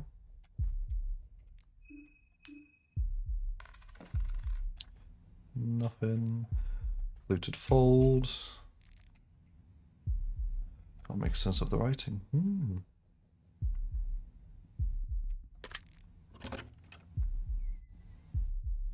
You were getting scared. Oh yeah, and your mind and hunger drain so quick in Massa mode. So really, you gotta be fast. Saw blade, scrap metal. We might have enough stuff to make the meat grinder.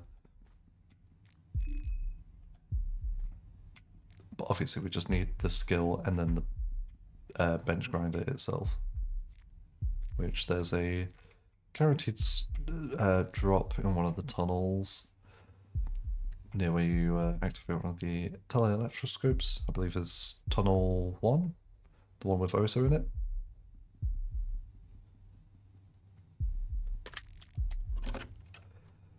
Massimo Terraria. Oh, dude, I love Terraria. Shout out Terraria, honestly. I actually haven't played the latest update though, which I know, shame on me, but I just like when it dropped, I just didn't have the time to, and granted, I've got the time now. I just haven't got around to doing it yet. But I'm a big Terraria guy. It is one of my most played games. I've got like way over 1,000 hours in it. In fact, it might be my most played game. Oh, I was really hoping you wouldn't notice me. That's a big dodge. Oh, come on, Levi. It's now or never. Oh, it's never.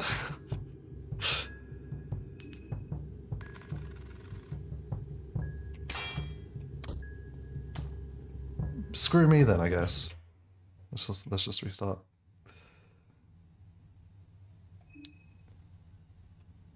Back to the train. I'll skip the intro as well. I'm not actually that bothered about getting the Kasaras. It's literally not going to be possible. So this is literally what you experience in a Masochist playthrough. You'll reset from the very beginning loads of times. And trust me when I say, it probably took me like 30 or maybe even more deaths on my first one before I managed to get a save. At least a save that I was happy with.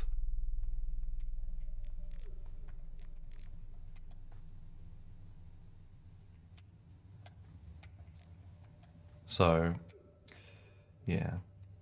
And if we were playing literally any other character, we'd probably have a much better shot. Levi, I just don't like him. He's one of the weaker characters. Please don't ban me for picking Levi. Look, I'm not gonna hold it against you.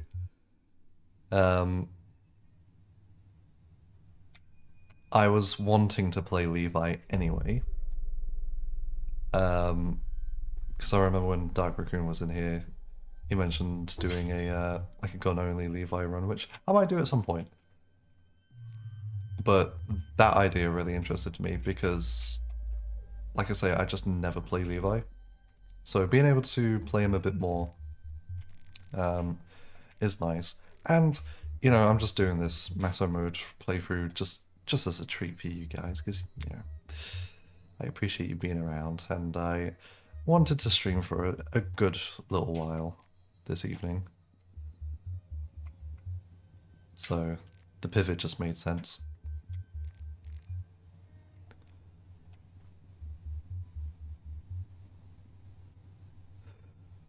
Also, like, is it Mahab or Mahav? Because it's got two names, and I don't know which one is like technically correct.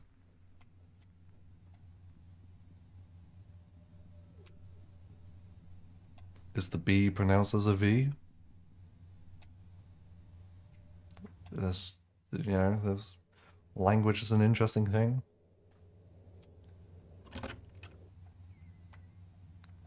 Yeah, I actually wanted to be in here to grab the dirty toilet paper. It's like you know what's a silly little place that I'm just gonna avoid you. Silly little place that has some really funny spellings is Wales. As a Brit, we're right next to Wales. It's literally just attached to us. It is kind of crazy how you can go from like standard British English to Welsh, which is vastly different.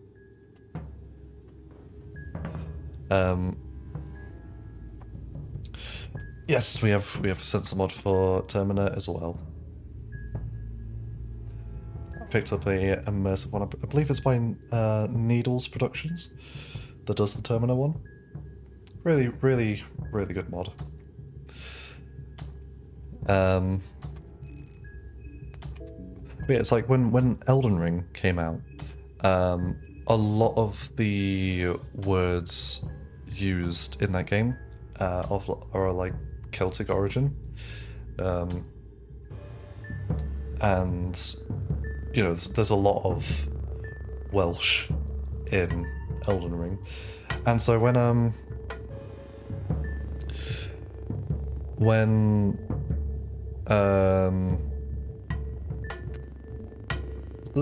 yeah, it was the DLC. When the DLC for Elden Ring came out, I had the Shadow Tree fragments, but it was spelled like Scadu. I don't know the amount of people who were like mispronouncing it because like you would. It doesn't make sense, but that's just how the language works. Oh, you were asking about Dark? Oh yeah. Dark Raccoon did. I know they've made like loads of mods. That are just like the sensor one. Their one is just like just blacks out the inappropriate stuff. I know they've got like an infinite save mod. They've got some like some of ones that I don't remember specifically. They've got a whole bunch on like Nexus or Vortex, whatever it's called now. Which, yeah, quite nice.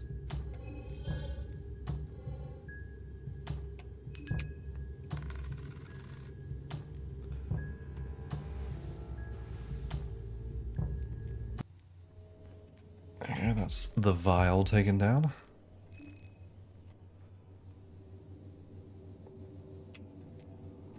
Grab some vodka. That's nice. We like vodka. Actually, don't really like vodka. Not straight, at the very least. Well, I don't drink anyway, so. But back when I did, yeah, vodka was not my drink of choice, not my spirit of choice, I should say. Very much a whiskey guy.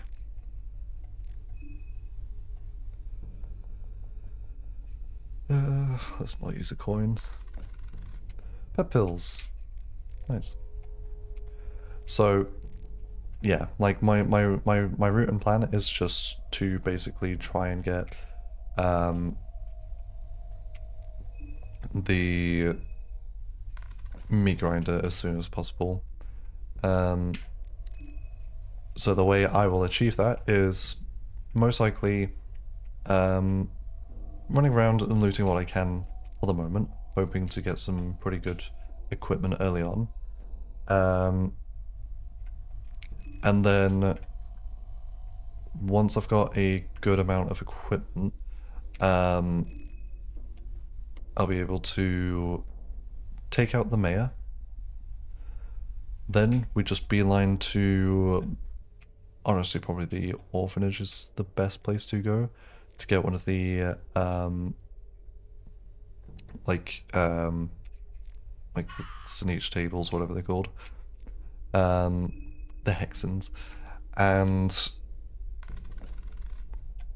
get the spells. Sorry, get the skills for the food buffs, and then try and fight Shorkner, Abella's Moonscorch, and if we manage to defeat her, then we go back. Well, actually, only problem with that route is the table is a one-use one, so the only other place we can level up is Donovan's house, which, hey, Book of Alignment is actually really nice. Which means we'd have to beat Sergal to get the meat grinders. So actually, maybe there's a flaw with this plan. Hard to talk about accents when it's your second language. Yeah. Well, like, here's the thing though. It's not even like an accent thing. It's like Welsh is an entirely different language. It's just a lot of people who aren't from the UK don't realize that Wales has their own language and it's very different from English. Because you just assume, like, you look at the UK, that silly little spot on the map, and you think, oh, everyone there probably just speaks English, like it's England. But like, nah, the Welsh they speak an insane language. I love it, by the way. I think it's a really cool language, but it is just crazy compared to English. And then like proper like Celtic Irish, Gaelic Irish is also it's a little less crazy, but it's still very different. Um, and then that extends to just the way they pronounce the ways words are written. So like the Elden Ring thing, it's like Welsh spelling of jail is goal or gale. That's Gaol, but it's just pronounced jail.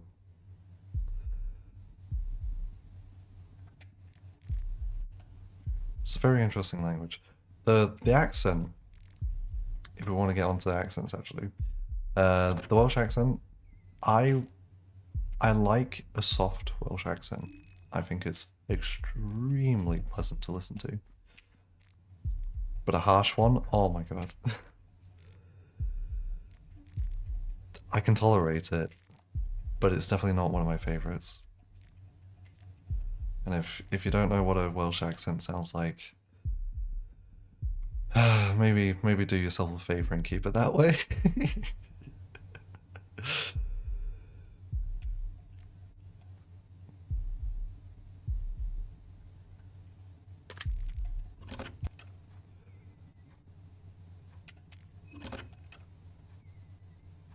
I think I forgot to loot this room on that last attempt. Hey, some more ammo.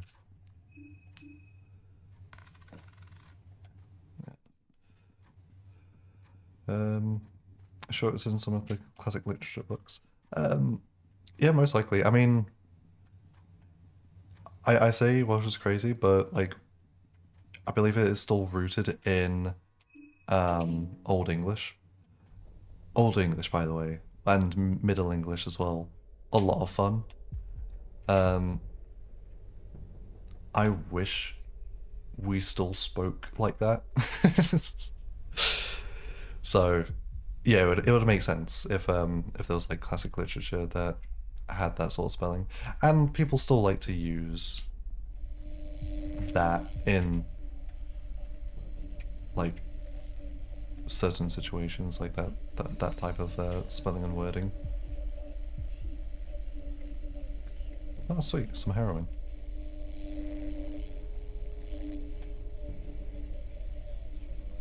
Well, here's a fun little lesson for you lot. What on earth was that noise? I don't want to talk to this man. So I absolutely adore um,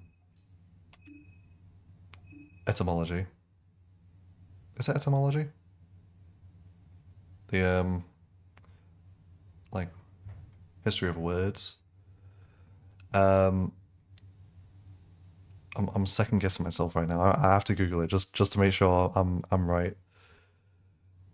Uh, etymology. Yes, okay, I am right. Whew.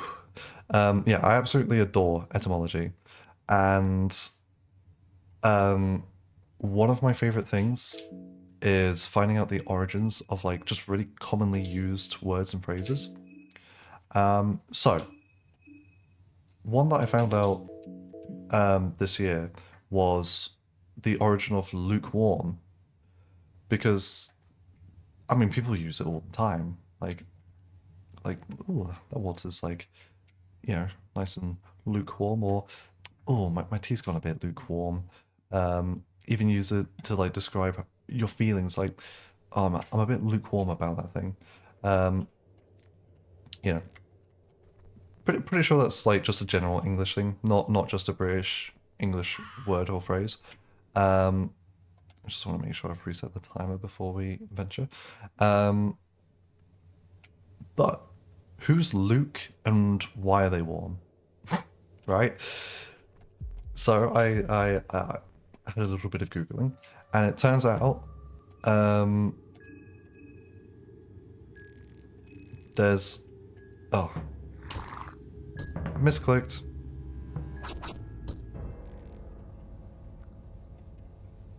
That's entirely my bad. Turns out Luke's got nothing to do with like anyone in history. It's not the name Luke. It's actually an old English thing. Luke, it used to be like Luick, meant like home, if I remember correctly. And so it'd be like home warm, the warmth of a home. You know, lukewarm is sort of like an ambient room temperature. And so that's where the term lukewarm came from. It was just an old English thing of us saying, "Oh yeah, house temperature," essentially, which I think is really neat. And there's loads of phrases like that and words that we use literally every single day, but we never even think like where they came from. History killed me. Yeah, literally. Ah, it's fine. This is already a pretty decent start.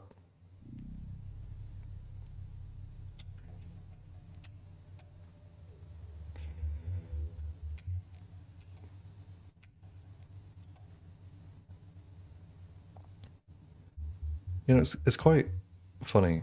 When I was a lot younger, back in education, I I really really just didn't care for like most subjects. Um, and it's so weird how like you come out of school, university, college, and then that's when you suddenly have like you find a passion for those subjects. Um, like I never cared for not history, geography. And now every single day I play like like Wordle type games, but for countries and flags. And I love like reading up on like, you know, the change in the environment, like geological threats and like stuff to do with nature and landscapes and stuff. So it is just so weird how I've just done like a complete 180 on my feelings towards that subject. Same with language as well. Like we had mandatory Spanish and French lessons when I was at school. We also had option for German as well, but for me personally, it was Spanish and French. And I could not give less of a, you know what, for either of them. But now that I've grown up, I'm like, I really want to learn French. So, if only I had, like, had that passion and that drive to learn it when I was at school, it would make me learning it now a lot easier. But, you know, it's never not too late to get into a subject, to learn and become a, you know, a master in it. That's unfortunate. That's another reset. Don't people use it mostly negatively? Lukewarm? Yeah. I mean, it's just because of the context in which people use it. because at the end of the day, it like originally was strictly used to just denote a temperature. You know, it feels like inside of a building. But obviously, as language evolves, especially the English language,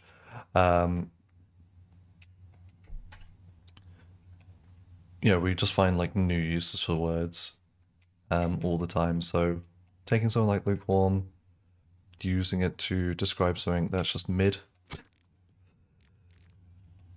or like your feelings towards something is mid. Just sort of like a natural evolution of language, I suppose. It would take too long to type, but just know you can relate. Yeah. I mean, I picked up my main instrument of choice far too late. And I say this in a like a somewhat jokey way. Like, of course, it's not actually too late, but it's just I get down on myself because I think in hindsight, like if only I got into this earlier. But yeah, I only started playing bass properly like a year, 2 years ago. Only started like really being dedicated to it this year. So like I'm very behind. And same with guitar. I've been playing guitar for quite a long time. But what I didn't do is I didn't actually like pick it up for ages because I was kind of like embarrassed to learn a weapon, learn an instrument. Guitar could be a weapon. Don't ask why I was embarrassed. It's a very long story, and we'll save it for a different time. But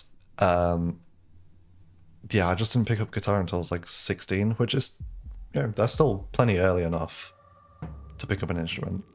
But I couldn't help but feel like, oh, I could have picked this up when I was like actually like a proper child, and that could have accelerated my learning of that weapon. I keep saying wanting to say weapon. What's wrong with me?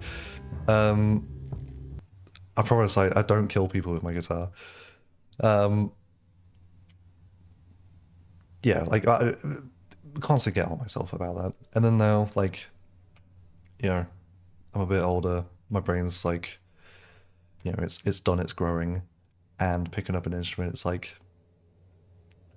a new instrument. Yeah, there's a lot of overlap with guitar and bass, but there's not enough for you to be able to just master it just like that. There's still a huge like skill gap and skill set between the two instruments. It's never too late. Exactly, Ren. That's early. I mean, yeah, no, 16 is early to pick up an instrument, but, and I'm definitely not alone here, a lot of people who are focused on like the creative arts always compare themselves to more successful people. That's just a fact. People do it all the time. I do it. I shouldn't, but I do, and I can't help it. So, you know, you look at some famous musician and you're like, oh wow, like they're so talented. Like how old are they? Or like how old were they when they wrote the song? And then you see that they were like 23, and you're like, what the fuck? You know? If your parents forced you, you'd probably hate it. Yeah, I mean, that's another thing. Like, I'm glad that I've been able to just develop this passion myself. And it absolutely is never too late to pick up an instrument, pick up a skill, pick up a hobby, even change your like main career choice. Like, yeah, it's it's going to be hard, but it's going to be hard no matter what, like, when in your life you decide to make that change. You know, if you want to pick up learning the piano, doesn't matter if you're 15 or 50, learning an instrument is really goddamn hard.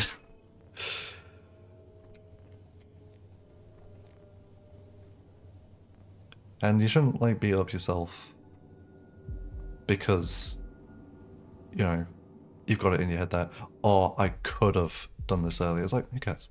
Just do it now. As Shia LaBeouf once infamously said, just do it.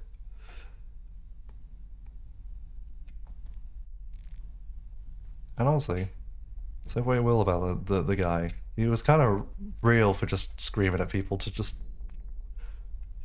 you know, do it.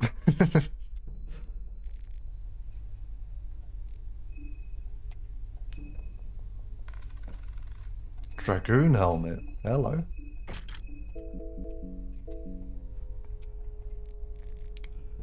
Barely made it out of school because she just didn't like going there. I can relate. Like everyone. That's funny. Yeah, no, I don't be fooled. I am not a model student. I did not like my time in education one little bit. But there was like a lot of compounding factors to do with that.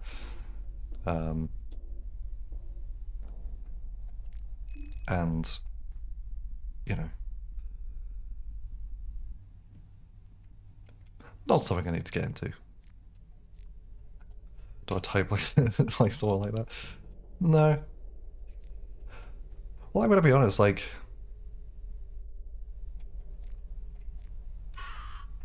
obviously education is very important. I will preface anything I'm about to say with education is important. You shouldn't neglect your education. Stay in school, do college, university, or whatever. Like, you know, very good for you. Both just to develop socially and also just to sort of sharpen your brain. And like give you a more like a bigger aptitude for all the other skills in life that you'll need. However, I can't stand like school. Like I'm one of these people that fully believe that the system is flawed. At least it is in the UK. And to be honest, from what I've heard from talking to people, I think we've got the better end of the stick a lot of the time.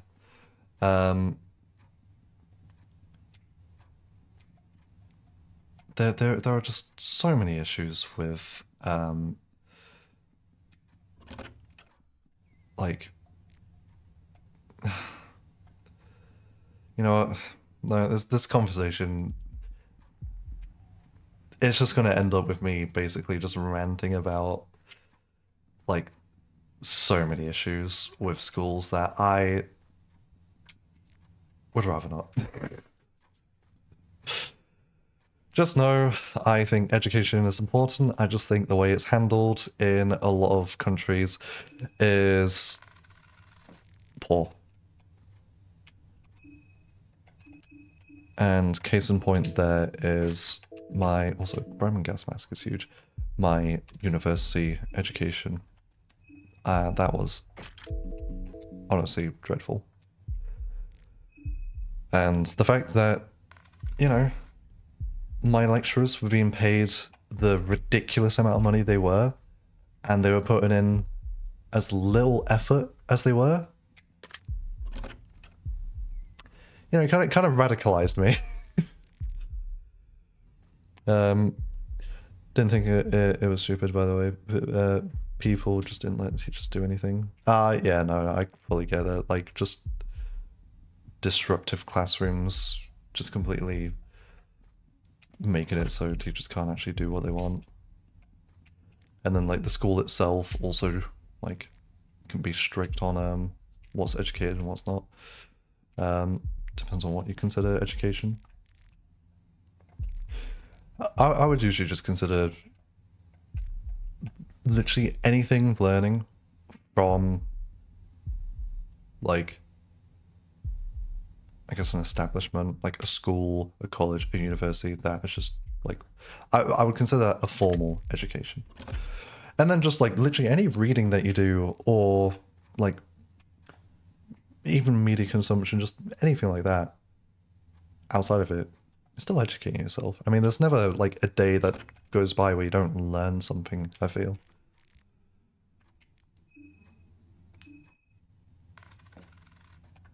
Like it could be something about yourself, it could be something about someone else, it could be something about a game, it could be I don't know, something about a movie.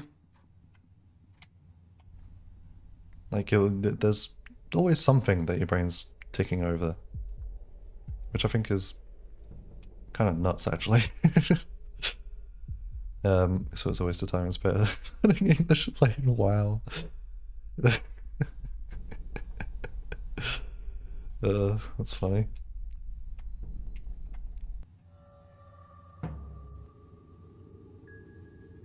I do find it crazy. Like, I've known so many people who've learned English through gaming.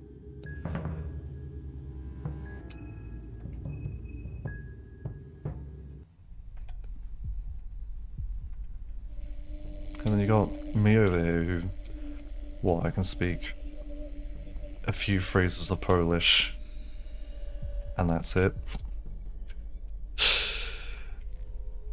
I would love to learn a language, but like I don't know, I'm just putting it off.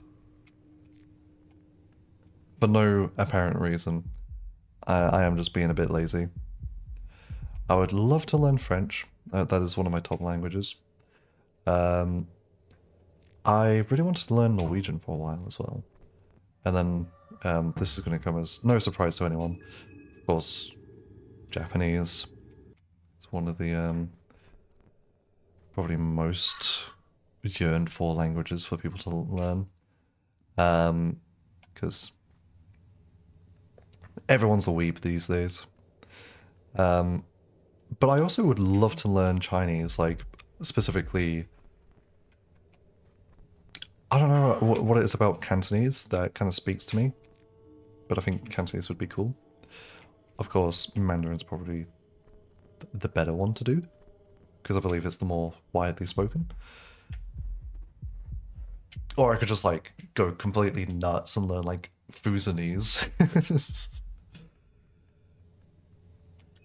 I know it's amazing, but I brought school books to learn Japanese.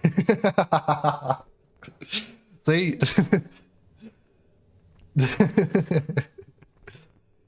That's so funny.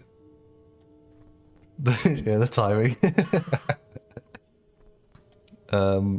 Use Duolingo. See, I've used Duolingo before, but I've actually got a bit of beef with Duolingo because I feel like you just don't learn the language. Like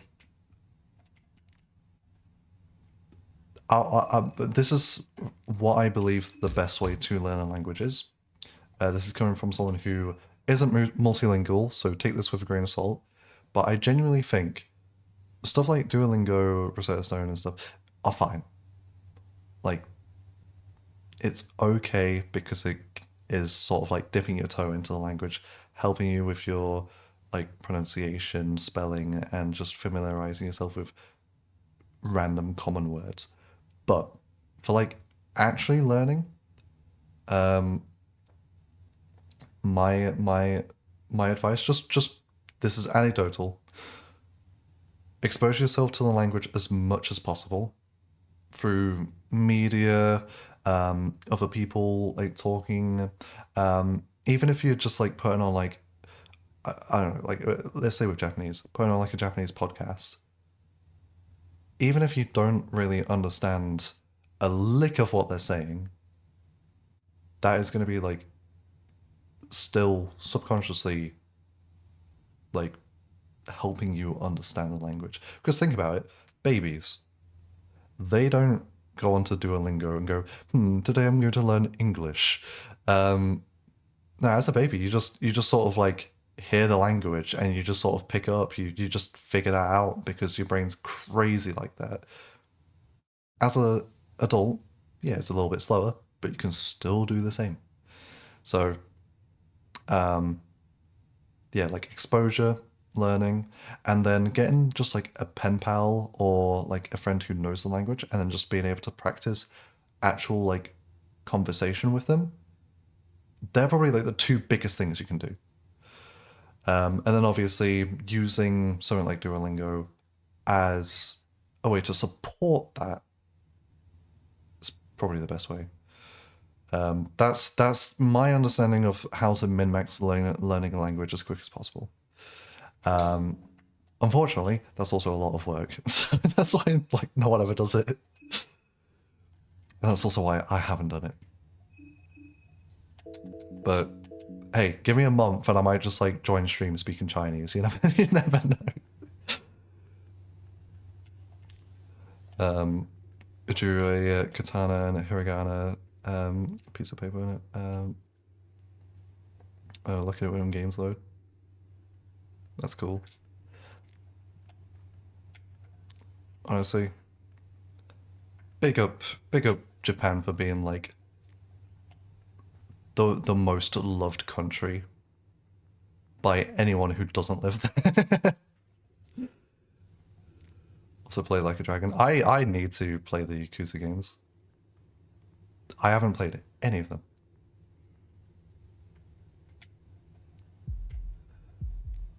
I'm wasting so much time outside. Let's quickly run back inside. We don't want to go this way anyway. This is a death sentence. Quick. I was about to just cost the run. I might still do, depending on... no, we're fine. Yeah, all I know about the Yakuza games is... Obviously, I know about the main characters. I know Kiryu. I know Majima. I know Ichiban. I find Ichiban hilarious. Just the little bits of him that I know about. I know like Yakuza Kiwami. They're the remakes.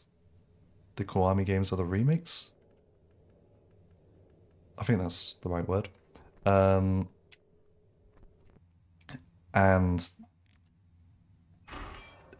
I know that 100%ing those games is an absolute nightmare because you have to play like loads and loads of mahjong, which I don't know how to play. Can't say what game is your favorite out of all the games, but the series is your favorite. Yeah, I know like everyone who's played the Yakuza games absolutely adore them. Unfortunately, I just haven't given them the time of day yet. But I will. It might not be this year, but at some point, I can guarantee I will play the Yakuza games. Is it Yakuza or Yakuza, by the way?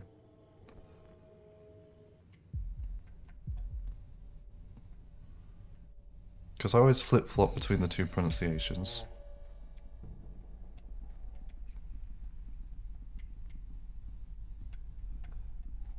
I think I say Yakuza more than I do Yakuza.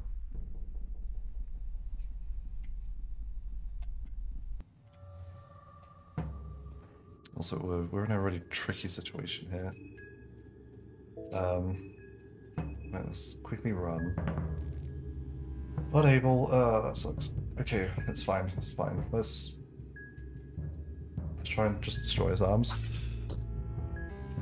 We do no damage because we're starving.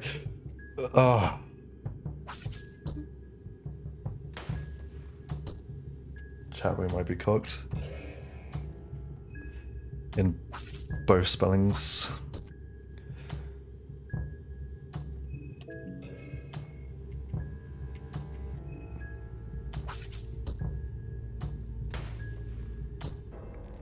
I'm And we are playing the bash your head against the brick wall game mode, so to be expected. I'm just doing this as an excuse to yap. Want an opinion about which one to start with? So, I would assume I start with the first one. Like, actually the first one, not 0, but the first one. But I know a lot of people's gateway is 0, because, you know, it's a prequel and it's, like, modern enough to be easily accessible.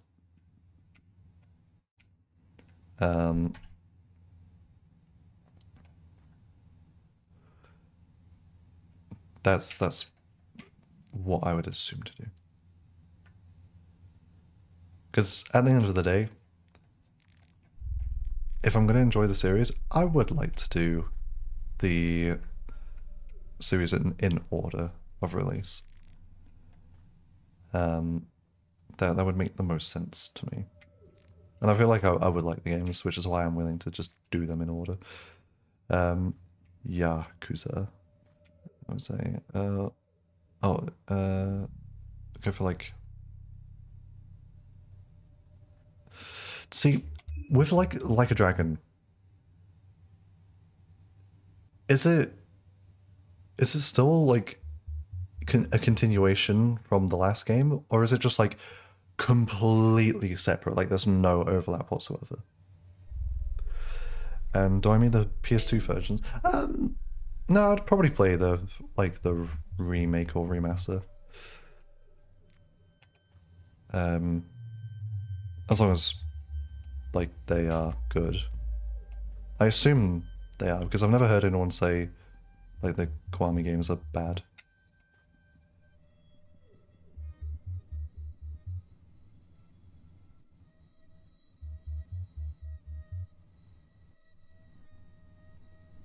The moon goddess noticed me. Oh jeez.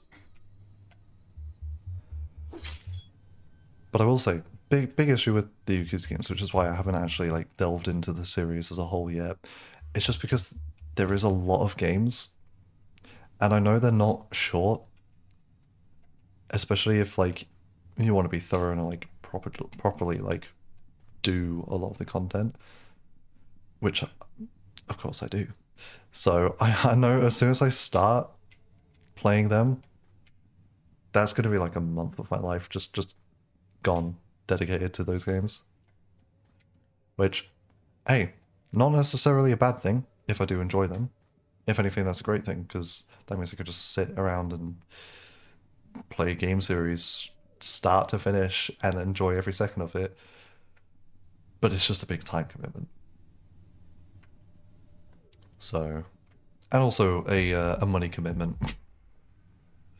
Buying like 8 games isn't cheap.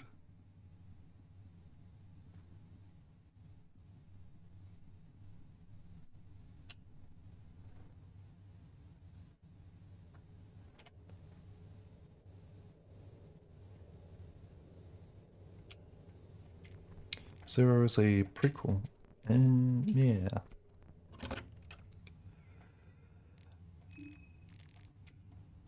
See, I always find it really weird when people watch, read, or play prequels before the originals, because prequel isn't like a prelude. A prequel is it's just a sequel, but before the event. So for like a correct order, a prequel should always be after the original. So I always find it really weird when people do start with 0. I feel like that just shouldn't be the case.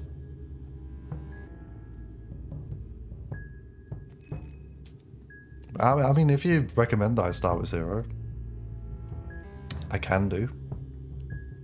If it doesn't really affect the story of any of the other games, and if it's not like going to spoil me too much when it comes to like enjoyable modern gameplay, then yeah, sure.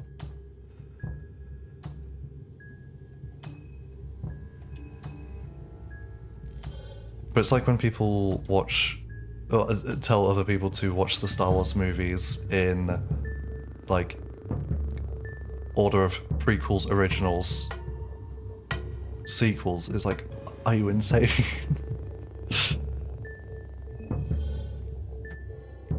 They designed it to be your first. Oh, okay. Well, if that's the case, then yeah, I guess I'll start with 0.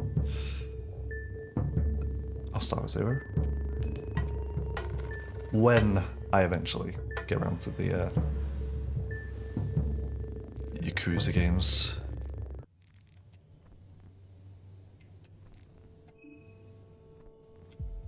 So, brother really just has nothing to loot from. But you know, the Star Wars thing actually drives him up the wall. I know it's not a common opinion to go prequels first, but there are still some absolute lunatics who say that. And not like honestly, I want to level with you. It's not even the fact that I think it's more enjoyable to watch those movies in release order. It's the fact that if someone hasn't seen Star Wars, why would you make them watch one of the worst movies first? Like, I know the Duel of Fates is really cool. Darth Maul is kind of freaking sick. It's got some amazing action bits and choreography and all that good stuff. But the rest, like 80% of the movie, blows. It's really bad. And then the goddamn Attack of the Clones is way worse. Like, you have to sit through like an hour and 30 of pretty bad movie to get to any of the good stuff in that one. Like, at least with the original trilogy, they're all consistently enjoyable. But I will say, Revenge of the Sith is easily the best Star Wars movie. And it's not even close. And anyone who hates on the prequels for the stupid reason of original elitism and thinking that the prequels are just like a bastardized version of the originals, like you know, nothing beats the original. Go fuck yourself. George Lucas literally made the originals, and he turned around and went, "I want to make the prequels as well."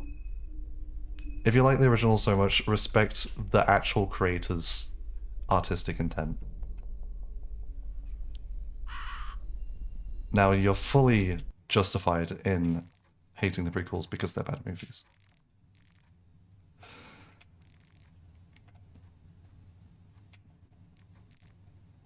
In case you couldn't tell,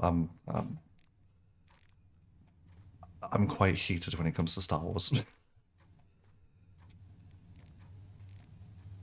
In fact, I've had this argument with a few people where they think, also, we get like notebooks here. What the heck? They think I don't like Star Wars because I don't like half the movies, which is not true. You can like a series and still be very critical of that series. I have the same thing with the Fallout series as well. The series of games, that is. I haven't watched the Fallout show. But like with Star Wars, there's out of the 9 main movies, there's 4 good ones. Or rather, 4 great ones, I should say. Then with the spin-offs, you've got some pretty good ones as well. And then with the shows, it's really just a 50-50. You're either the Clone Wars or you're the Book of Boba Fett.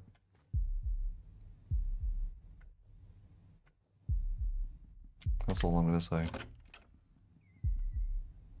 I also have not kept up with any of like the new Star Wars shows because they started churning out loads, and last I heard was there was a Maul show not too long ago, I think.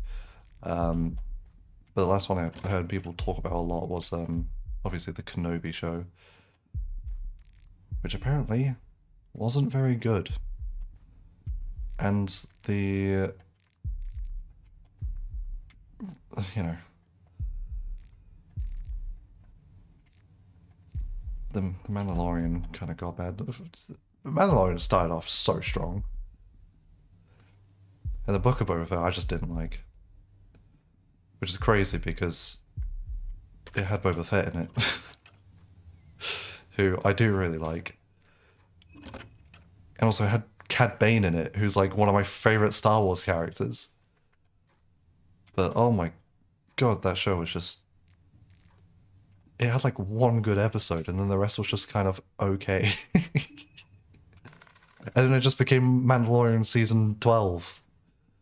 Oh my god, that show actually pissed me off so much. You invested only as far as to get the Lego set from... Yeah, no, that's real. I never actually had any actual Lego Star Wars sets. Although I had lots of Lego. I had lots of Bionicle. Shout out Bionicles. God, that was awesome. I've got a funny Bionicle story, but I will save that for a later stream. If someone reminds me to tell the Bionicle story. But Bionicles are so cool. I don't get why Lego stopped doing them. Like they're not a thing anymore, are they? Like surely they sold well. Like I mean I bought them. Does my money not mean anything to Lego?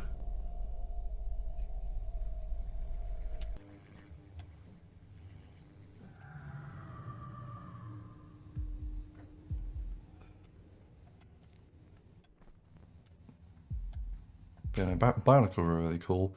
I used to absolutely love just make my own little characters, like not even with the actual minifigure pieces, but just like random bricks and like joints and stuff, just making like little robot characters.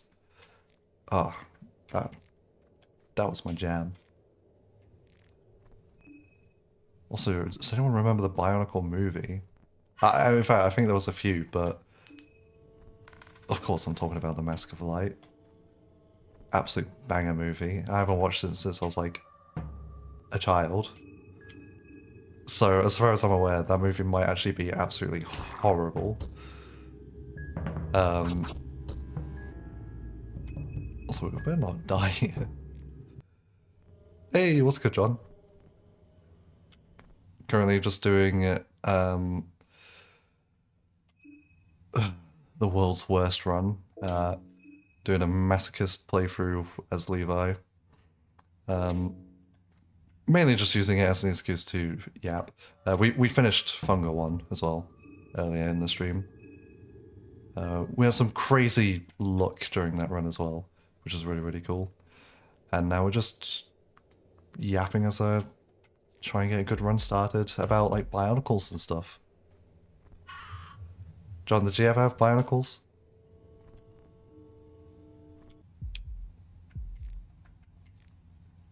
No, a redeem for the gulps. Let's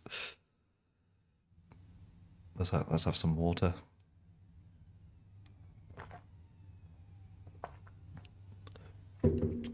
Ah, yummy. I didn't even realize we got an infected foot. We got trench foot. Did I have what? Bionicles. Lego Bionicles. Oh, you might actually be too young for Bionicles. I don't know. How long were Bionicles a thing? They were like the like big action figure Lego things. They look like insect-like robots. They were really, really cool.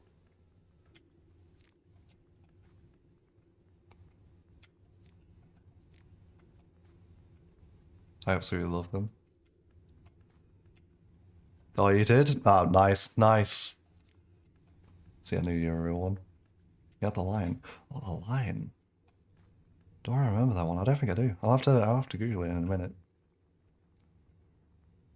I had I had a bunch of like the classic ones. Um, oh my god, what were their names? The only one I can remember is Toatahu, who was the red one. He was cool. I always liked the red ones, the fire ones. Um, although fire's not usually like my preferred type in a lot of media like that. I'm very much like a water guy. Like in Pokemon, I always default to the water starter. Um, I always like the idea of like water manipulation as a power, and it's kind of versatile. It extends to like ice and stuff as well. I just think it's neat. Ironic as well, given how I'm terrified of the ocean. But doesn't mean I don't have a great fascination with the ocean and all that dwell within the water.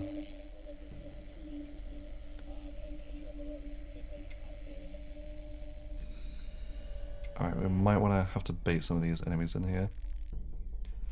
Yeah, Levi, I know it's the television room. Oh, can the Poe not get in here? Also, we're about to... Literally, look at Levi. He is going insane. He is dying. He's going to be starving soon. He's just not having a good time. Brother got on the train. He was like, "Ah, oh, yeah, finally just going to go home. Maybe I'll find some, like, peace and solace here." No. Nothing but torture, anguish, and death.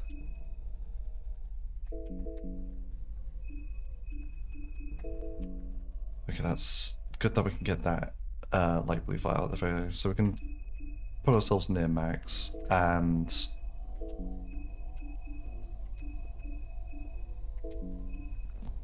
use some vodka and some beer. There we go.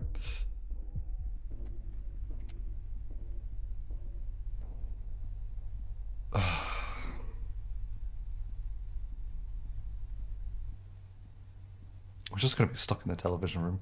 Well, did I have any like good DVDs?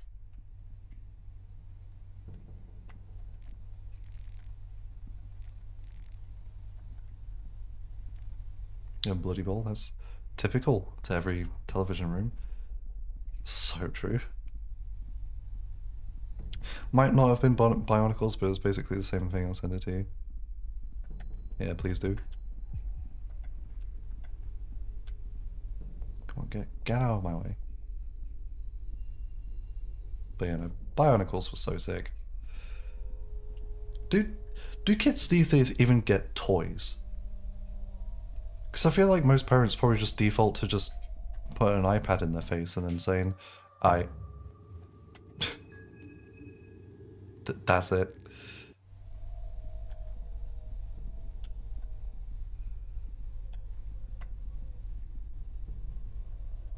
Because like, I don't know about the rest of you, but when I was young, I, we had Beyblades, we had, um, like, even like a lot of kid card games, Pokemon, Yu-Gi-Oh, stuff like that. Um,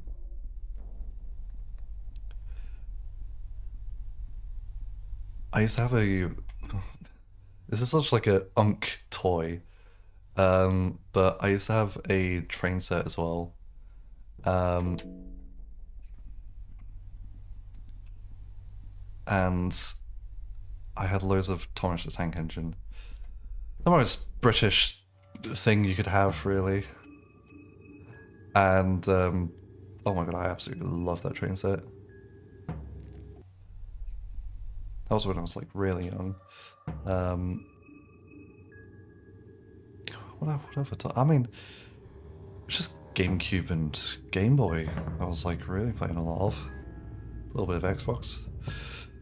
I've had the new way to keep them stimulated. Yeah. Honestly, big up John for being a Beyblade kid as well.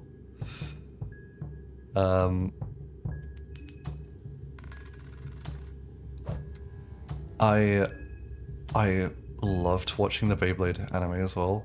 I watched it as a kid, and I was like, "Oh, this is the coolest thing ever." And then I watched it by we were about to get like molested.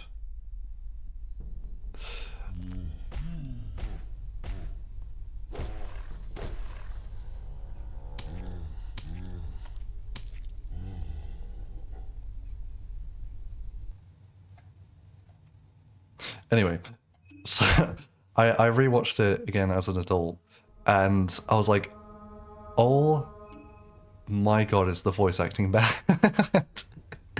Like it is borderline unwatchable. This is the original Beyblade series, by the way. Um, I just finished your workout. Do you want to hear about Russian war? Oh, dude, I used to I'm the definition of a nerd. Um, used to do Warhammer as well. I had a little Necron army. I love my Necrons. I haven't actually done Warhammer in a very long time though. I used to do it when I was a teenager, but I really like Warhammer lore. Um, and all I'm gonna say is big up Trazen for being the realest guy in the entire verse. God, I absolutely love every single Necron character. Why are the Necrons actually just more human than the actual humans? At least the Necrons with consciousness.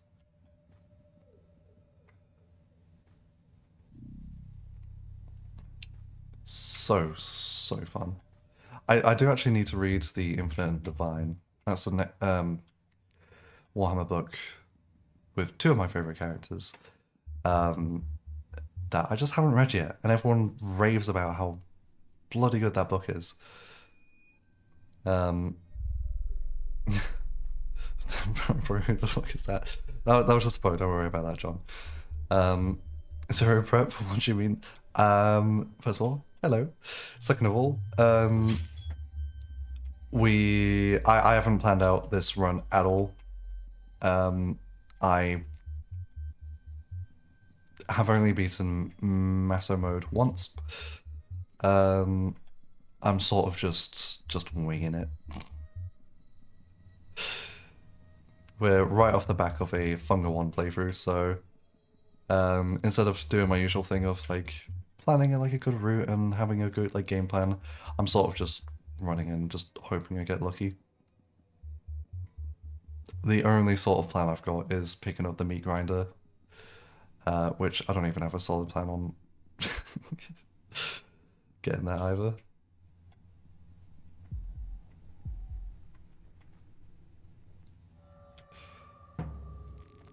Woodsman, get out of here. Leave me be.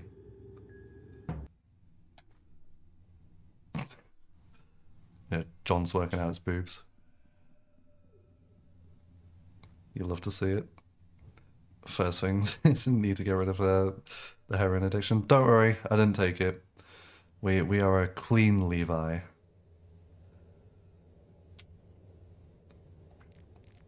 Because I would really rather not get myself any further than I already have by playing this awful mode. I really hope Miro in the next update adds a like Terran Starvation type difficulty. One that's like slightly harder than the base difficulty, but isn't masochist mode.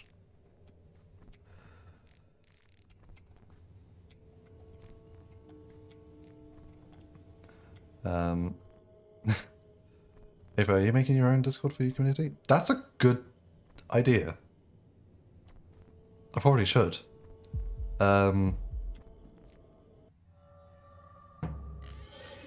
Yeah. I will do that. At some point. I'll probably do it like tomorrow. Clean Levi, a Clevi? So does he get a cleaver?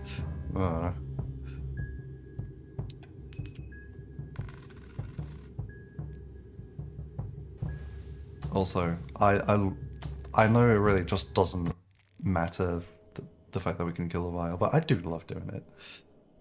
Just because screw that guy. Worm's back.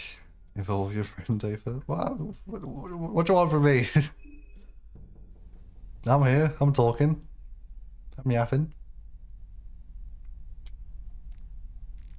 I'll make a Discord as well, because that is a great idea. In fact, let me check um real quick. Do we have the other emotes approved yet? Let me go onto my thingy.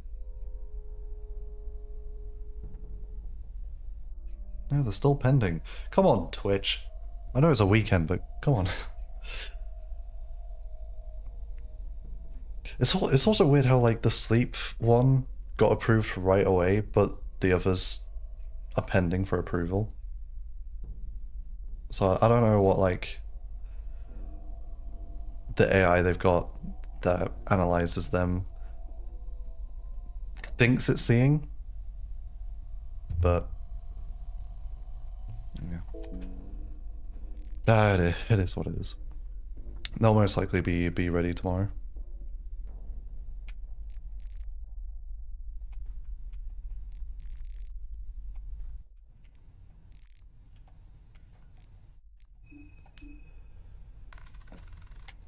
So I'm just going to quickly have some more water.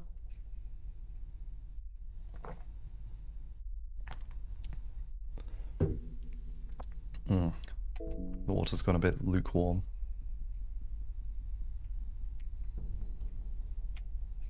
And I'll refrain from bringing up the whole preamble. Did you get to that yet? It's listening for a fair and hungry streamer. True. 24 hours usually takes. Okay. It's just weird how only one of them got approved like immediately. How John, you got a party to go to?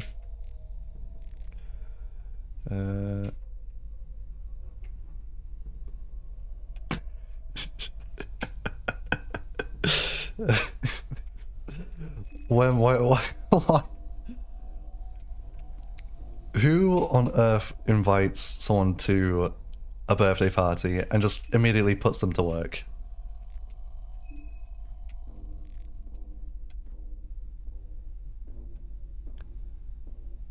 Yeah, you show up. Hi, Worm. Oh, it's nice to see you.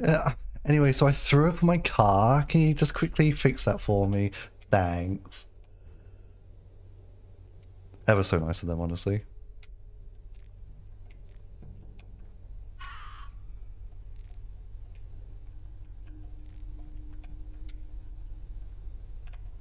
You can't even loot that one. Interesting.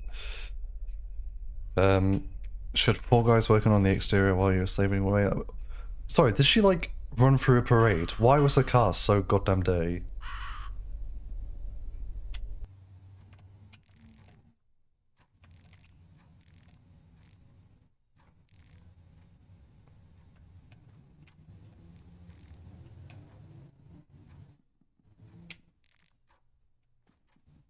I need to know. This friend of yours, they concern me.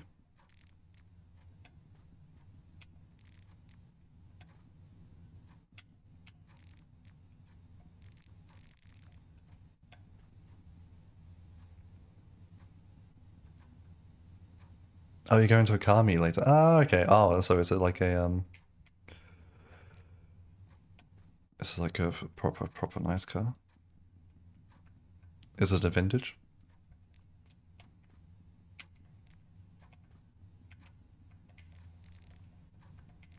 That makes sense why you had so many of you cleaning then.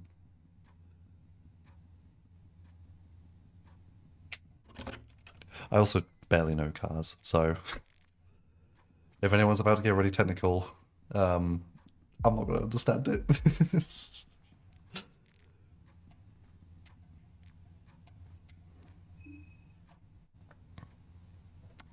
Send Honda pics. It's a GTI, old Volkswagen GTI? Nice.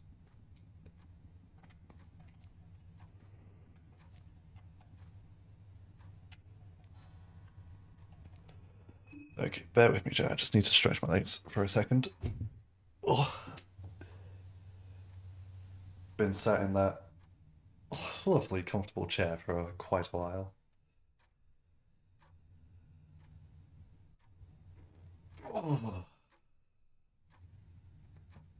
Oh, I don't know if my mic picked up because of my noise cancellation, but my back just cracked so loud. Holy moly! Oh, I love it when it cracks. Show of hands, who likes getting cracked? Don't answer that. Moving on.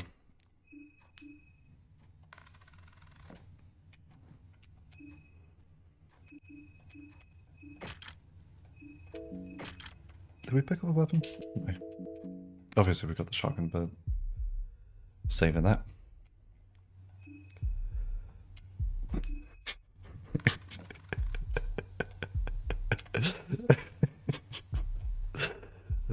You guys make me laugh.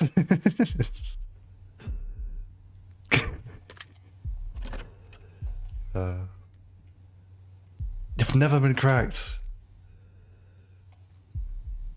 Yeah, to be fair, masseuses these days are quite expensive. It's too expensive to get cracked. Exactly.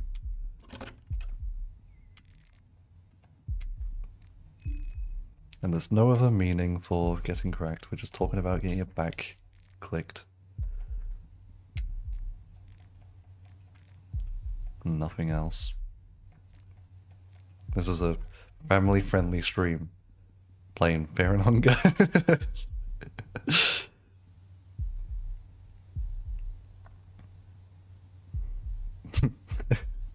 Learn to crack yourself, wow. What?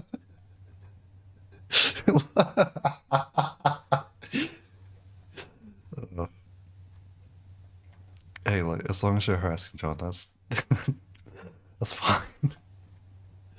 Oh my god, do you need a hand? You do it crazy. Let's get out of the mayor's mansion.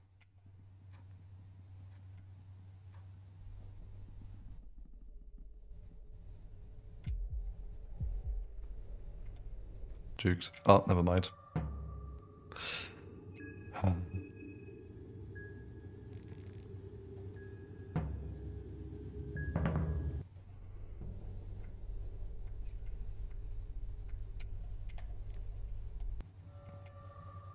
You want handpicks from John? Listen, I'm not going to accuse you of anything, but all I'm going to say is I know a few people who really enjoy hands. I mean, we've all seen JoJo.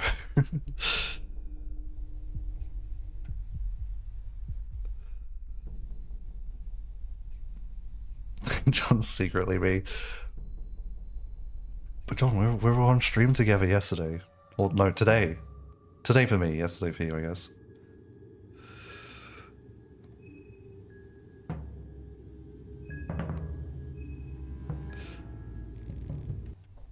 Also, yes, I've got 125 HP. That's one of the things that Levi can start with.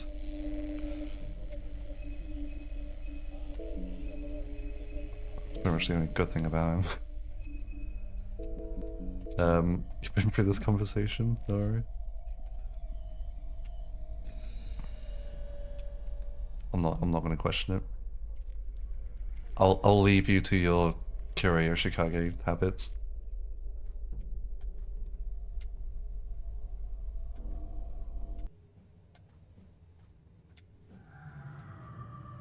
Oh. Oh, what's up, guys? Good to see you. And yes, I did get beaten by my dad.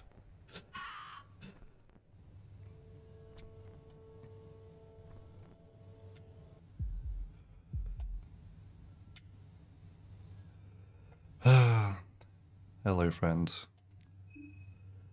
Let's take a moment to collect ourselves. Did you even finish part 1? You watched us finish part 1.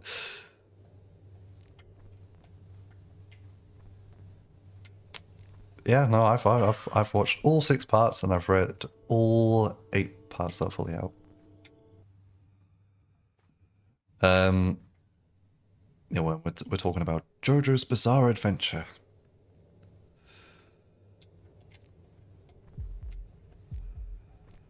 Good old John Yule and his silly shenanigans.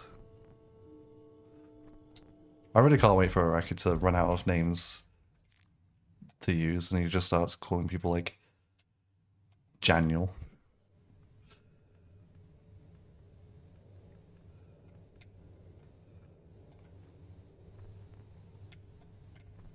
Also, yeah, I have not started part 7 anime yet. I know I should, but I just haven't yet.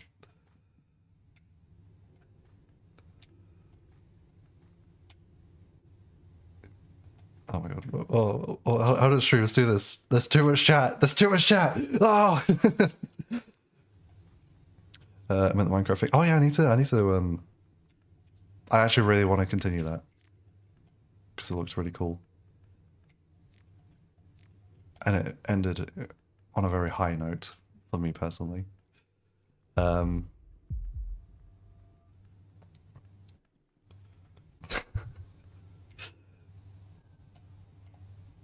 Someone, why are you being so mean in a affectionate and light-hearted way?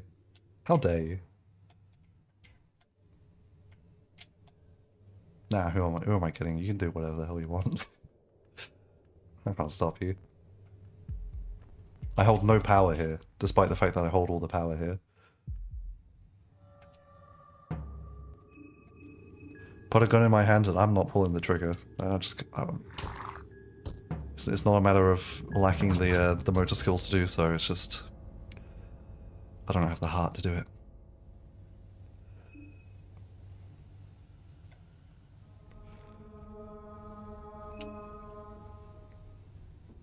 Also, we try again. We just keep going. Yo, what's good, Arcane? Where the hell is Ragnvalder? He's in a better place. Yeah, no, we finished our Funga 1 playthrough earlier today. Got ending B. Tried to get ending, whichever one it is where you fight the guard. Unfortunately, things happened. So we just, unless an absolute miracle occurred, we just wouldn't be able to do it. So I'm torturing myself on Levi for a few hours just to keep the stream going and just to yap with everyone. Did you still fucking a positive way? Honestly, I respect it. As a British person, I'm very familiar with horrible insults being affectionate. Because we say some genuinely disgusting things to each other.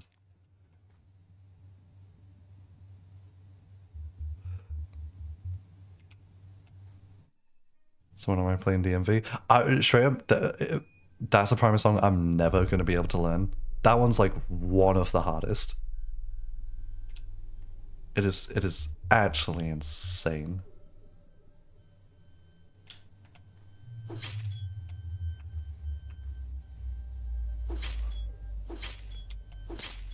Found Enki to be much more fun than Ragnvalder. Completely valid. I think starting with a spell, or like, at least options for spells and like necromancy and stuff, it's just really fun. Enki is the goat, yeah. Enki is ugly though. Careful, Arcane. Where might get you with that one? That's her husband you're talking about. Department of Motor Vehicles, yeah. Yeah, for a bit of context, DMP is also a Primus song. Band I absolutely adore, and a band that I've been learning a lot of songs of on bass. Unfortunately,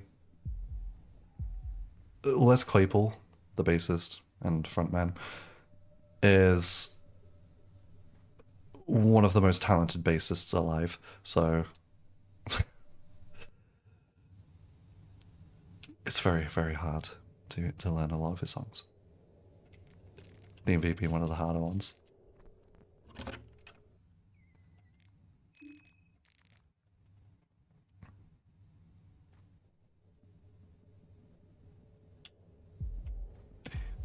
He is not ugly. He's something.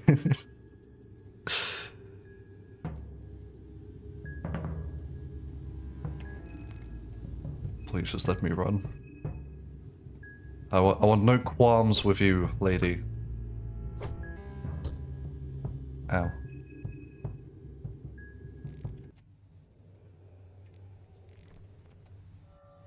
Oh. Leave me alone. Make like my favorite Michael Jackson song and just leave me alone. Very underrated song, by the way. Awesome music video as well. I'm not the biggest Michael Jackson fan, and I won't make comments about his personal life because there's no need. But yeah, he's got some bangers once you like actually delve into his discography a bit more.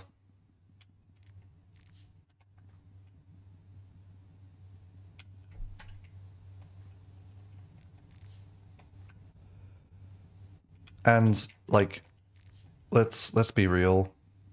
If it wasn't for him, we wouldn't have Zoolander. So, yeah.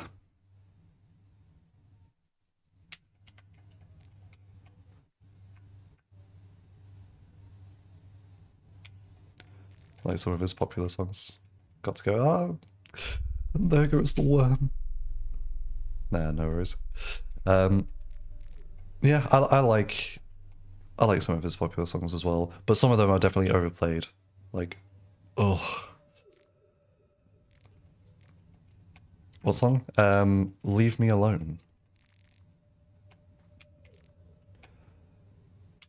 It is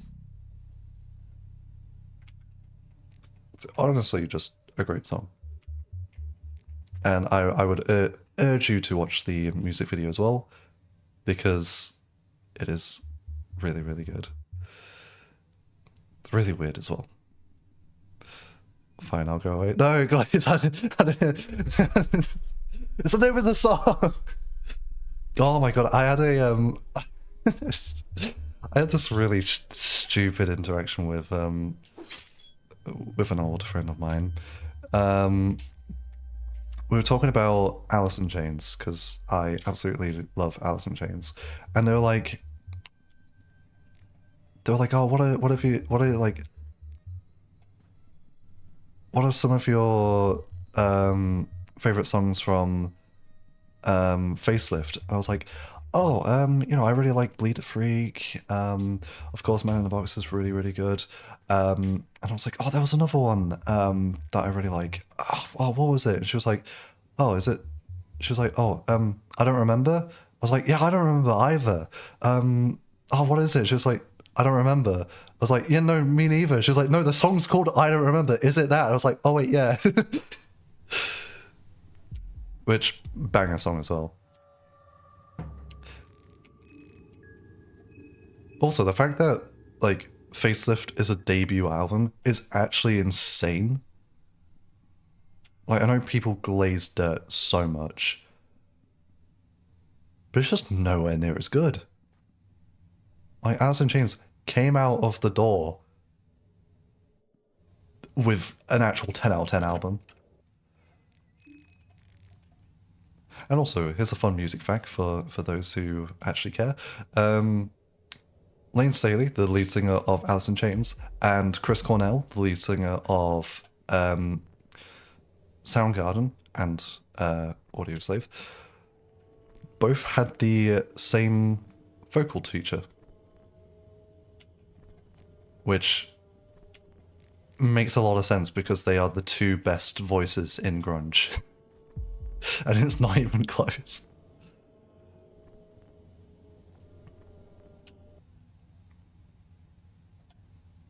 I love Soundgarden, by the way, as well. I think they rock, and also Chris Cornell has one of my favorite voices in music. And also he's sexy. So...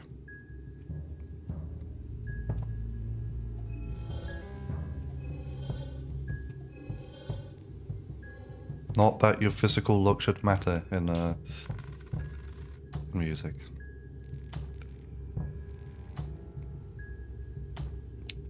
John, what are you streaming tonight? No, John, I can answer that. Not to sound uncultured. What is that? So the bands that I'm talking about are grunge bands. You might be familiar with Nirvana.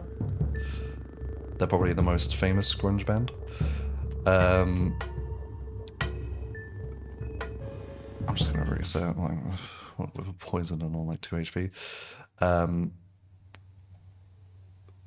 Yeah, Nirvana, like just the band everyone knows about. Not Nirvana, like the enlightened state a Buddhist would reach. If you're familiar with like 90s music, you've probably heard some grunge somewhere. If you haven't before, absolutely, Glaze. Check out Alice in Chains. They are a great band. I think they're probably one of the best ones to listen to. And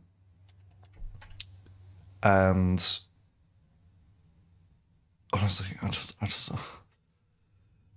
like they're just so much better than everything else in that in that genre. APPRP, just gonna see how someone else is doing real quick. No worries. It's absolutely fine. Yeah, Kurt Cobain. Not really into the grunge scene. Honestly, Glaze, I was the exact same. And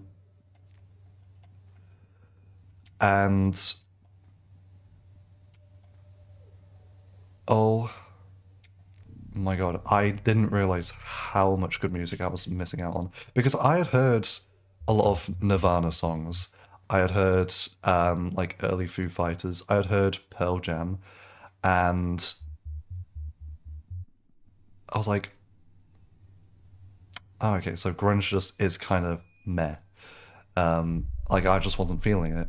And then I gave Alice in Chains like a good listening to, and I gave Soundgarden like the time of day. And oh my god, those two bands like are so much better than their contemporaries. Also,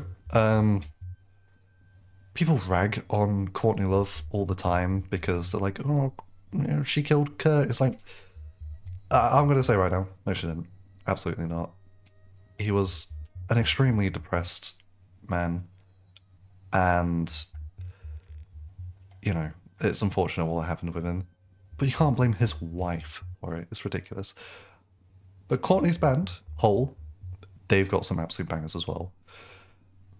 Give me a song and I'll listen to them right now. Okay, let's start with Alice in Chains, and let's go with my favorite track from Facelift. Let's say, listen to Bleed the Freak, because it's got some great vocals from Lane. It is instrumentally really fun. It's just a great track. So yeah, guys, give that one a listen to. So that's Bleed the Freak by Alice in Chains, and let me know if you like them or not. You're not obligated to like them. Obviously, I will respect it a lot more if you just know what you like, and if that's one that you don't. Leah, am I winning? Yes, I am. Thank you for the follow, by the way. And when I say yes, I am, I'm not. I just got off the back of beating Funga 1. It wasn't my first playthrough, but it was like a fun little, like, you know, showing off content playthrough. Um, I'm just torturing myself while I'm just chatting with chat. Chatting with chat. And also, Luca, let me get that gulp in for you.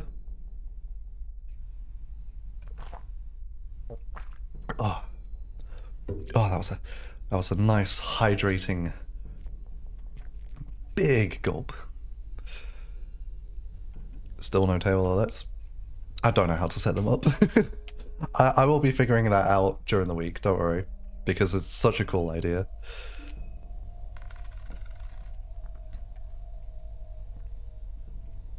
They probably won't. What I'll probably do is actually just like a little visual, just on the side near where my little cam is, just so it doesn't interrupt much of the gameplay or immersion or anything. Because I value my viewers' viewing pleasure, and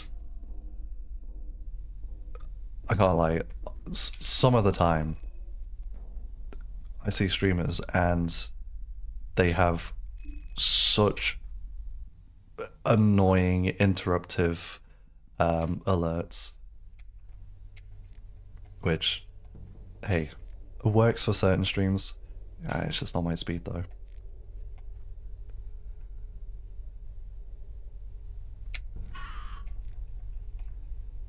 Name your god and bleed the fray. Oh, I've got it stuck in my head now.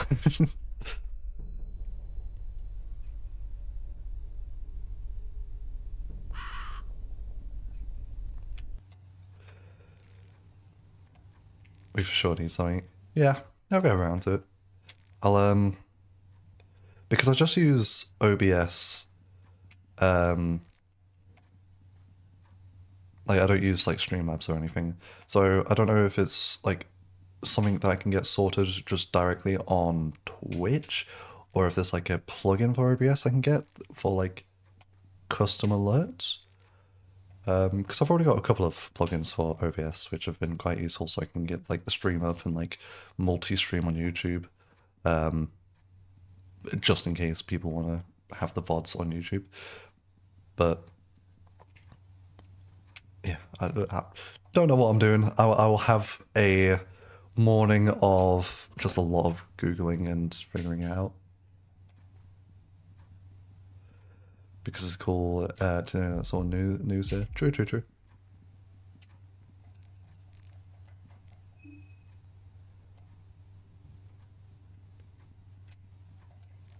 And plus having like a visual when someone absolutely nuts like Flash shows up and gifts like 8 subs. You know, you can have like a little something just to let chat know that that just happened. So I'm not just like sat there being like, oh my god, oh my god. Although I do think with gifted subs they do just like show up in the chat anyway, but just in case anyone didn't have the chat open.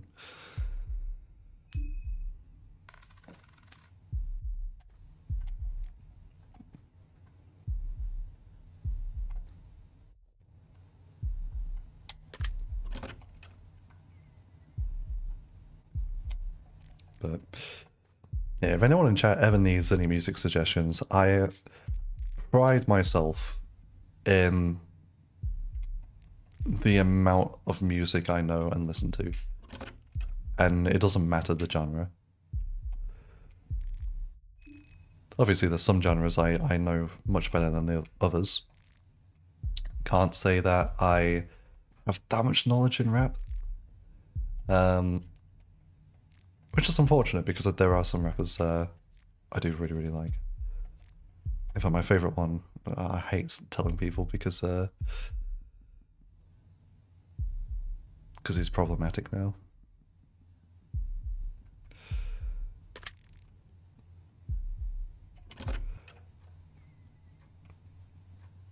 Ah, you're back.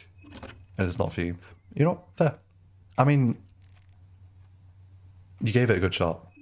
That's one of like the better bands, and personally, it's just one of my preferred songs of theirs. So, yeah, if it's not for you, it's not for you.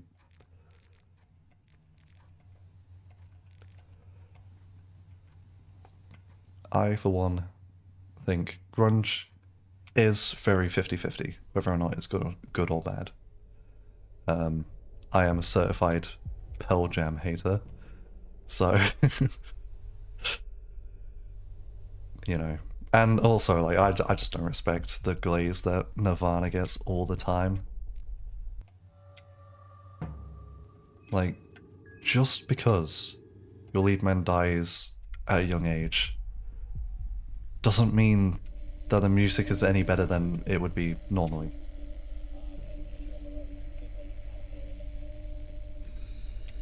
Not, like, disrespecting the fact that Kurt Cobain passed away, because it is very tragic, and I think everyone can agree it would be really cool if he didn't. But people, like, that's all that people ever talk about. It drives me up the wall. Just more of a hip hop guy, I guess. Completely valid.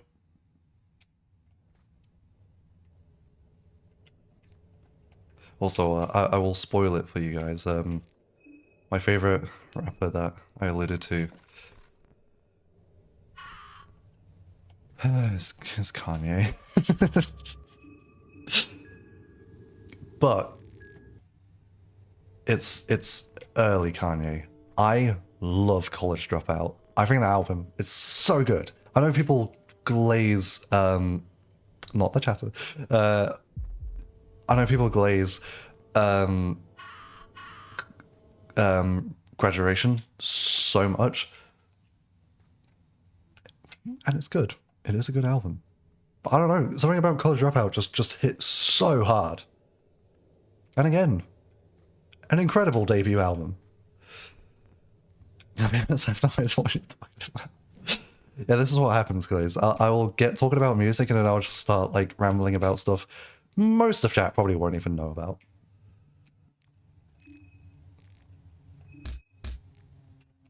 Don't even get me started on like my jazz side of things. Because there's some bands there that I listen to that literally have like a few hundred plays on like YouTube and Spotify and stuff. You know, I could say a big jazz-oriented band, you know, like, of course, Steely Dan's one of the most popular like jazz rock bands. There's a lot of prog bands that you could consider jazz bands. Obviously, one of the biggest ones being King Crimson. But then if I mention Tin Pan, no one's listened to Tin Pan. Like they're so niche, but they're so good. Bartender's Songbook is like a phenomenal album. Not a big Kanye fan. Completely valid. You don't have to explain yourself to me whatsoever with that. He is a controversial artist alike, not just because of his actions and things that he's stupidly said, but also he has made some fucking insane music. Oh no. We might be screwed here. Got some new Name Your Price albums from Bandcamp, from bands I knew nothing about. Feels good. Nice. There's a British band that I only recently found out about called Don Broco, and they're a metalcore band. Not my like biggest genre, but what's really funny about them is they don't look like a metal band at all. They just look like a bunch of like British dudes who shop at like Totman. And they've got a music video that makes me laugh so much. It's the music video for Thug Workout. Again, as a music video, I just urge you just to look at for 10 seconds and you'll see exactly why it's so funny. Also, we're just screwed here. Let's see if we can run it and then fight the rifleman, I guess. Only listen to his mainstream songs. But for Kanye, yeah. I mean, that's fair. He's still got some, like, real weird mainstream songs.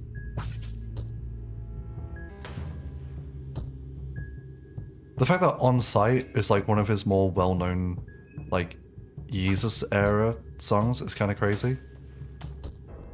Like, what do you mean my grandma knows that song that is just R2-D2 beeping for, like, 3 minutes? That's not a real anecdote, by the way. I don't have... First of all, my grandma's not around anymore. But she definitely would not know On Sight by Kanye.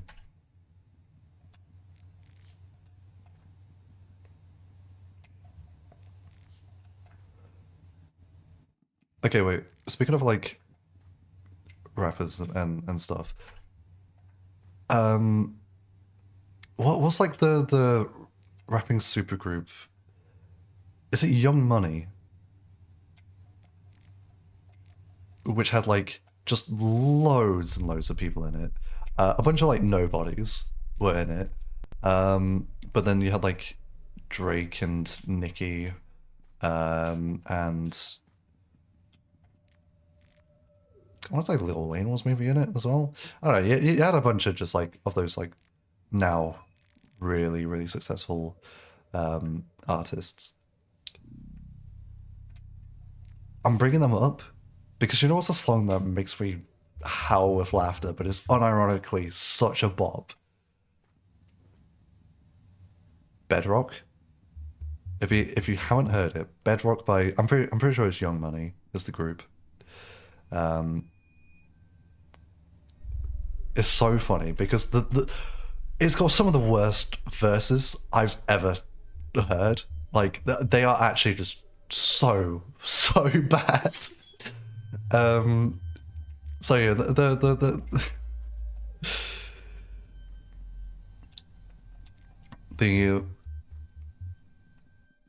rap song with a bunch of rappers in it has terrible rapping in it.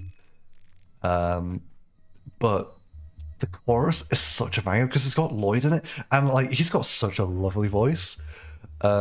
He's so underrated. He should have been like on the same level as like Usher and Akon, but he just wasn't, unfortunately. Like he was still pretty big, but it wasn't nearly as successful as those two. But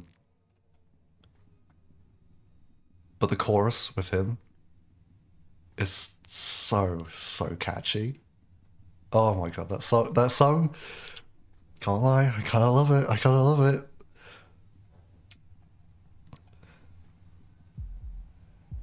Call me Mr. Flintstone, I can make your bed rock you. So funny and so good. You know, I've seen a streamer do a Levi run that used only guns. I do want to do that. I think it would be really fun to do. Like a more restricted run. Too many cooks. Yeah, literally. That's the big problem with like those super groups. Especially that's I'm not a K-pop hater. I'm gonna preface this right now. I don't hate K-pop. I think it's a over-hated. Uh-oh. We're probably no, we could probably just kill this lady. I think it's an over-hated genre. However, I do think there are some very valid criticisms you can make with the industry itself, and how exploitive it is. But one just pet peeve of mine is these, and it's usually the male ones, these K-pop groups with just way too many members. You know, you'll have like a K-pop group that's got like upwards of 10 people in it, and you know you'll have a song and it's like each one of them have to have at least one line, and so it's just like flipping between like all the members, especially when it's a really short song. It just feels like they're rushing just to make sure everyone gets a part, and it kind of just ruins the structure and flow of the song for me. So that's one of the biggest issues I have with K-pop. However, I don't hate K-pop. Here's a bit of a deep cut. I like Block B, for God's sake. That's how you know I'm serious. I love bringing up Block B to people, because if you know, like, if you're a diehard K-pop fan and you hear me just never talk about K-pop and then name drop Block B, they're like, oh, okay, wait, he's got ball, like he's got ball knowledge. He knows what he's talking about. Definitely hated K-pop back then. Now I occasionally scorn at them. I will say, one of my funniest things, one of the funniest things is Psy. We all know him. We all love him. Gangnam Style. He's sort of like the most popular, if not the most popular, K-pop people or artists ever. I mean, there's no understating how huge Gangnam Style is. And then it wasn't even just Gangnam Style. He had like Gentleman and you know, there was probably some others. I don't remember them right off the top of my head right now. He's also like one of the better K-pop influencers, because he doesn't promote a lot of like the really scummy stuff towards his fans that a lot of them are, granted, forced to do by the companies they work for. He doesn't do any of that stuff. He's very like fan friendly, which I have immense respect for. He's an outlier in a industry of really, really scummy practices. So I'm glad that he's a lot of people's introductions to K-pop, because he's one of the better ones. Your library starts at 2000 and ends in 2023. Oh man, there's so much like before the 2000s though. I went through a huge phase where I pretty much just listened to nothing but 70s classic rock and prog. So yeah, I'm a big Led Zeppelin fan. I think they're great. I won't comment on the band on a personal level, because it's not my place to. But musically, I do really like Led Zepp. I think that was a weird glitch. I really like Blue Oyster Cult. I think people definitely should listen to more than just Don't Fear the Reaper. I absolutely love Yes, and I think Close to the Edge is a 10 out of 10 album. And Close to the Edge, the song from the album, is a 10 out of 10 song. If you're willing to listen to an 18-minute long prog song, which I know is not everyone's cup of tea, so don't worry about it. But for me personally, I adore that album. Other prog bands, I absolutely love the Moody Blues. They're one of my favorites. King Crimson, I absolutely adore. Pink Floyd, I like, but they're so overrated. And I think The Wall isn't as good as everyone says.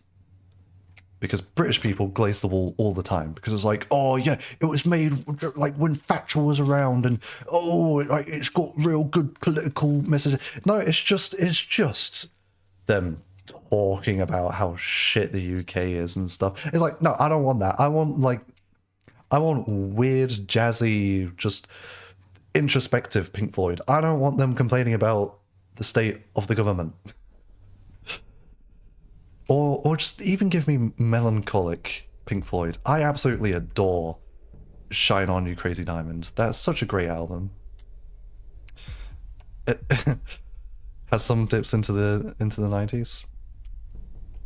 Yeah, I mean, to be fair, if you're listening to some bands from the 2000s, they're bound to have formed in the 90s. 18-minute song. Yeah, so prog rock has a lot of really long songs. Usually they will average around about like the 8-minute mark. Close to the Edge by Yes is an outlier. It is a very long song for the genre anyway. But it's a great song. It is so good.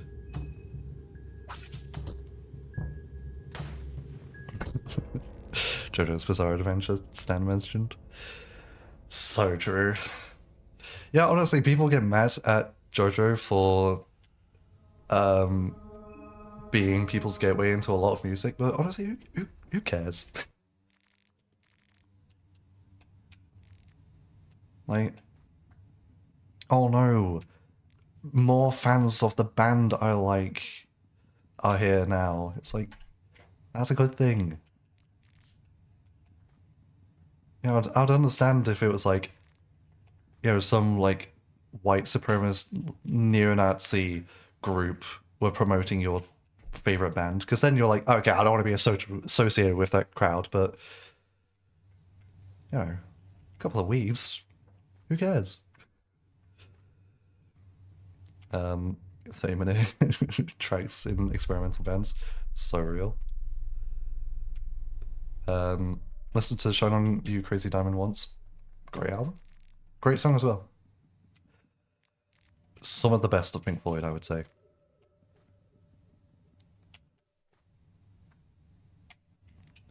Started listening to November Rain because of Jodie Sand. Can I just say, first of all, November Rain is one of my favorite Guns N' Roses songs. It is great, and I'm so happy that Araki used that as a namesake for one of the main JoJo stands. Also, the stand itself visually looks awesome. One of the coolest. I absolutely adore how it looks, and we're so glad he went away from just a humanoid look for the main JoJo's stand. I'm so glad he just went with like a weird tripod, like War of the Worlds looking thing. It's so cool. And I'm gonna have a very hot take as well about Guns N' Roses. I think you Use Your Illusion solos Appetite for Destruction no diff. It is just such a more versatile album. Well, double album. There's two Use Your Illusions. They're so much more versatile. They have honestly much better like hit tracks. And like Appetite for Destruction, I love. I do think it's a great album, but you are really kind of just listening to the same song like 10 times in a row. And the only reason why people glaze it so much is because that's where all of Guns N' Roses' like biggest hits are. But like, you know, there's more to the band. And also, I've gone on about this to so many people. Sweet Child of Mine is one of the worst and best songs they've ever written, because the first half of it I really wish I didn't have to listen to ever again. But the second half of it, from Sasha's solo onwards to the like where did we go now bit, oh my god, that is like a 10 out of 10 part of the song. It is so good. Should you listen to more Guns N' Roses? Selen, if you like November Rain, absolutely give the rest of Use Your Illusion a listen to. There are some great tracks. I mean, hey, if you want a JoJo reference as well, Civil War is a great track from, I believe, Use Your Illusion 2. They've got an iconic cover of Knocking on Heaven's Door as well. Like the Don't Cry, there's two versions. Both of them are really, really good.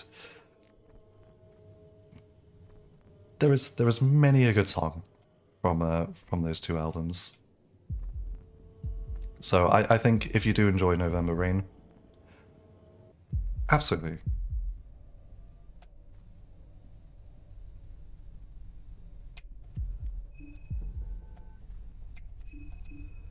God, I love talking about music. Can you tell this is like probably my number one autistic hyperfixation is music. Hunger, yeah, it's 2 or 3. It's somewhere up there. But oh my god, music. Only have 3% on your phone, so you have to go. Oh, no worries, Luca. You've been here for quite a while, so I do appreciate you tuning in anyway. I'll most likely be live tomorrow as well, so hopefully I'll see you then. But you take care anyway. You heard Don't Cry's original version on the car with your dad. Was it your dad who was listening to it, or was it just like on the radio? Because if it was your dad who was listening to it, then W taste.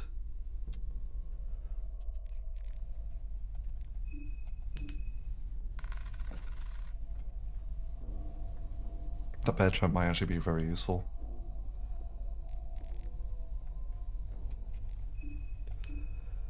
My dad doesn't know English, so I'd singing it too. It was so awesome. That's so funny. That's actually really, really cute. Yeah, apparently he was a fan. Oh, nice.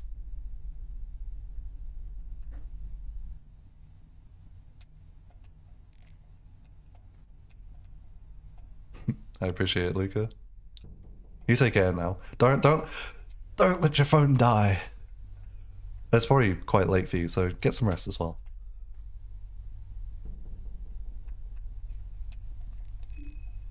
Um. Yeah, wait, Selen, since you're a big JoJo fan, I also want to say one of my favorite bands that fortunately has. Oh my god, Civil War, sorry. Civil War is a crazy, crazy good Guns N' Roses song. Like, I can't stress enough how good Civil War is. Like, I feel like I just kind of glossed over mentioning it, but I need to emphasize that's one of my favorite songs of Guns N' Roses. It is so good. And I also love the stand design in Part 7. It's one of my favorites. It looks so freaking cool. But, you know, talking about, like, JoJo references with music, I love Moody Blues. They have some crazy good songs, and if I just had to recommend an album and a song for the Void to listen to, it would have to be album of theirs. Question of Balance.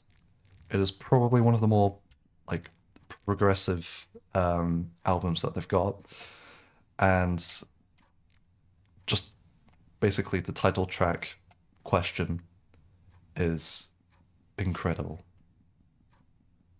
It is all parts epic, like gentle. It just speaks to the soul, and it's so good. Oh my god, I love music. This is why I'm excited to actually do like a music stream,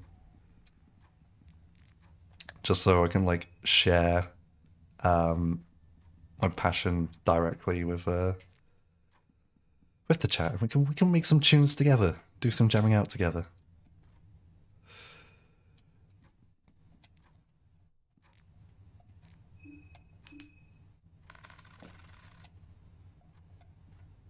Rusty pipe, not really useful. You could do a music stream. Yeah, I will. We'd have to take down the VOD though. Well, oh, that's a good point actually, because if I'm like playing along to any music, that's no biggie though. Oh my god, I don't know if like anyone remembers this, but like I think it was a few years back. There was like some Twitch event going on, and they got Metallica on a live stream, like the band itself to play live, and like Twitch's like automated system muted the stream because it was like copyright music. How embarrassing is that? Like the company itself going out of the way to get one of the biggest metal bands in history to play for them. They muted them halfway through. I'm pretty sure Metallica was probably like really pissed because, like, I mean, especially Lars, he's got an ego the size of Africa. So I can't imagine they were happy about it. But oh my god, what a disaster! Yeah, Twitch, honestly, like multi-dollar company. Or at least it feels like it sometimes. God, but that made me laugh so much when I heard about that.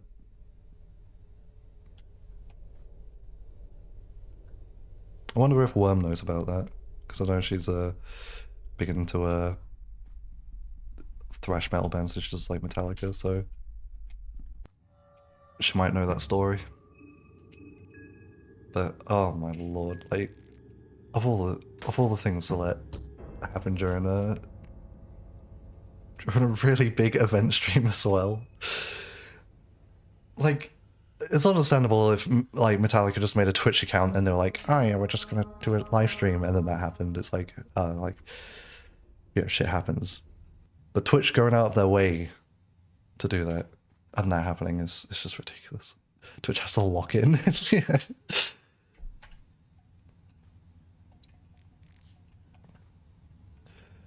I've got so I'm very much an amateur when it comes to making music. And I don't do it nearly as much as I should. I do enjoy doing it, but it's just I very much have to be in the right headspace to put something together. And I'm currently trying to find out how to make music for myself, because that's something I've always struggled with, like doing something for myself. And so when I do a music stream, I think it'd be really cool to like have a bit of chat input as well and sort of like write a song together, because it'll be good practice for me as well.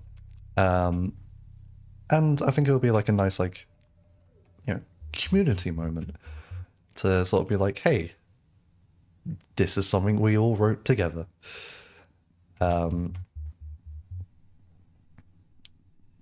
It will be very much a rough demo, because it will just be like MIDIs and stuff, because that's already what I don't really know how to do on Cubase. But yeah, that'll be like a fun thing on stream, and maybe I'll show like some of my other music as well. Yes, so I do make music. I'm a little musician. But when I tell people I'm a jack of all trades, it very much is true. Like I cook, I sew, I make music, I play instruments. I'm a famous model. That part's not true. Although I have been told that I should get into modeling. From actually it's an alarming amount of people. However, I don't think I'm that good looking. I'm sure they're just saying it to be nice. But yeah, no, that would be fun.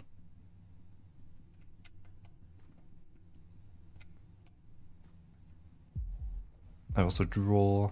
I've dabbled in like editing, like proper editing, and some voice work as well. Wish you could do much more. So, hey, if you want to do more, just do more. That's all you have to do. Just do it. I was saying this earlier in the stream, like it very much just is a mindset thing of just take the leap. Do something new. If you struggle to get into that thing and you need some guidance, you have people around you that can help. Do more than just editing your favorite characters. Hey, if you're doing it a lot, you clearly enjoy doing it. Don't want to go through the beginner phase. Hey, this is what I'm saying. you do have people around you that can help with that beginner phase. Because I am extremely stubborn, and I'm also quite a, like, solitary person. So when I picked up pretty much every single one of my hobbies, I had no one to sort of like guide my hand or like help me out. I had the occasional YouTube video and a lot of trial and error. So with like the music instruments that I've picked up, with the drawing, with the sewing, all of that is pretty much just self-taught and self-learned through just a lot of determination. But if I had someone in my life when I started those hobbies who even had like a little bit of knowledge and could like show me tips and tricks, like give me a bit of like guidance, oh my god, that would have actually saved me like months, maybe even years of time.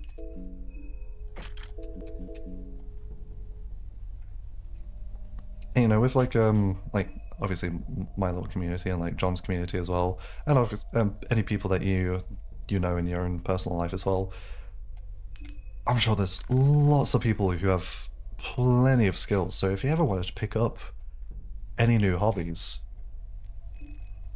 go for it. Make the leap. I mean,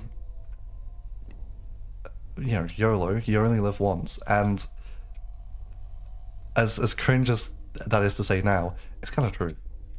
Like, no point in living a life that you're gonna regret. That's why I said like earlier today about, you know, uh your like worries with the person you're into. Life is very short, and it can be way shorter than you initially think. So making the most of what you have while you can is so important. Like, I can't stress that enough. That's why I've been trying to do as much as I can, and as much as I want to do as well,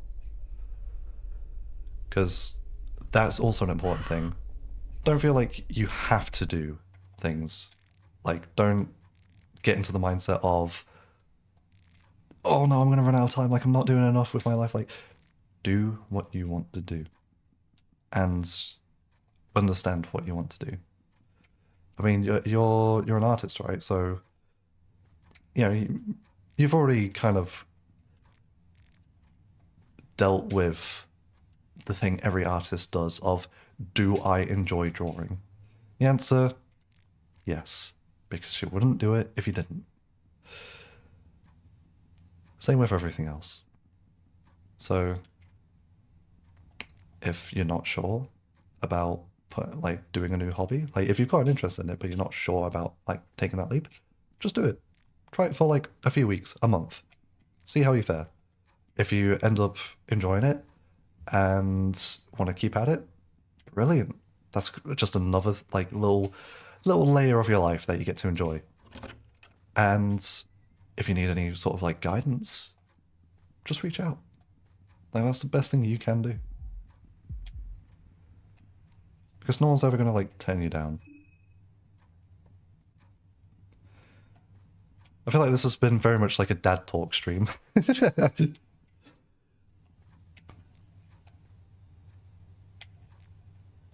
But hey, I mean everything I say.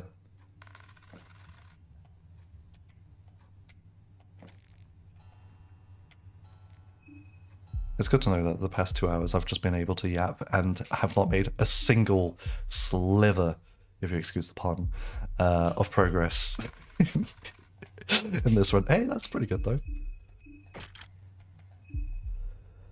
It's so inspiring. Hey, look. I feel like so many people just don't have someone just to try and motivate them, because obviously a lot of people, millennials, zoomers, and probably even Gen Alphas, yeah, are going through quite a severe mental health crisis. And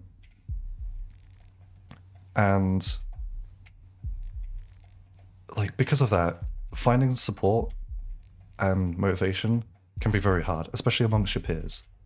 So, hey, if all you need is a word or two to sort of kick yourself into gear, then hey, I will speak those words. Love getting general advice from people older than you. Yeah, what could I say? I've been around this earth for many a day. But in all seriousness, it is my experiences alone that have defined me, and a lot of those experiences I wouldn't have had if I hadn't gone out of my way to experience life to the fullest. And there will be some really shit times, there'll be some really low lows, but there will always be a tomorrow as well. And hey, if you ever hit rock bottom, just know you can only go up. I forgot I was 16. Yeah, that too. I'm also 16. Yeah, I've still got my homework to do later today. Who am I kidding? When I was 16, I wasn't doing homework. I wasn't doing homework when I was like 15, 14, 13. I wasn't doing homework. I never did my homework. I was such a bad student.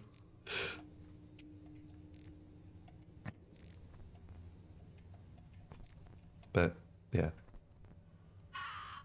nice just having a bit of a like real dog. I just say now Mira's gonna revoke his Funga privileges. Oh yeah, I can't be playing this game when 16. Let's not kid ourselves. There are so many Funga fans who are definitely far too young for this game. I don't know what it is about like adult media that attracts a younger audience online. I mean, I was the same as a kid. Like, I think it's just like wanting to seem more mature than you actually are. So you consume a bunch of adult content. Also, we're probably gonna die here because I'm being greedy. No, we're fine. Whew.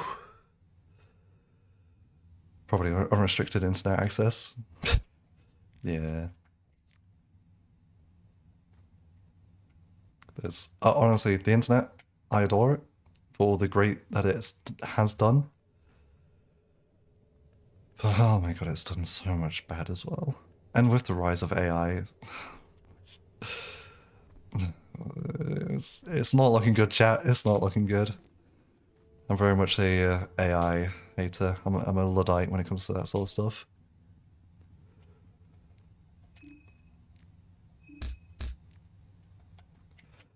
People will always yearn for what they may not have. This is true. I mean, guys, you're preaching to the choir here. I am a yearner through and through. To many a fault, unfortunately. But that's part of me, and that's part of me that I don't think can change. So I've learned to roll with the punches. And also just sort of work to get what I want. And if it doesn't work out, then it doesn't work out. Dems the brakes. This is a pretty good run, by the way. Let me talk about the game for just 2 seconds. We've got Death Mask, we've got Meat Mallet, we've got some pretty good weapons, we've got a Soul Devourer necklace, which, yeah, this is okay. And a Small Things Amulet right off the gate. Really, really nice. We are in a very good position. And we've got a Book of Enlightenment, so what I might do is I might actually save this one.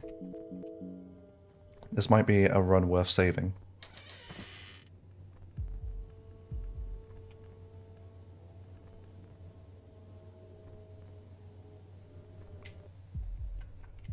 This is where I walk into a bear trap and I say, oh, never mind. Okay, I'll tell you what, I'm actually going to save in this house. I like the Poe sound effect. Whoa. Sounds like that one pufferfish eating the carrot. God, that was a good meme. Let's bring that back. Where he just goes, ugh.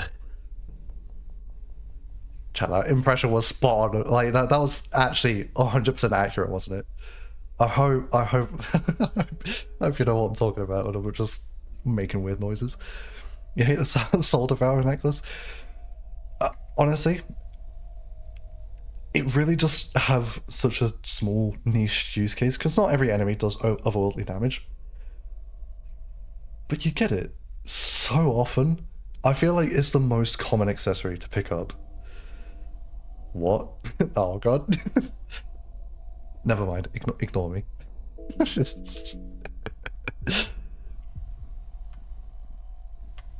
Oh. Okay. I've got a method to deal with this.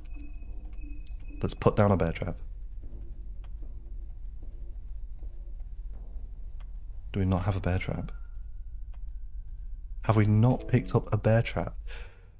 Okay, let's use one of our 4 pet pills then. Alright, cool. Oh, yeah.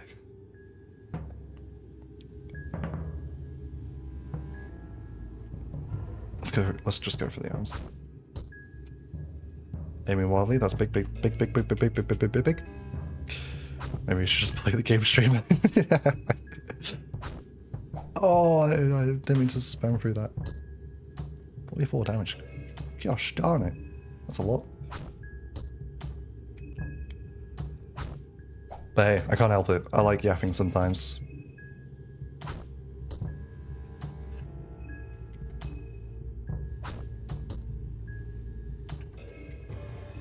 I say sometimes as if it's not constant. God, Poe, get out of here. Oh. The greed. Biblical greed. Oh my god, you're going to be an issue. Can we... Okay, let's heal up and let's just see, can we destroy one of their arms right away? Can we destroy the sickle arm right away? Yes. Okay, that's good. We can guard, avoid the bear trap. Just attack torso. Oh, we're hungry as well, so this... Not the best position to be in, but we're fine. Okay, here we go. We're making progress. We're doing it, chat! We're doing it!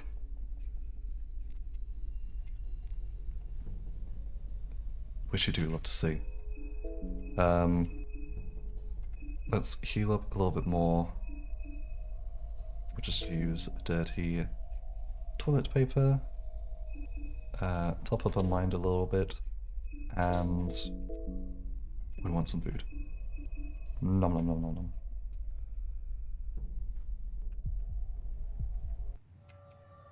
The tree has a deceptively wide hitbox. We could just do the same strategy here. We should be fine.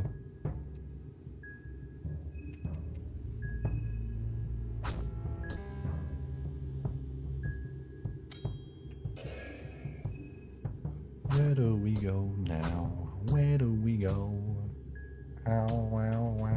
Genuinely thought that was going to kill, so my mistake, but we're fine. I just don't want to risk losing my legs. That's why I double coined. There we go.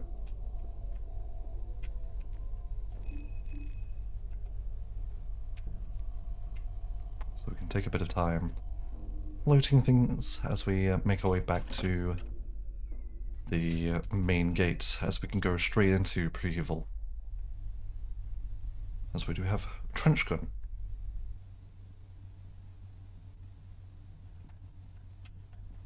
If we just follow that guy, we can just avoid him like that. Oh, those two are spawned, but Luckily they were doing something up against the wall. I'm not going to question what. Ah. The vial. Mmm. The vial. The disgusting. Now let's go tails. Lucky, lucky, lucky.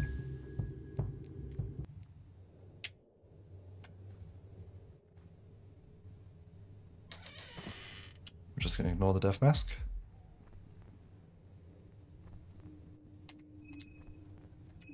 And we will equip the gun.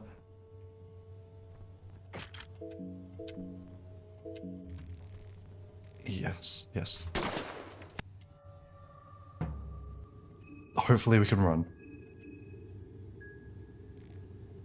Oh. Chat, I think it's so over. Oh, it's so over. It's okay, we had that save. But, I'll tell you what. I've been streaming for, oh my god, almost 6 hours. It's been a long one for me. And it's quite late, so I will be ending the stream here. But, shall we raid someone? What do you think, chat? Let's do that, because that's not something I have actually been able to do yet. So, raid channel.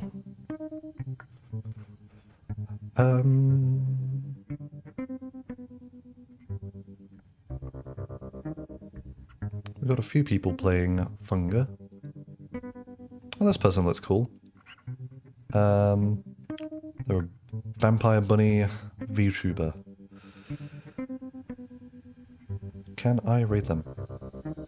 Let's find out. Danny, hoi, thank you so much for lurking. Thank you so much for lurking.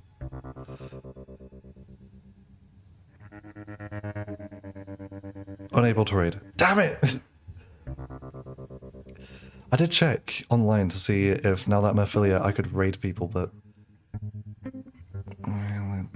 unless they've, because the channel is so new, unless they change their settings to let me raid, most of them are, like, the way it works, just for a bit of background information, is if you have an account that is less than 30 days old, most raids get blocked. So, yeah. Oh, this is another person I follow. Nope. I think I'm probably the only person who's ever, like,